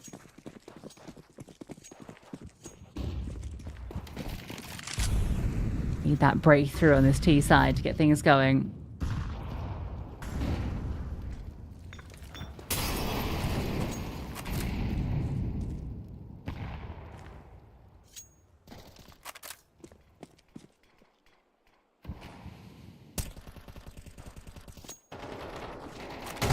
Still started well. Aggression out aiming. We've seen that a fair few times now, but Jorginho will punish Tripex. So the scale into B and Sentry dropped, and that's done a lot of damage. Especially with the combined spam, but they've removed that A threat, so that's smoke landing in their face. Oh, the nade actually gets the kill. Jaquinho's got 20 HP.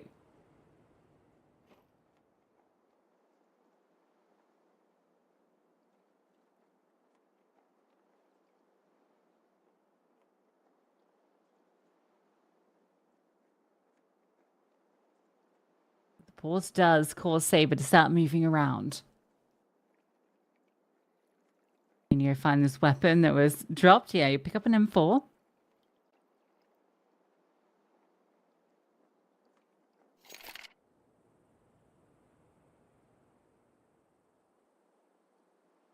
Rudix on the line. Good position. We'll find that first kill and ready for the second as well. Easily done. Only 2 casualties. This is a dominant CT side. A real change up from what we saw on map 1. Rudix having an absolute blind at 13-1. Brilliant start to this map. Megan Wolves will get the investment out, so Jaquinho's orb maybe gets a chance to do something. We'll see.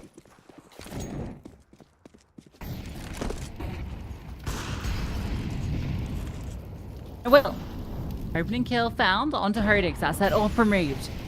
Powerful position, best position that Copenhagen Flames have been in so far. You want to press further forward. Cast is around, and Jaquinho will punish him. So 2 opening kills found. Now they can just split onto this A bomb site. Nature is all alone in towards main. He'll fall back, try and maybe deal with some of these players coming around, and we'll remove 2. A double down is a massive road performance from that position, but the pressure comes through. Quez gets that kill. Now it's a double up through water. He's holding the line, doesn't deploy his ability, instead just going to hold it, and he'll be flashed off the angle, so very fast on the retake. That's information.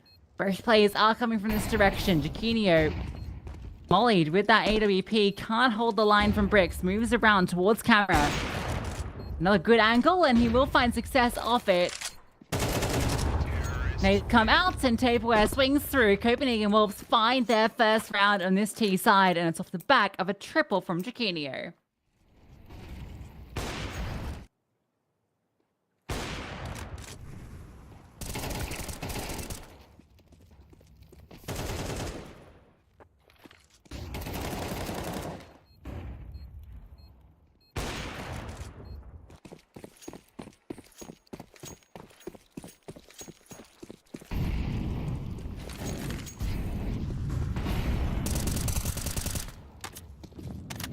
But the pressure never let off. Crowdy swings at the back of a flashbang over the top and removes Quez early. As soon as you feel like you found a foot up, immediately kicked out from underneath you.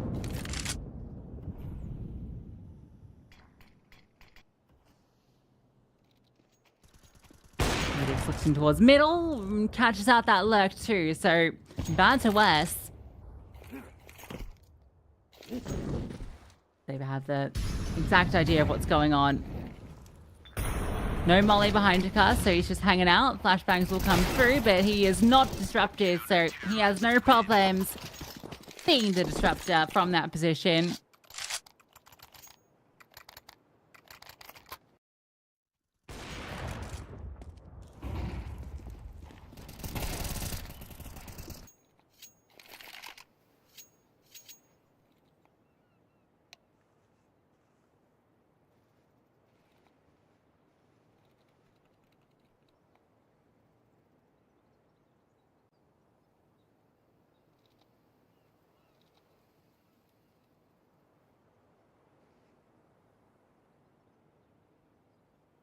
Second timeout used already. Copenhagen Wolves feeling a bit of that pressure.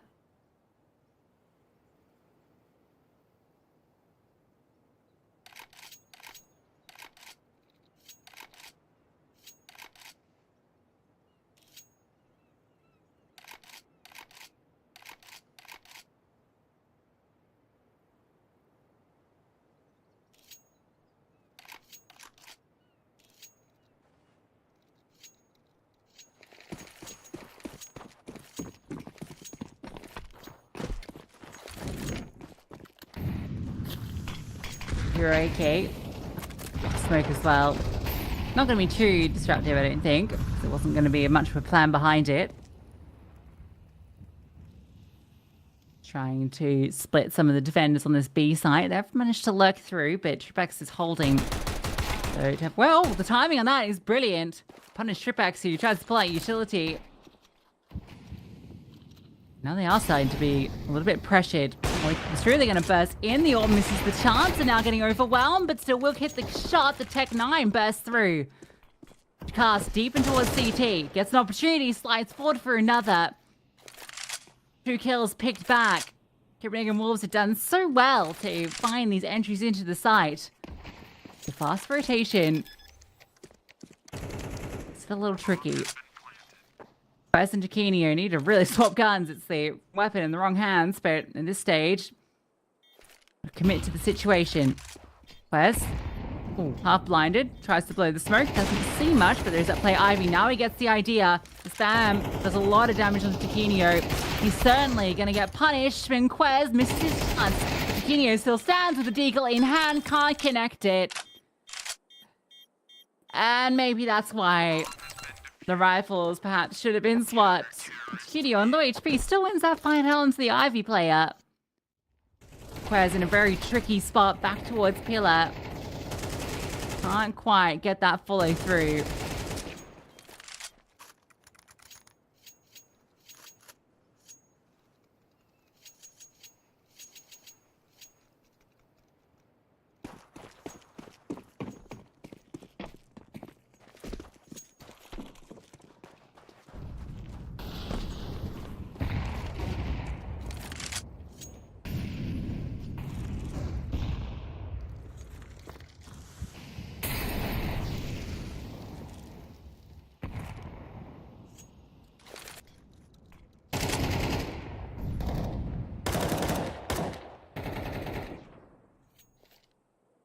It's been brought down low early. A bit of flak damage from the nade. To Orpus. We're feeling a little bit of pressure early, but I think for Saber, they're not too stressed about anything right now. Everything seems to be working out wonders for them.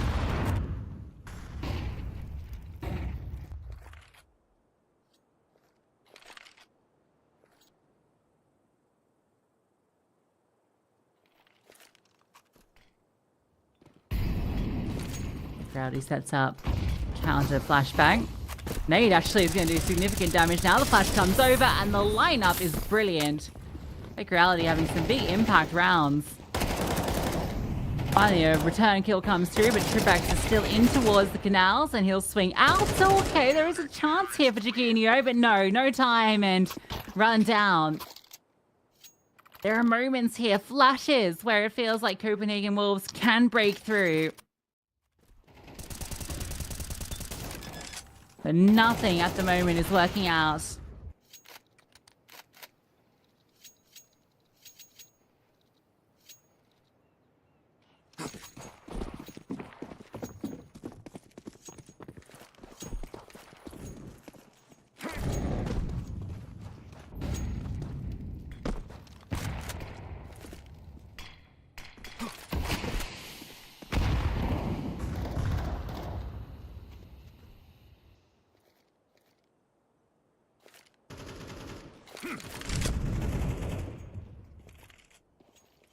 It's not really even felt like many of these rounds have been that close either. There was a couple where there were chances, but for the most part, been fairly dominant for Saber.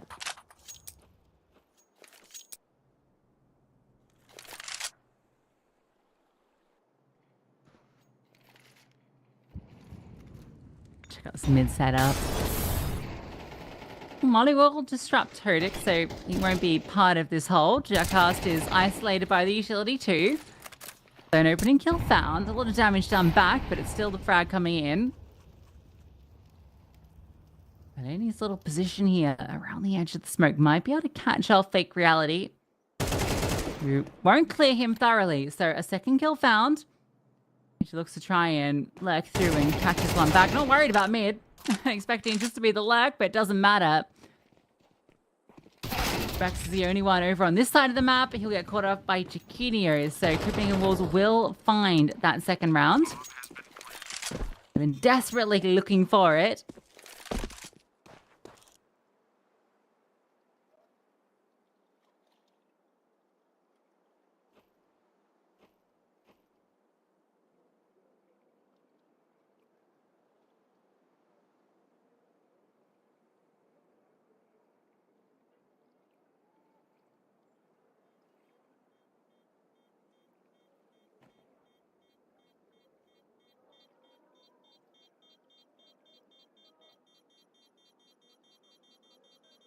Hold on to the AWP because some of these rounds have had some pretty decent casualties. He goes down, which he will. Yeah, okay. Not going to be the prettiest picture for Saber into the final round.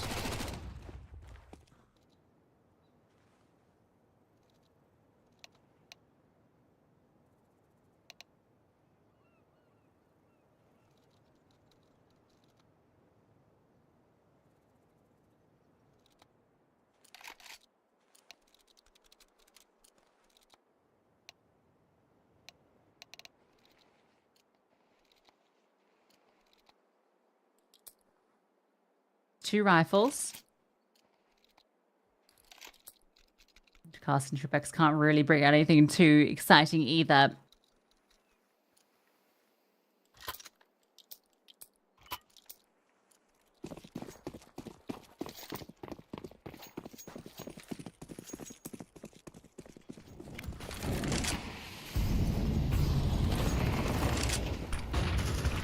Boys has found the opener too. Chiquinho as well, so 2 quick kills come through for the T's. Perplexity starts to push out. They want to crunch on these players. Chiquinho with the AWP in an uncomfortable position. And now the drop down from mid. It's all a distraction. Saber do a decent job to wrest back a couple of kills, but they've lost the B bomb side. That's the critical thing, and it's now completely under control. Copenhagen Wolves who plant the bomb. Crowley finds himself an M4. Yeah, no worries.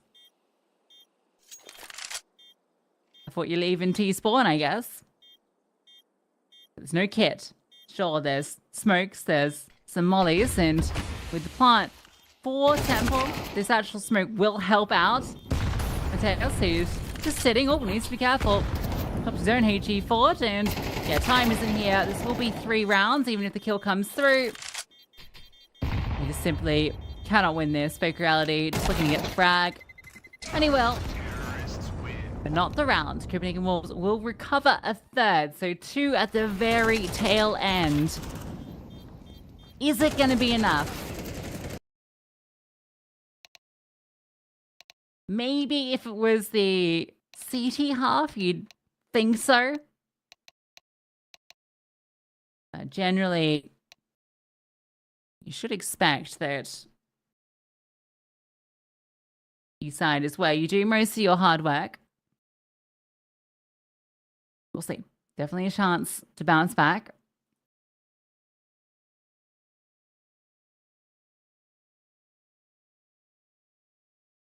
Looking at the numbers, and they're actually really even for Copenhagen Wolves in the 5 maps they've played. A 50% CT round win percent, 45% T round win, so yeah, definitely slight favor of the CT side.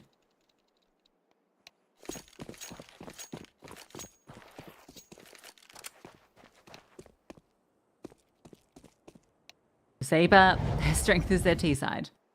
63.2, so a significant difference there. And well, Hodix opened up the T half with a kill onto Chiquinho. PG50 connects. And Mateus is looking to get something back with the dual Berettas, and he gets us something even more, a double down. But Fake Reality and Hodix, they've managed to get a couple back. The bomb is on the site. Mateus goes ahead, and he'll get another. Despite the low HP, he's found 3. Leaves it onto Hodix, already 2 kills deep into this round. As can actually disengage.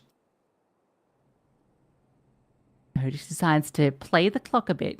Use a bit of this time to his advantage. If he can catch a player walking through CT, but no one presents themselves.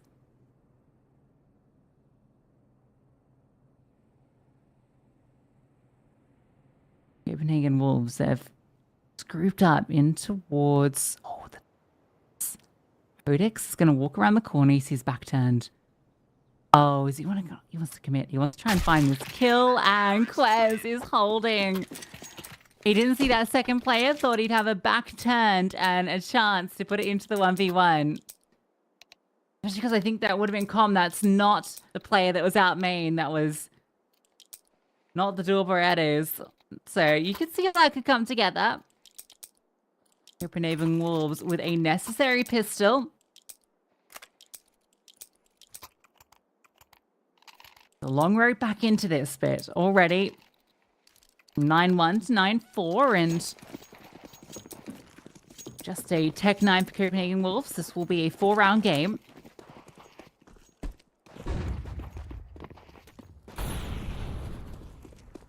That was not the most impressive run burst, but hey.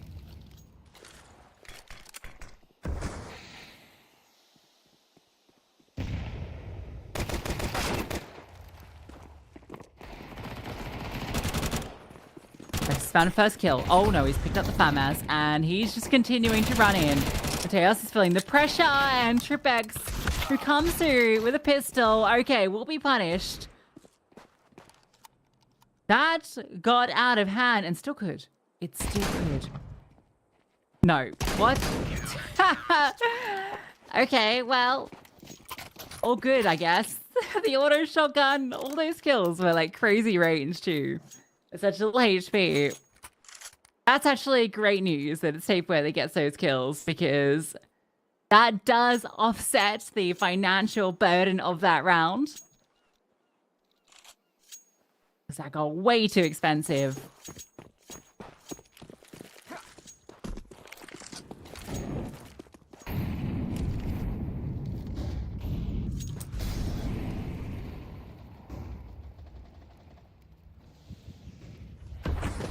Fine towards mid.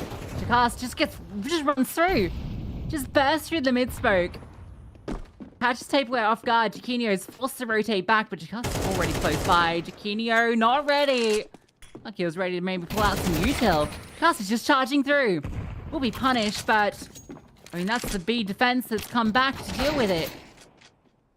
And the second B defender falls immediately. Oh dear. This is not how you wanted the first gun round to go. This was, you would argue, necessary to get this CT half going. Build the chance of the comeback for Copenhagen Wolves. Aims are reversed up the top. Yeah, you can see stops to util. Oh no, the timing on that.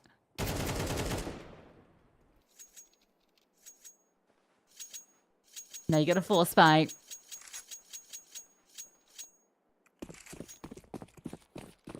Insane round from Jacast, just bursting through middle as well. Just through the smoke, it's crazy. They would love to put this pressure on. We saw their T-side, how fast it was on Mirage at times too. And, well, Copenhagen Wolves have no one at A. So Saber's read to go over this side of the bomb site, the map, is a brilliant one. However, the bomb... Ooh, okay, with that kill onto Blaney, the bomb isn't as big a concern, but it does need to get picked up, and Tapewear is going to move around the corner. Has he spotted it? No, but he's heard this player, and Tripex. Great shot. Lightning fast. Force buy looks done, and so do Copenhagen Wolves here on Anubis. They have to eco into the next.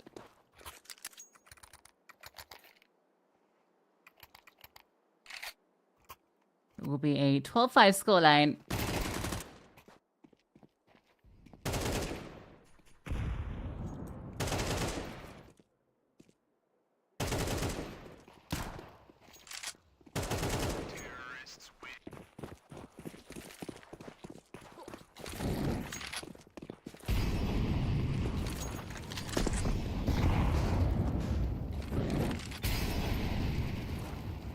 look to burst into B. Just the one player here. I mean, it's just USPs anyway, so yeah, no diggy. Oh, actually, the deagle. One kill comes through. Yeah, clean up. That's at 12 established. We're looking at a map 3 very shortly. This Copenhagen Wolves can pull off 7 in a row.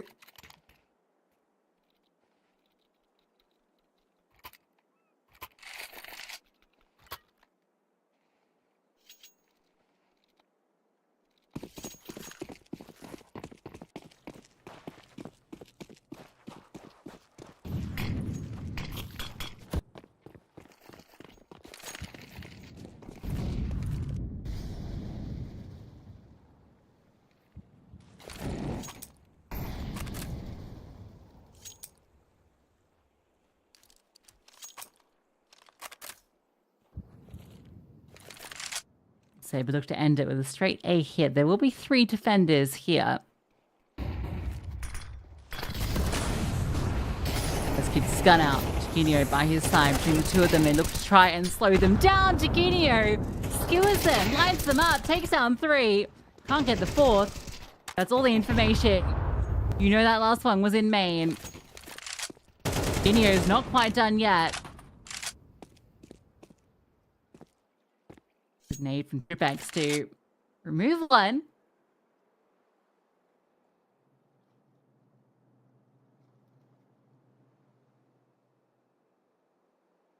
We can find another player here that will sting for Copenhagen Wolves after a great start to the round, but this is just jiggling the angle. Tapeware is not going to be peeking. Great flashbang.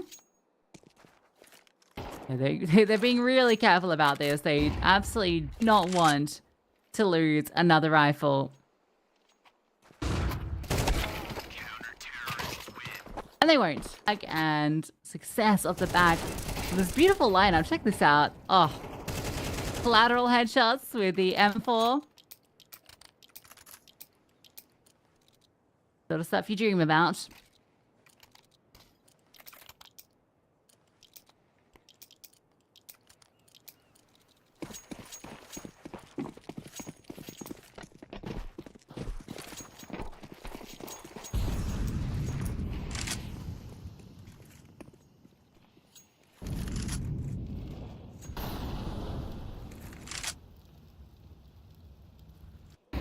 Saber, no defaults for them.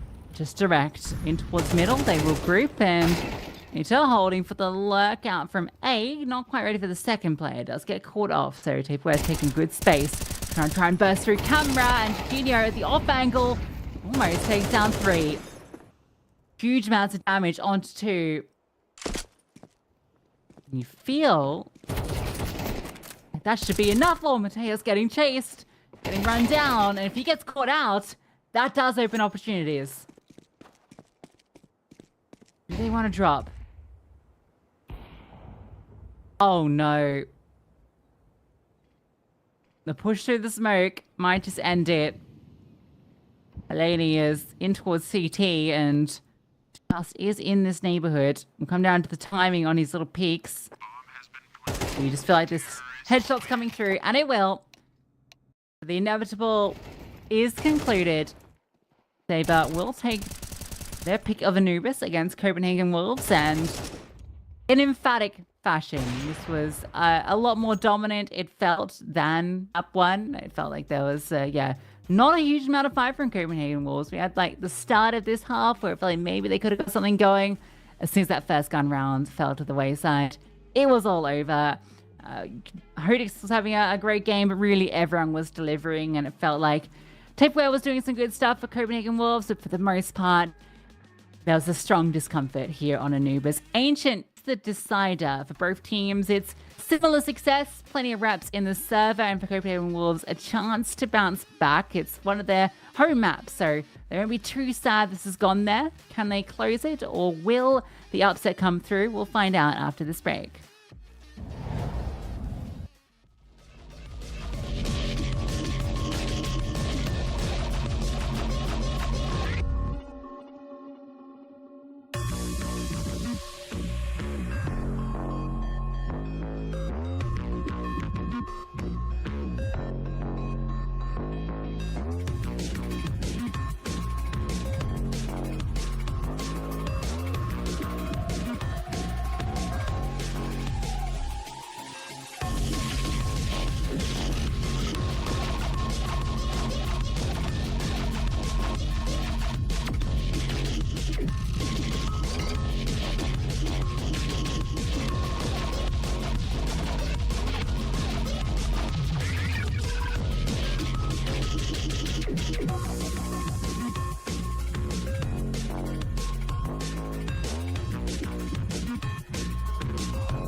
Blindsided, I trusted, fell for you.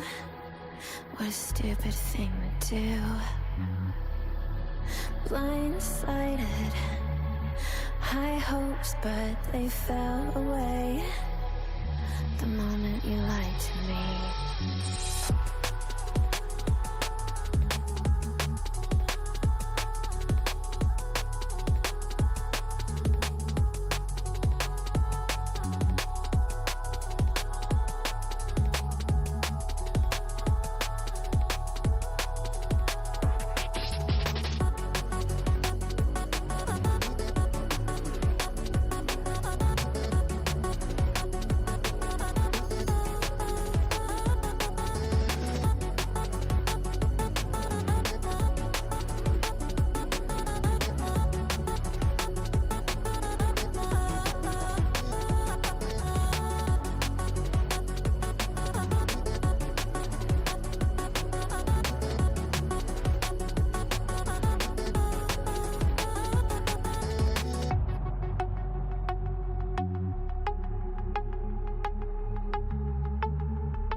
Blindsided, misguided, led astray, trusted too easy.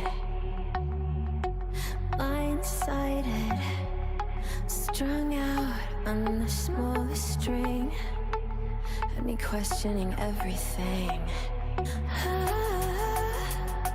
I don't know where I am now.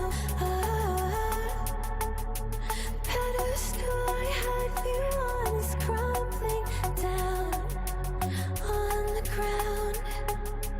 It was all illusion. Where do I go now?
Play-ins. We get a fast play up towards B. Cars and Fake Reality finding the first kill. Chiquinho will chime in for one for the T side. But he's looking a little lonely at the moment. His teammates all fall around him. Can't connect the dots, and Jakas comes through with 4 on the B hold. The direct hit from Copenhagen Wolves does not find success. A really nice hold from Jakas.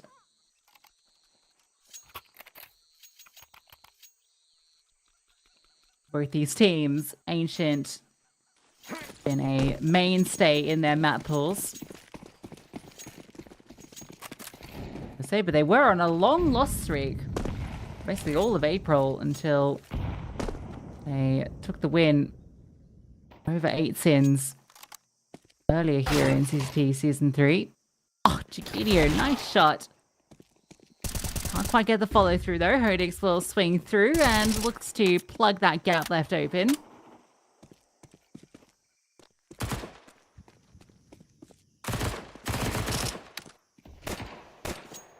So all's well that it looks to end well.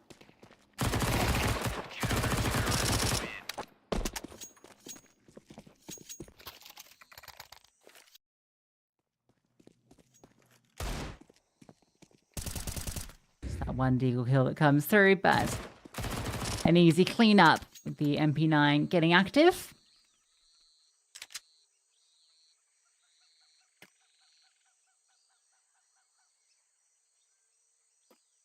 Loser of this will be playing Sims.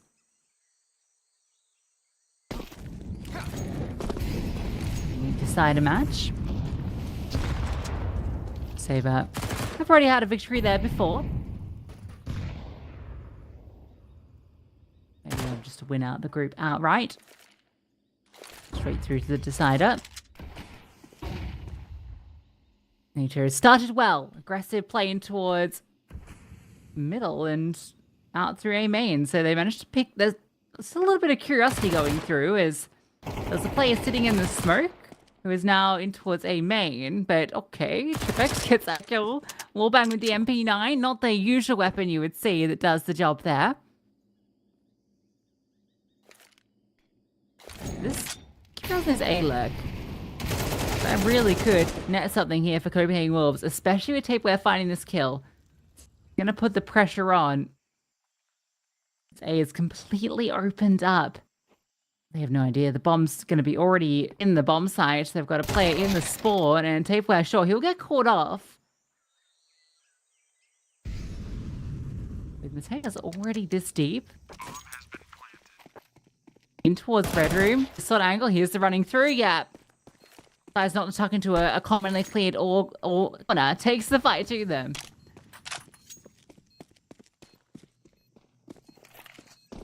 Now they have to approach this retake one-dimensionally. They do have the kit onto cast the smoke onto Donut from the T side, in fact. Players playing behind default and hits the headshot, but it's with the Galil. Time the issue, Quez. Find big box, they don't fully clear it, and he will swing out and take them both down. The Copenhagen Wolves get on the board off the back of that cheeky lurk, and the way that all transpired, we saw that the opening kill comes through from Saber on an aggressive push. What really took place there is there was an elbow smoke down, and Chaos just sat inside it. Let them walk through and snuck in from behind. Really cheeky lurk.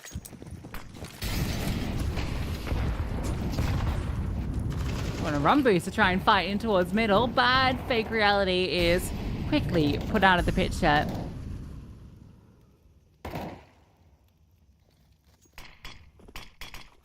The opening kill for Copenhagen Wolves.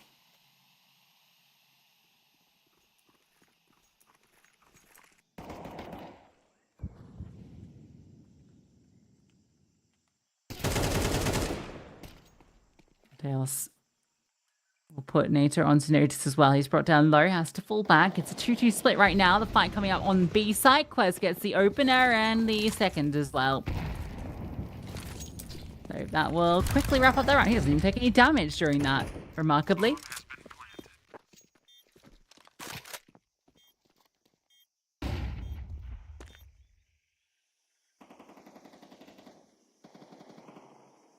These two M4s will just look to hold on to their weapons.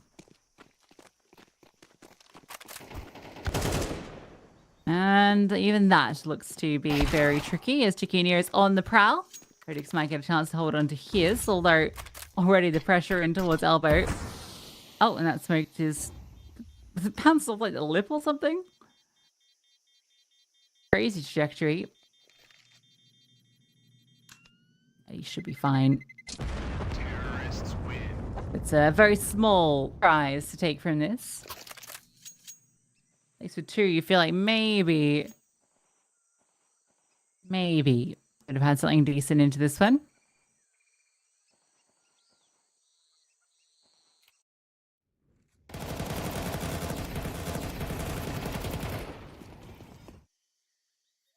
Okay, that's how Quez gets the second kill.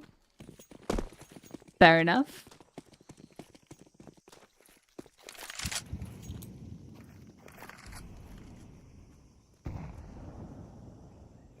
Already see a lot more of that comfort from Copenhagen Wolves on the T side here versus Anubis.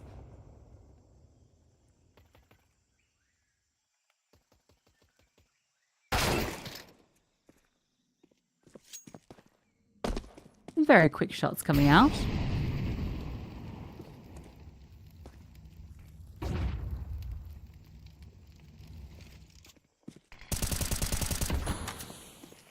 So we'll get one back with that saved, well, picked up rifle, sorry, from Hodix. He wanted to get aggro in middle. They're going to move as a bit of a group on the CT side, hoping that this is going to be an A finish, but just given off the information that Nate got through that peek out red, but doesn't look like that's going to be the case. It's going to be pretty direct into B. Chaos has a good lurk position. Could get cleared here. And he will.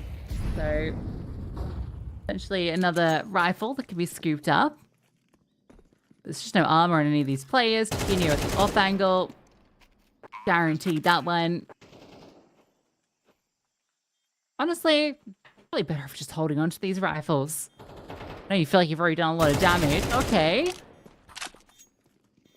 Maybe I spoke too soon for a second there if Taquinho had gone down, but without armor, that's the thing, right? It makes it so hard to pull off this 2v3. And Cheeky Bit comes through.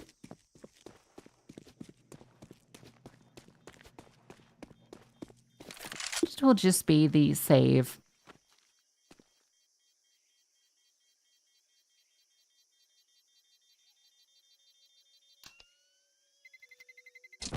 Terrorists win.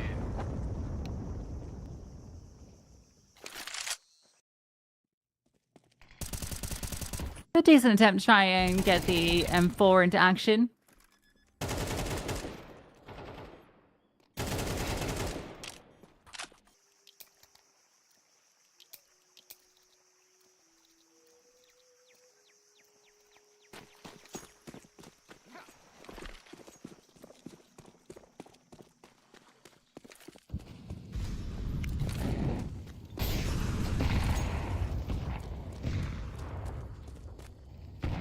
Giving more take the pack towards A. Redixorp is in towards middle, so is in a good position to quickly deal with this. And in fact, 2 players in Donut able to respond to this aggression early.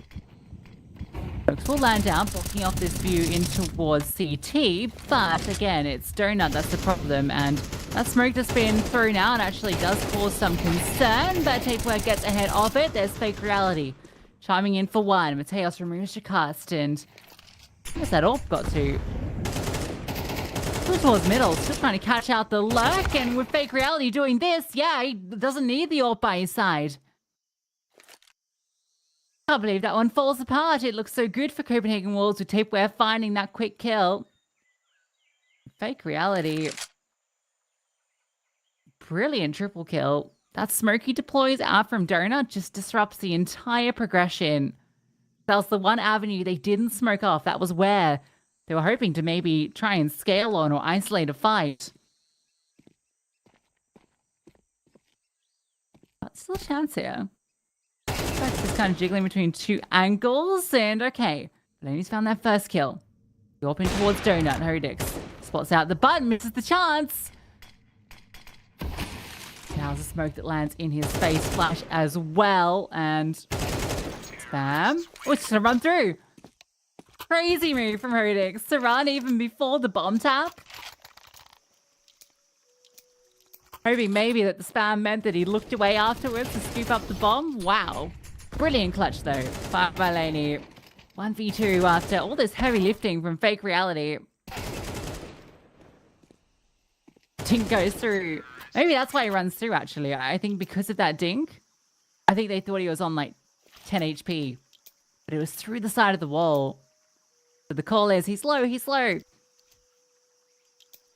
He's been dinked, and you just think that one USP shot you feel, but even if you'd found it, well, it would have been a very disappointing outcome, so maybe it's better it doesn't work out.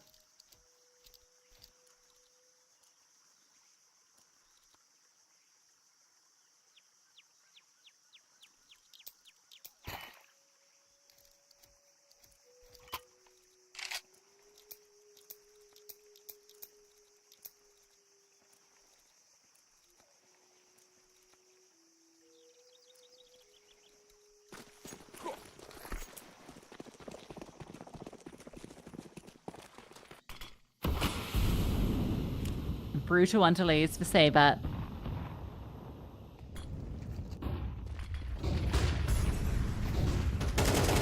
Now they try and get aggressive in towards the lane. Great flashbang coming through to help. I don't know if that was a team flash because there's no assist in the feed.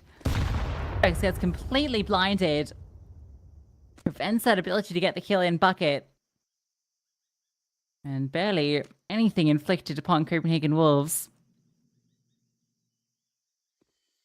Still are players present on this B-bomb site that could potentially cause some trouble. Once sorted out towards long. Fake reality.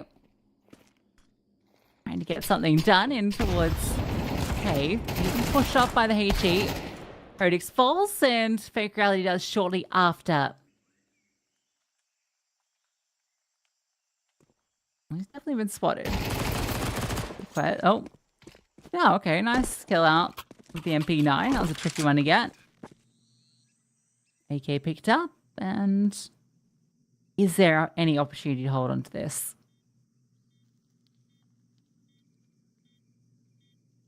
Maybe.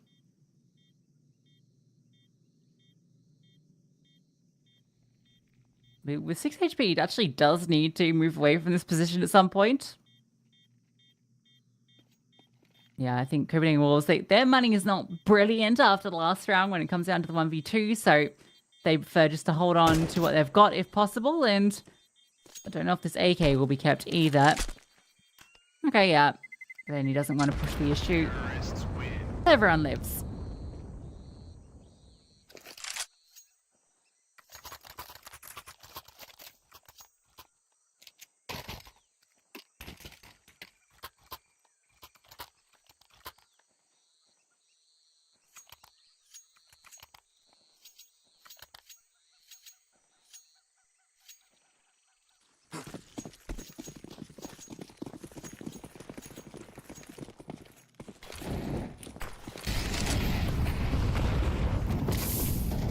And trying to run boost in mid.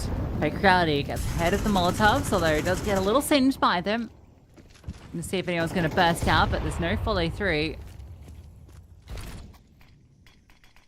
So Saber do get control of middle and mount their way up on towards the ledge itself.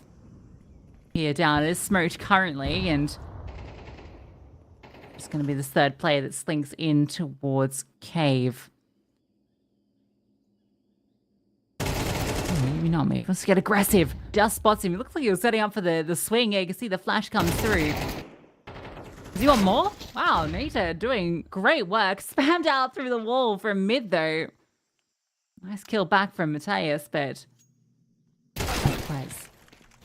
Oh, fake reality just walks in and clears him. Lovely little clear. Now you want to walk through smoke on the Hodix? Yeah, apparently you do. Doesn't work when he walks through smokes, but when people walk through smokes on him, it does. And now Chiquinho walks into B. Nobody is here right now. Mateus will get caught off, but takes down one. And between these two remaining CTs, it's a single player each, essentially worth of HP. Chiquinho in the 1v2. Playing at the off angle, deep backside. There is flashbang undercast, and that would catch him off guard if it does come through. Volley, one side. He'll not quite be able to adjust for the second. Speaking in unison is what gets it done from Saber. They move as a pack into mid, deal with Mateus, and then come back and catch out Chiquinho. But nice attempt to almost bring that round back after it starts disastrously with that fight in towards Cheetah. See both these kills coming through for towards A main. So 2-on-4 comes down to one player standing. Not bad at all.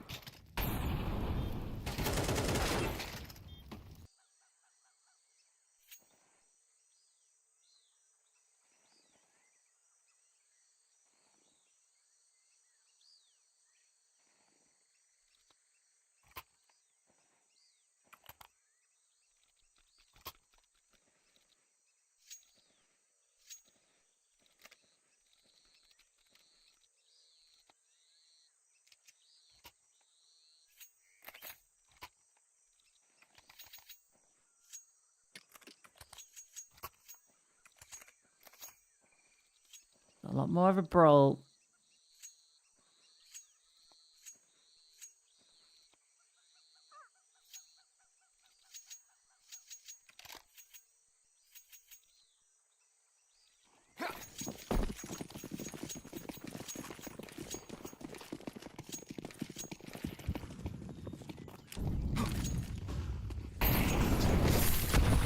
Burst up through B. Mac 10 at the front, but the HEs do the heavy lifting. Demolished on entry. Back to the drawing board into this one. Tapeware just runs away.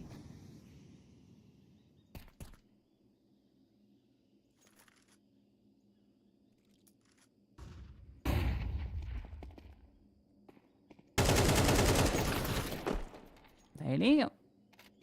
Always had a chance to get someone off guard, but instead he's the one that's reduced lower.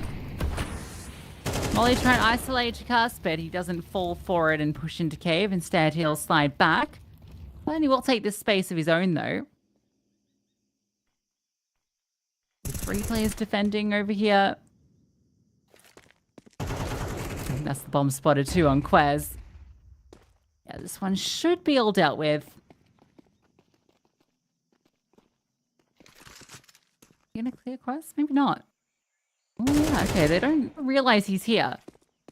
He'll find himself a kill. Little second player at the ramp, and potential for the punish. It comes through, but then over the top.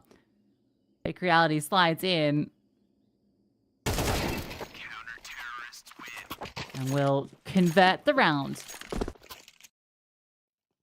Trying to bring that one back after a pretty sad start to affairs as they charge up the ramp straight into double nades. It's a big round for Saber. See, it's completely fractured Copenhagen Wolves economy, so they are going to be going for a couple of pistols, and that's about it. Saber have a good chance to tie things up, and maybe can actually recover this half for the lead. We'll see. Oh, I really like those purple stickers on the deagle there. It looks really cool.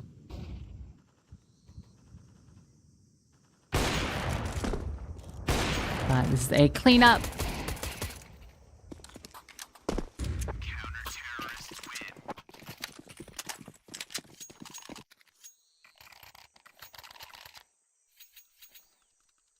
As anticipated, 5-5.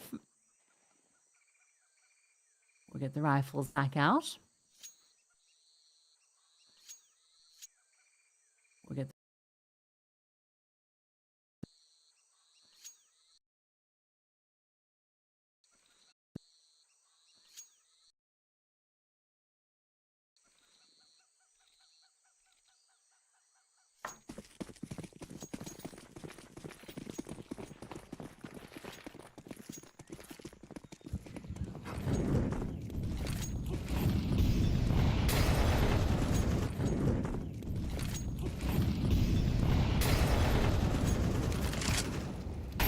gets the opening kill. Again, so much damage early. Whereas just taking the brunt of it. Trying to get control in towards lane, and he really doesn't get too much off it. Full mid established off the back of Prudix getting that first kill in towards elbow. Can rotate a third player over towards B.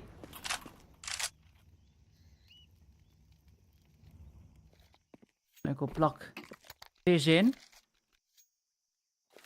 Wolves not feeling like they've got a lot of answers here. Trying to put pace on early at B as he met with a brick wall.